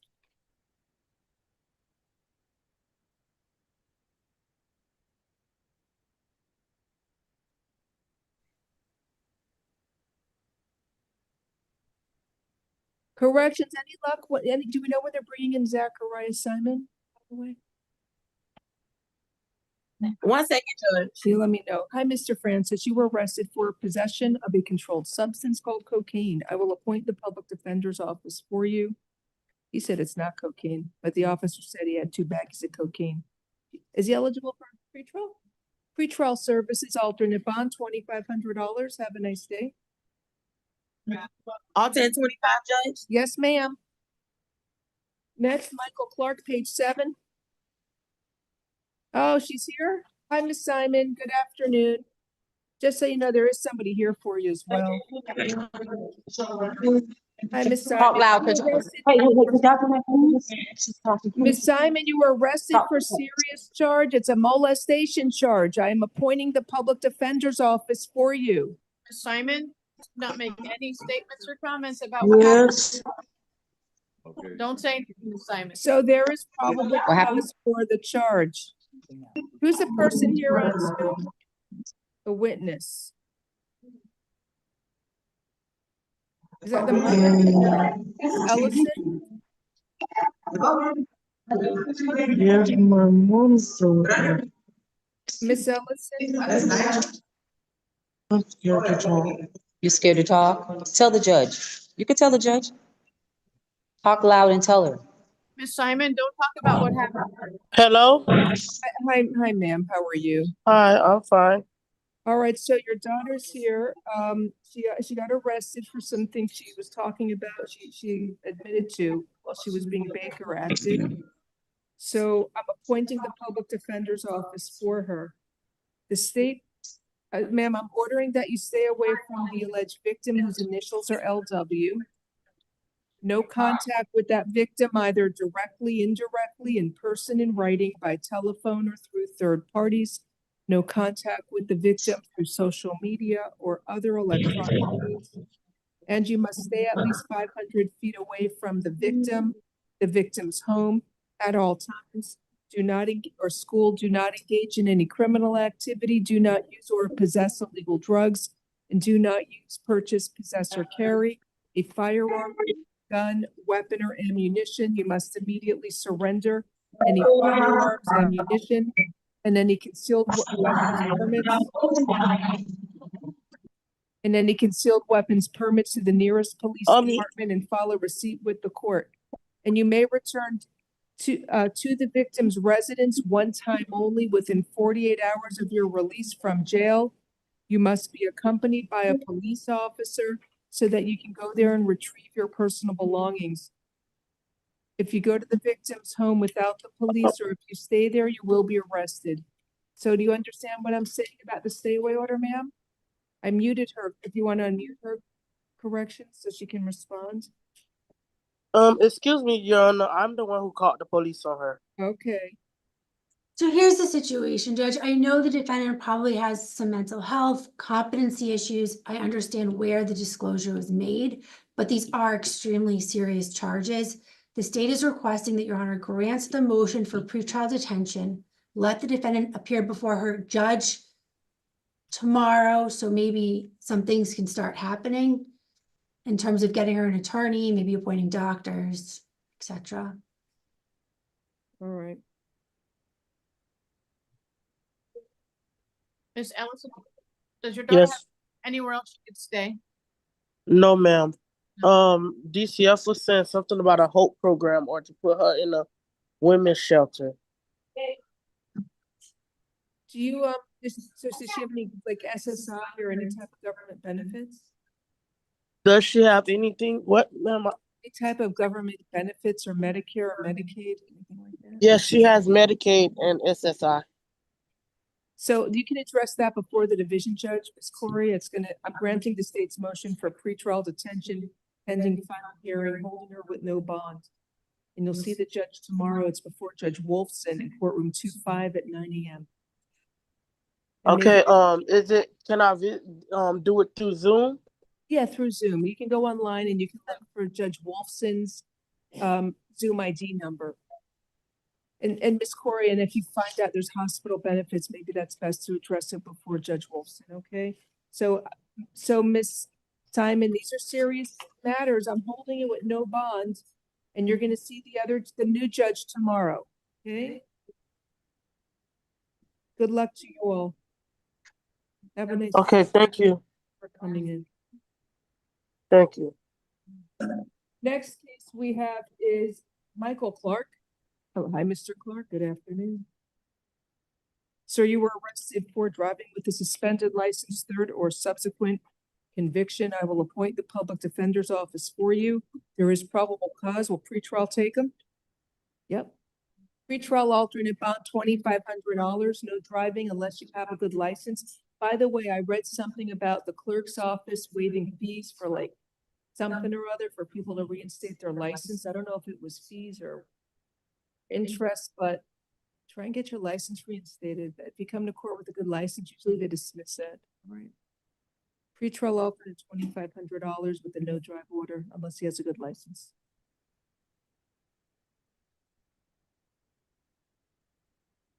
Next, Contavious Wilson. Page 7.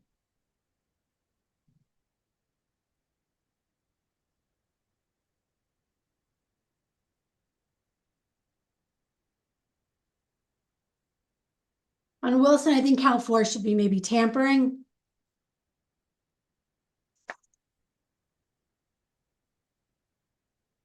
Good afternoon, sir. You were arrested for strong arm robbery, false imprisonment, battery by strangulation, misuse of an emergency 911 system. I will appoint the public defender's office for you. I need a moment to review for probable cause.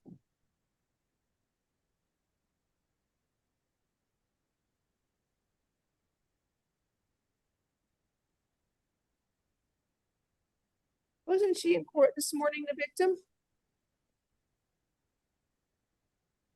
You have my morning calendar handy?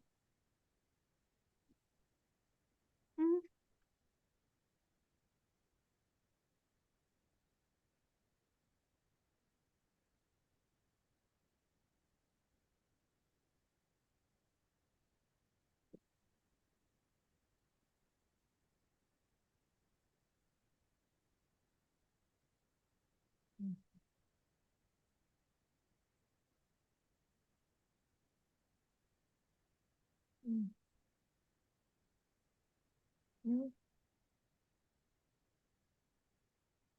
Oh, no, it's different.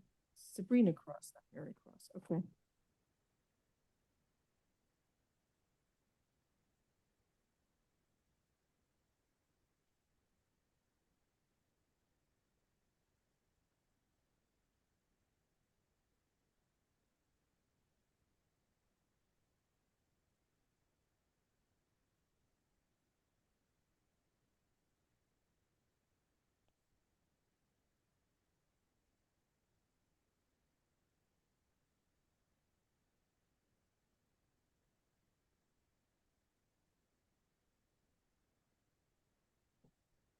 So there's probable cause for count 1, count 2, count 3, what's count 4? I think it should be a tampering. Count 4.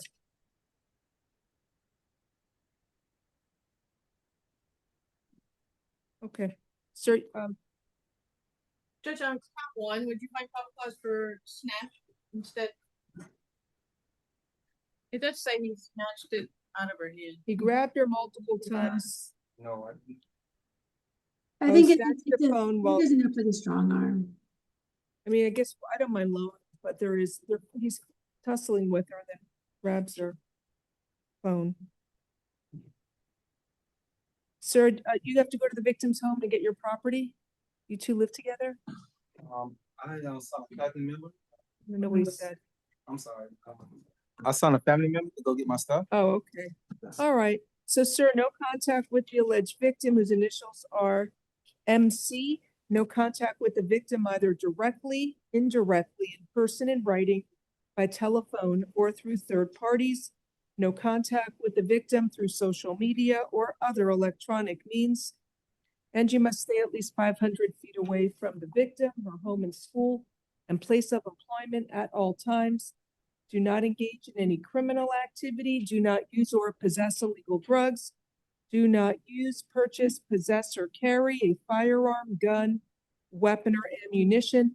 You must immediately surrender any firearms, ammunition, and any concealed weapons permits to the nearest police department and file a receipt with the court. And you may return to the victim's residence one time only within 48 hours of your release from jail. You must be accompanied by a police officer so that you can retrieve your personal clothing, health items, medication, personal and business-related paperwork, and work tools. If you go to the victim's home without the police, or if you stay there You will be arrested. Do you understand the stay away order, sir? Yes, ma'am. All right, he really has no priors. You have money to post the bond? He doesn't, Your Honor. Would you consider house arrest? Yeah, I think I'm fine with that. State, he has no priors. Okay, Okay, house arrest with a GPS monitor. Alternate bond, count one. It's gonna be level 3 house arrest with a curfew from 11 PM to 6 AM.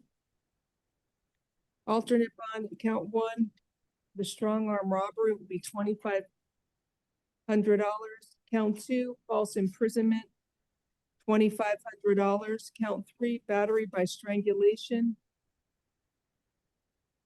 What do you want me to set it at? 2,500, I guess. okay, $2,500. And count four, there's probable cause for tampering with the victim. That's going to be $2,500. So have a nice day. You can get out for free with pretrial. Otherwise, your total bond is $10,000.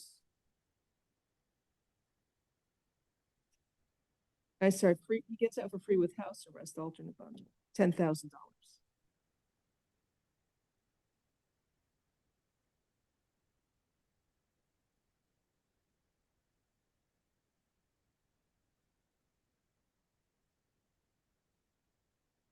Next is Alan Reyes. Mr. Reyes, out on 71 F25105448. Thank you. Hold for the division judge. Good afternoon, sir. Do you speak English? Yes. Thank you. You were arrested for possession of a weapon while committing an offense, grand theft of a firearm, armed possession of a THC pen, use of a firearm or alcohol when your faculties are impaired, and battery. So I will appoint the public defender's office for you. Since you're out on felony bond, you have a hold to see the division judge tomorrow for your open felony case. Let me review. so Judge, they reference a police case number for the battery. I don't think there's facts. He's got the hold anyways. I don't know if counsel wants to stipulate to the dollar.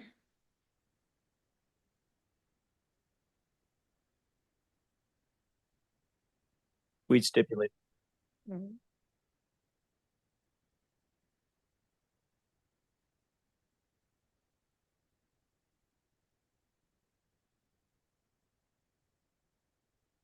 I'll even go do a lower bond on the gun that was stolen in 2019. Could we do a dollar on the grand theft? No, I'll do 1,000. $1. You want to? I'll do $1. Count one, possession of a weapon while committing an offense. Count two, grand theft of the firearm is $1,000. Count three, possession of the THC pen. I'm okay even with $1 on that. Count four, use of a firearm while or possession of a firearm with the faculties impaired. I'm not really sure how his faculties are impaired. $1 on that one too, Judge. $1 on that one. You got to hold to see the division judge tomorrow. Good luck to you. And then count five, the battery is also $1. The battery, $1. Probable cause for that. But you gave me a stay away order. There's a bet for the battery, yeah. Yeah, but there's no probable cause. But they're stipulating, it just doesn't have, I could bring. Okay. Does he live with the victim or no? I don't think it's DV. No. No. Oh, maybe. Does he live with Mr. Urbina? But they don't look. Sir, stay away from Francisco Urbina, the alleged victim. No contact with him, either directly, indirectly, in person, in writing, by telephone, or through third parties. And you must stay at least 500 feet away from his home, school, and place of employment at all times. Do you have to go to his home to get any of your personal belongings? Yes. All right. Also, do not engage in any criminal activity. Do not use or possess illegal drugs. Do not use, purchase, possess, or carry a firearm, gun, weapon, or ammunition. You must immediately surrender any firearms, ammunition, and any concealed weapons permits to the nearest police department and file a receipt with the court. And you may return to the victim's residence one time only within 48 hours of your release from jail. You must be accompanied by a police officer so that you can retrieve your personal clothing, health items, medication, personal and business-related paperwork and work tools. If you go to the victim's home without the police, or if you stay there, you will be arrested. All right, you understand? Look. Good luck to you, sir.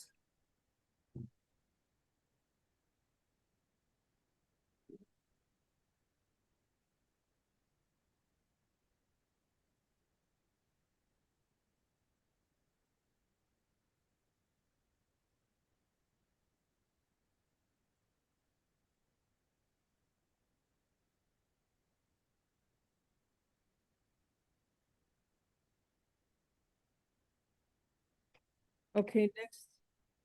DeMarcus Webb. Good afternoon, sir. You were arrested for possession of a controlled substance called psilocybin mushrooms, possession of cannabis, and possession of drug paraphernalia. I will appoint. Actually, can you afford to hire a lawyer, sir? Yes. You want me to reset the case tomorrow to give you a chance to have a lawyer come to court, or you want to waive a lawyer's presence? I'd like to waive the lawyer's presence. Okay. So he's from Texas. Texas, yeah. So if you're on, we just set a bond. When you come in, do you live in Texas? I do not. Where do you live? Live in Florida. Okay. You gotta change your address. All right, so where do you live in Florida? Miami Beach. Oh, what's your address where you get your mail or live? 1002 10th Street. I'll let you do, you'll have to, when you have, you're gonna have to, are you sure you know your address? Yes, I just moved. Yeah. You just moved here, okay. They got zero tolerance for marijuana and drugs in Miami Beach, so if you want to be a frequent visitor here, if you don't want to be a frequent visitor here, don't use marijuana there in Miami Beach, okay? I don't plan to be a frequent. I hope not. I hope not. Does he have prior state? So what? There was, it looks like a failure to appear from another state. I think it may have also been for drugs. All right, count one. What's the mushrooms? No, I see the mushrooms. What's the paraphernalia? Paraphernalia. He had cannabis and mushrooms.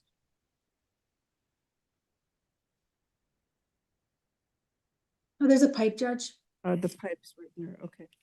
All right. Do you have an objection to an ROR?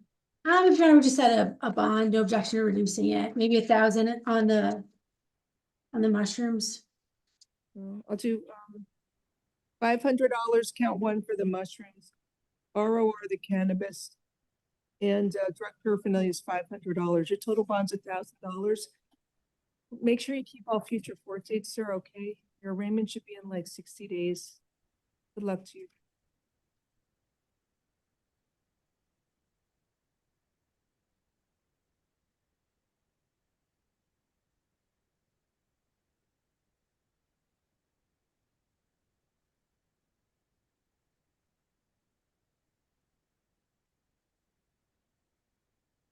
Next, Lazaro Justice, page 8. Good afternoon.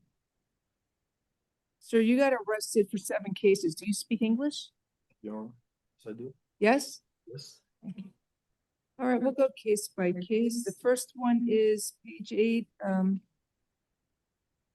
F25-21960. They're all like grand thefts or accessory after the facts. We'll go case by case. I'm sorry. Oh, Your Honor, set the bonds. I just wanted to put on the record, defendant's got priors out of county, released from prison 2016.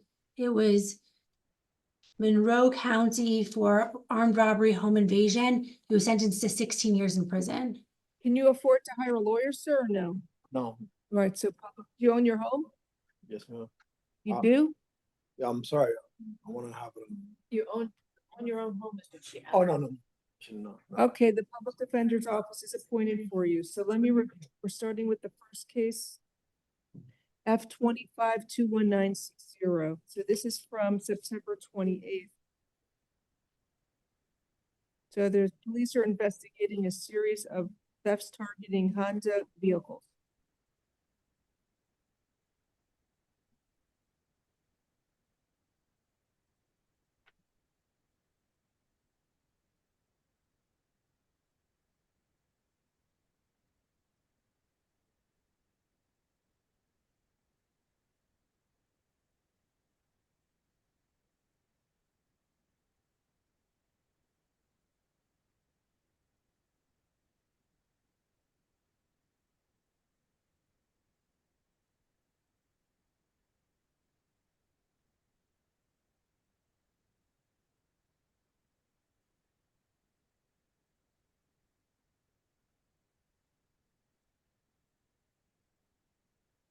Looks like you may have an arrest warrant for stuff going on in Broward for the similar charges.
Okay, so in this case, it's conspiracy for grand theft, accessory after the fact.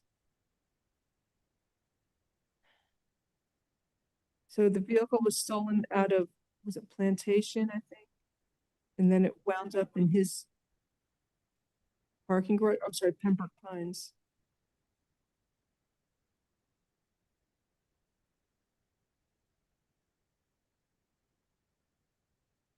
And he had a vehicle key programmer in the rear seat of his vehicle.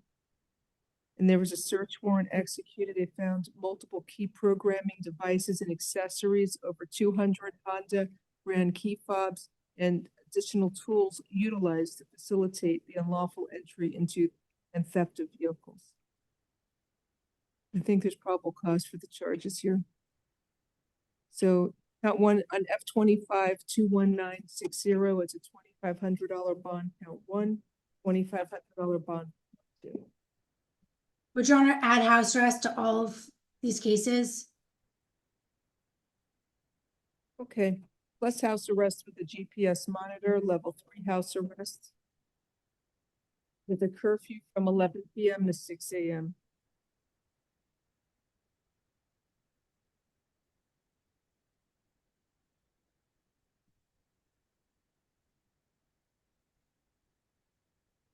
Next, we have F-25 21969. Here he's charged with grand theft of a vehicle from September 1st.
There's probable cause for grand theft of the vehicle. The bond is 25. It's charged as a second-degree felony. It should be a I don't third think there's a degree felony. value.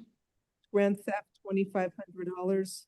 Plus house arrest, level 3, curfew, 11 p.m. to 6 a.m. Judge, that's what they ended in 964. No, 6'9". No, 6'9". 6'9".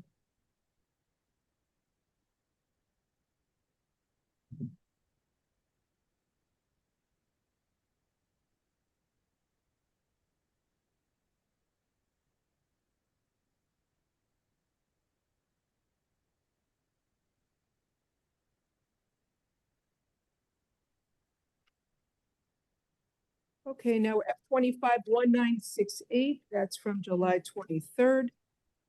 So it's the same thing, cell sites. He's also observed operating the vehicle.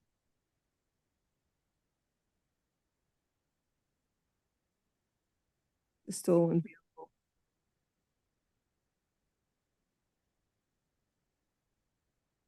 Judge, I think they're talking about the Lex. Oh, the Lex. The original car.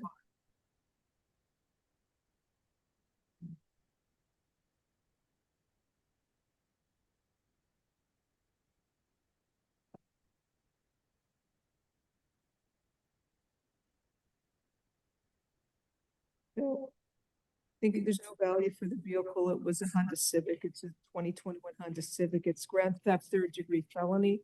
Bond is $2,500.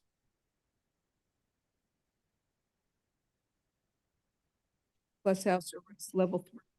House arrest, curfew 11 p.m. to 6 a.m.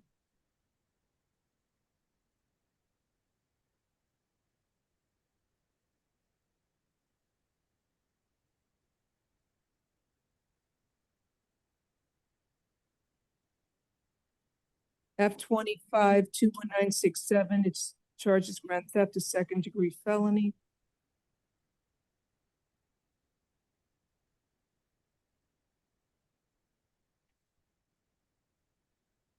There's probable cause for grand theft, a third-degree felony. Your bond is $2,500.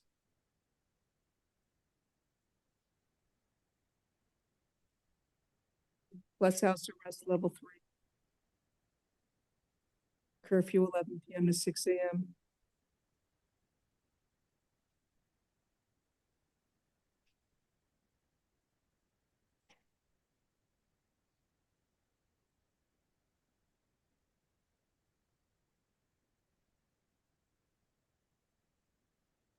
F25-21966. That's from September 30th. He's charged with grand theft of a vehicle, conspiracy to commit grand theft, accessory after the fact.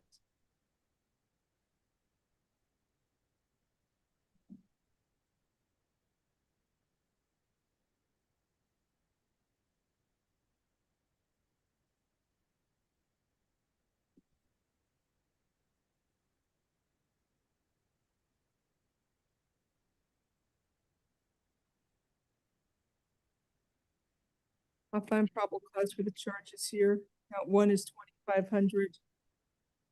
I don't know, I'm gonna split 1 and 2. Count 1 is 1,500, count 2 is 1,000, and count 3 is 2,500. 1,500, 1,000, and 2,500. Plus house arrest. Level 3 curfew, 11 p.m. to 6 a.m.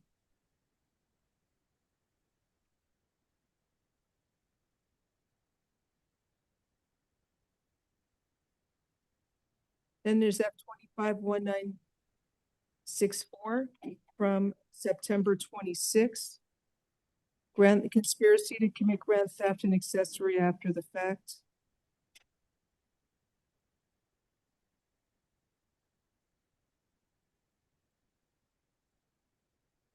I'll find probable cause for the charges. Count 1 is 2,500, count 2 is $2,500.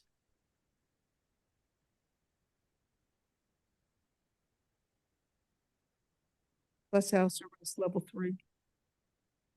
Curfew 11 p.m. to 6 a.m. That's all cases.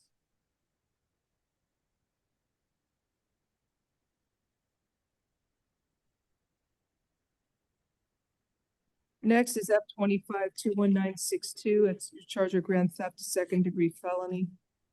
On this one.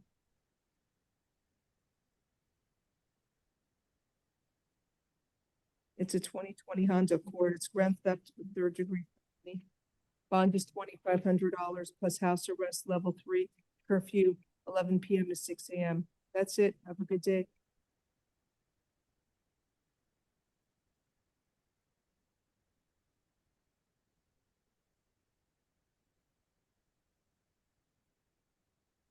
Next is Damian Gomez Chang. Is that the one with the private lawyer? Good afternoon.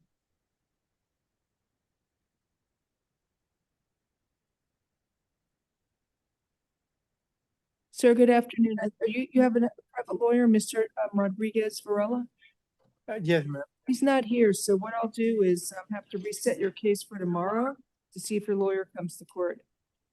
Unless you want me to waive his presence. What? I would like to waive his presence. Oh, okay, that way you'll go before the division judge tomorrow since you're out on felony bond. So Okay, right. let me make a note. Just in case. Just in case you just. Okay.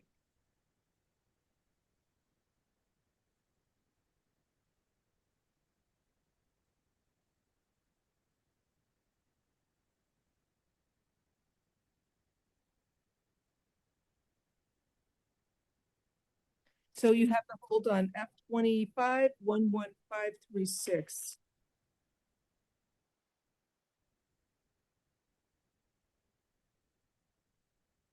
So count on F25 21963, your charge of grand theft, a second-degree felony. I think that should be a third-degree felony. 1 minute. Count 2, conspiracy to commit grand theft, and count 3 is burglary. Judge, he also is out on felony bond F25 11536. Yes, there's a hold for tomorrow. Thank you. Also, Judge, one more thing. He was sentenced to, let's see, 20 years, 6 months for murder. He was released from prison in 2015. No, 2015? Yes. He did his time on that.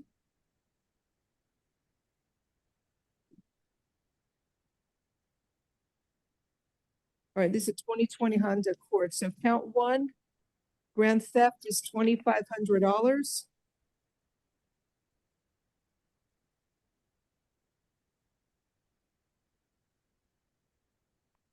Count 2, conspiracy to commit grand theft. It will be $1,000. And count 3, burglary to the conveyance. I'll set that at $2,500.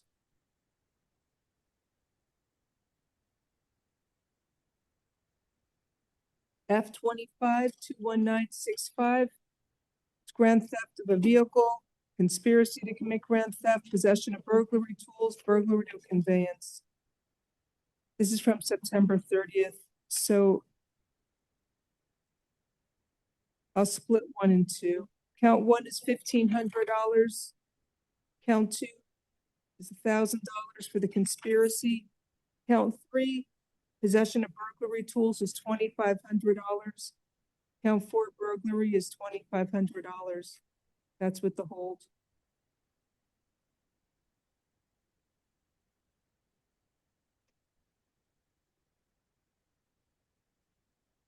And then there's F25 21961. It's from September 26th. The charge is grand theft of a vehicle, conspiracy to commit grand theft, and burglary to the unoccupied conveyance. So count 1, grand theft. It's a third-degree felony, I believe.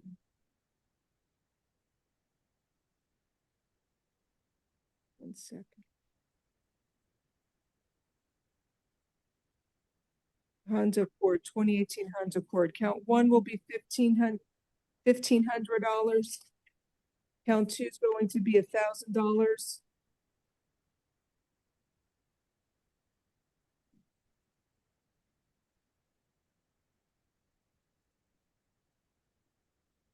Count 3, burglary, the unoccupied conveyance is $2,500. With the hold. With the Nebia? With a Nebia? Let me state what a Nebia is. I mean, I think it makes sense, and also house arrest, but he does have the whole. Plus Nebia. Plus Nebia for all cases. All right, have a nice day. You'll see, I believe, Judge Block tomorrow. I'm gonna write down the other ones.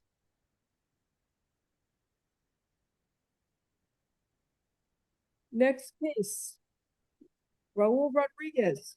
Judge, defendant that was before him, Justice, is he also with the Nebia as well? Was it marked on the A form? It's marked on the jail card.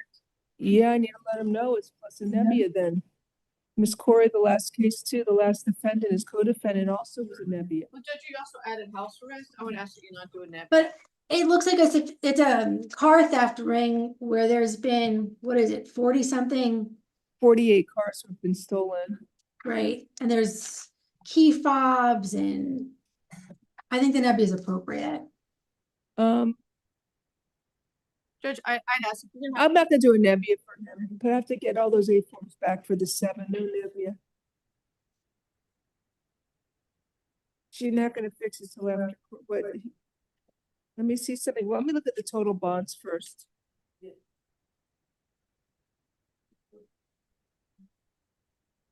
The other one was, yeah, so the one I just gave you, the last one was a Nebia.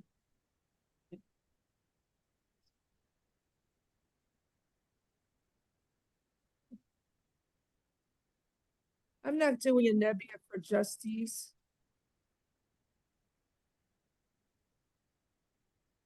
He can bond out.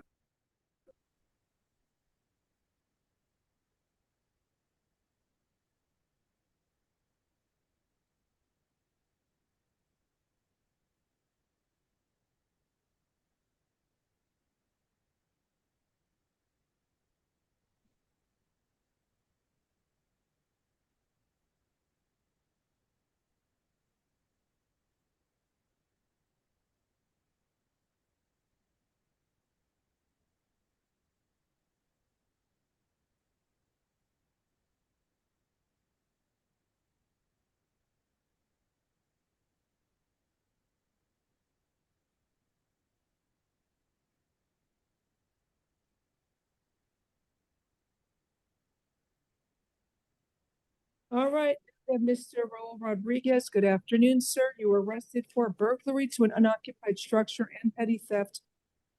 I will appoint the public defender's office for you. Is it a dwelling, Steve? Yeah, it's a dwelling package. He's stealing packages. You're ordered to stay away from the alleged victim, Crystal Despada. No contact with the victim, either directly, indirectly, in person, in writing, by telephone, or through third parties, and stay at least 500 feet away from the victim, her home, school, and place of employment. Stay away from her residence at 133 Northwest 47th Terrace in Miami, Florida. So it's count 1, burglary to the dwelling is $5,000. No, actually, it's a closed front gate. He's jumping over the front of the property. What do you want? You okay? 5,000 is okay. $5,000, count 1. Count 2 was $150. Have a good day.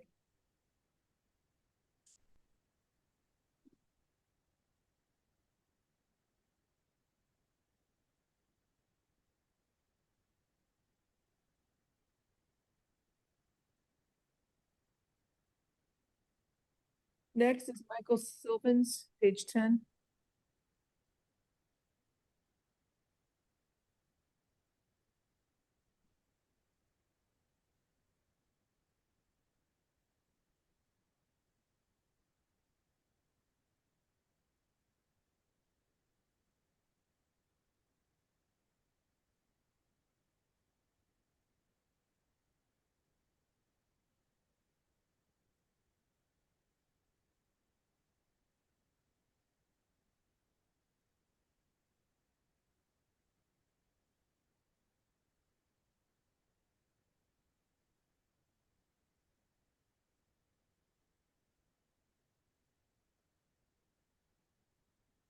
Good afternoon, sir. You were arrested for possession of or procuring or passing title to a stolen vehicle by an unauthorized alien and perjury by false written declaration. So I will appoint the public defender's No, office Judge. for you. No alien enhancement. And I think what he did was he submitted fake invoices to get a rebuilt title. All right. So count 1 is, So Judge, for count 1, there shouldn't be probable cause. Only really for count 2. no, he's procuring a fake title. But it talks about a stolen vehicle, Judge. I don't think this is a stolen vehicle. I think he's trying to get title to It had an unrecovered stolen engine and transmission belonging with another VIN. Title fraud in the paperwork for the vehicle. What is that? Where's that, Judge? That I had a stolen? So go to the second, what is it? The second page? Let me see. Let me read this one. The charger recovered was confirmed to have an unrecovered stolen engine and transmission belonging to another vehicle. And there was also title fraud with the paperwork for the vehicle.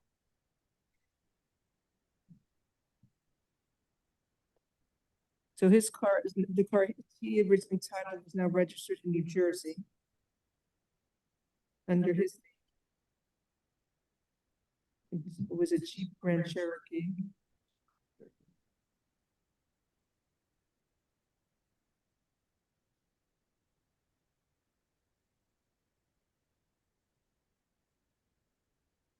I mean, I think there's a statute, let me see, like title, let's see, obtaining a title by fraud. Obtaining title by fraud. I mean, do you have an objection to pretrial is eligible for pretrial? Is that an unauthorized deal? That I know of. Okay. Do you live in Florida? Okay. Pretrial services alternate bond. Count one is the fraudulent title. And count two is a perjury. So I guess it's 2,500 each count with pretrial. Pretrial alternate, 2,500 each count. Have a nice day.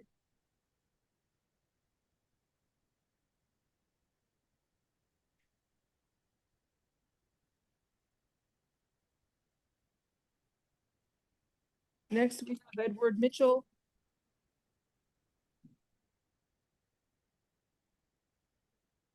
Page 10. Good afternoon, Mr. Mitchell.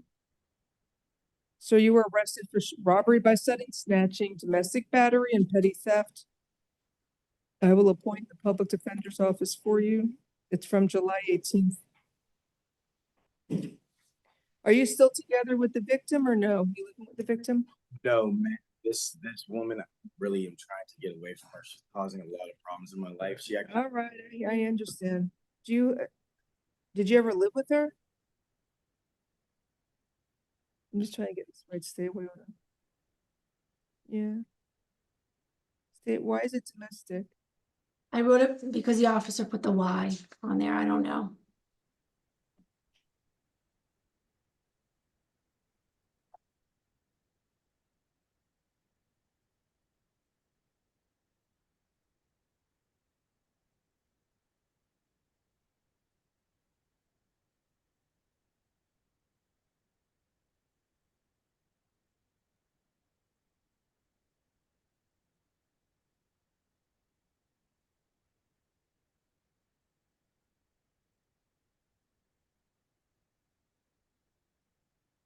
Sir, have you ever lived with the victim? she did with me, but this was the day I was telling her no. I hear you. Yeah.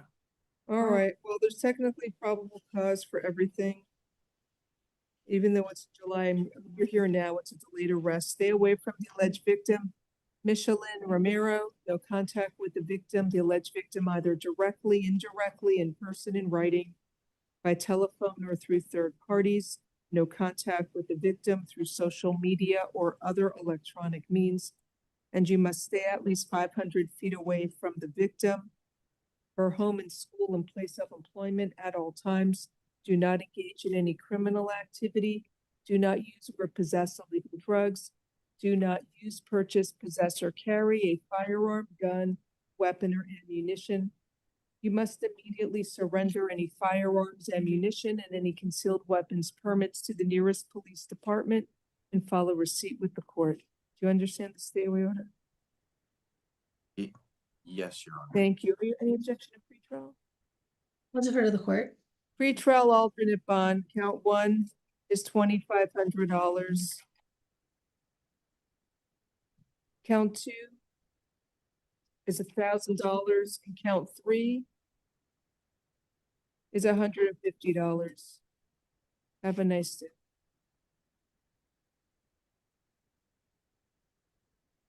Actually, took her phone. It should be a grand theft, but I think she got it all. I'm okay with it. Next up, previous Muldrow, page 10.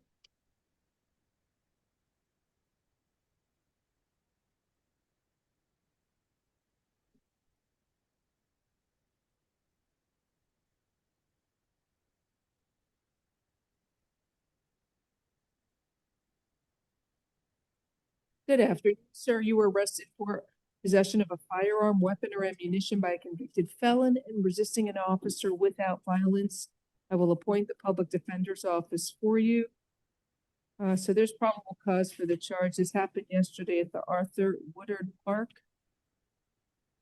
It's, they saw him running from the park through the park. He had a firearm. He threw over the fence. And he's a convicted felon of armed kidnapping, kidnapping with a firearm, armed robbery, armed burglary. So there's probable cause.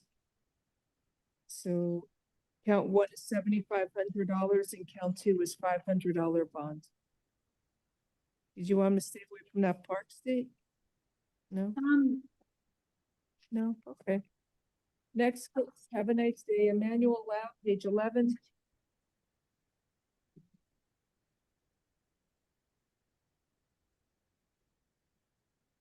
It doesn't describe the drugs and the vehicle as a third-degree felony.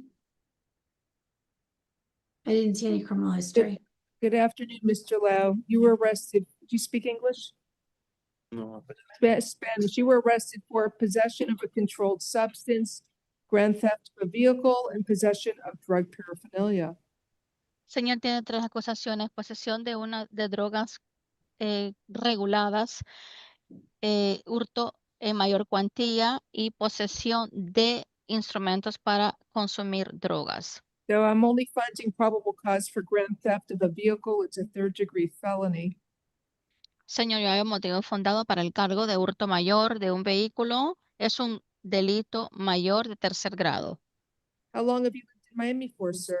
¿Por cuánto tiempo usted ha vivido aquí en Miami, señor? 4 años. 4 years. Okay. Any objection to a free trial? If Alguno- counsel stipulate on count one to $1, piece even $1. ¿Alguna objeción? Ms. Corey, you want to stipulate to PC? That's fine. All right. Pretrial services, alternate bond, $1 count one, $2,500 count two, and $1 count. Okay, I'm sorry, Your Honor. The volume was a little bit off. The first one Pretrial is alternate bond, $1 count one, $2,500 count two, and $1 count three. Thank you, Your Honor. Okay, entonces pretrial services como alternativa es $1 para el primer cargo, $2,500 para el segundo cargo y $1 para el tercer cargo. You have a nice day, sir. Que tenga usted un buen día, señor. Oscar Osmond, page 11. Bond out. Bond out, Gary Coney.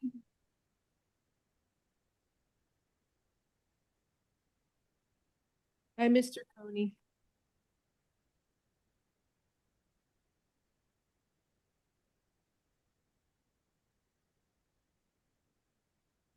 Good afternoon, sir. You were arrested for fleeing and eluding a police officer, attempted tampering with evidence, and resisting an officer without violence. I will appoint the public defender's office for you.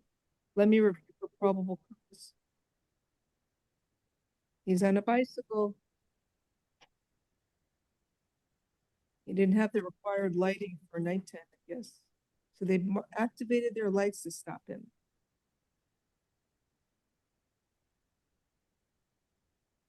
He discarded a grocery bag that had a ceramic bowl.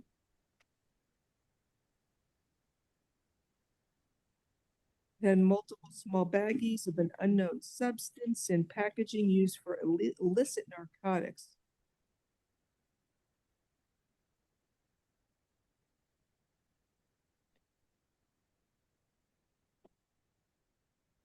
So we gave a false name. I guess he gave the name of his son. Is it nice? I didn't see it. I see fleeing, the attempted tampering, and resisting. He said he discarded multiple bags in the vegetation, continued to flee. He's homeless. He also came in on some bench warrants, states requesting the bond, maybe reduce count one since it was a bike. Would Your Honor consider top? No, I can't. He has a bench warrant, Right, 3 he bench might. warrants. He can come to court. But I'll set count one, the fleeing and eluding the police officer on the bicycle is $1,000. Count two, the attempted tampering with evidence. $900,000, I don't think they found it. That's a recall they found. $1,000, count 2, count 3, resisting without is $500. Good luck to you.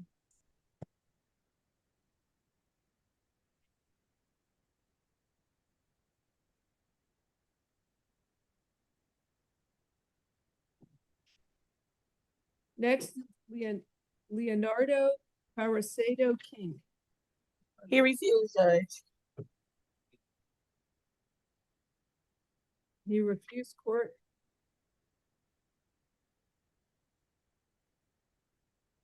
Let me review. So the robbery was taking the bat. What'd you say? The robbery was taking the baseball bat.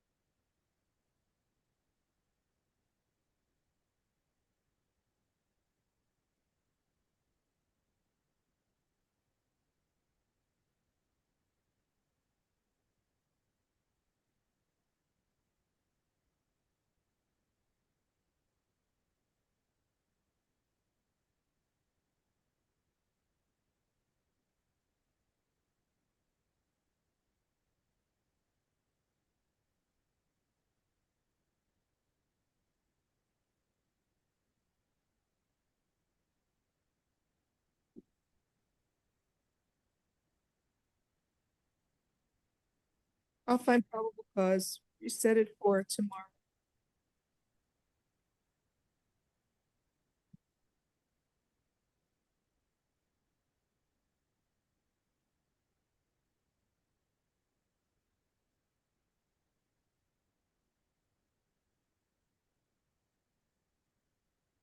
Question, was that a refusal or just NBC? He refused. Next is Hill, page 12. He'll also refuse, Judge. Okay, this is what, second refusal? Reset it for tomorrow.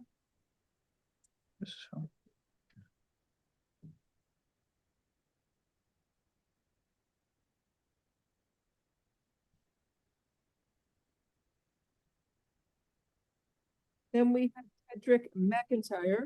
Also refused.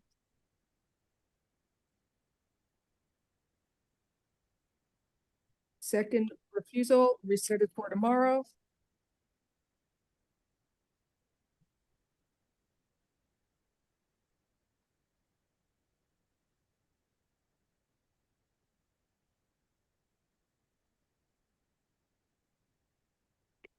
Then there's Alphonsus Smith, page 13. Defendant refused. It's an added charge, introduction of a unlawful article at the jail. He had a shank. You want to waive his presence? We'll waive. Appoint the public defender's office. Waive presence, bond is $2,500. I'm sorry. Now I'm getting. Was that refusal or NBC? Refused. I'm tired. Yes, it's exhausting.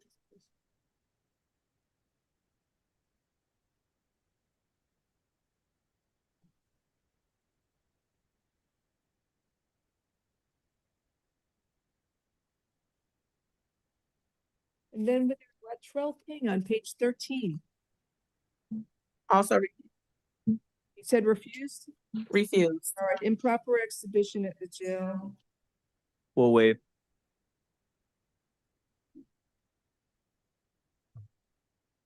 That is probable cause. Appoint the public defender's office, waive presence, bond is $2,500.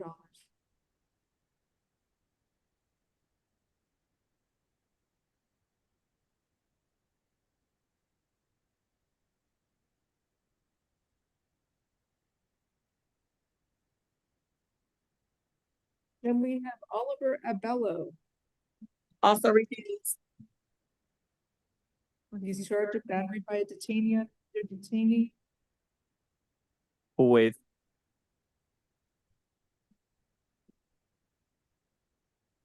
There's probable cause for the charge. The victim's name is here, Adrian Reed, I believe. Bond is $2,500. Appoint public defender's office, waive presence.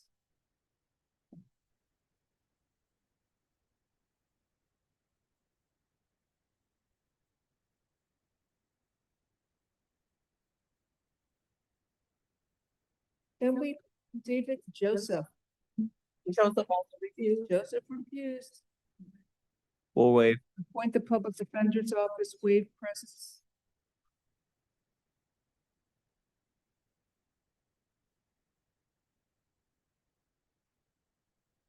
There's probable cause for the charge, $2,500.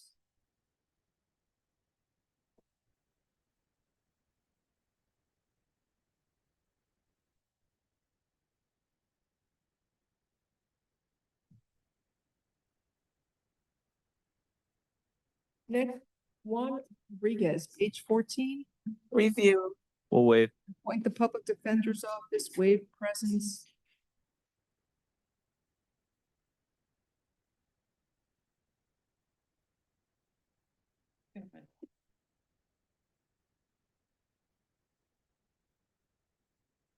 One sec.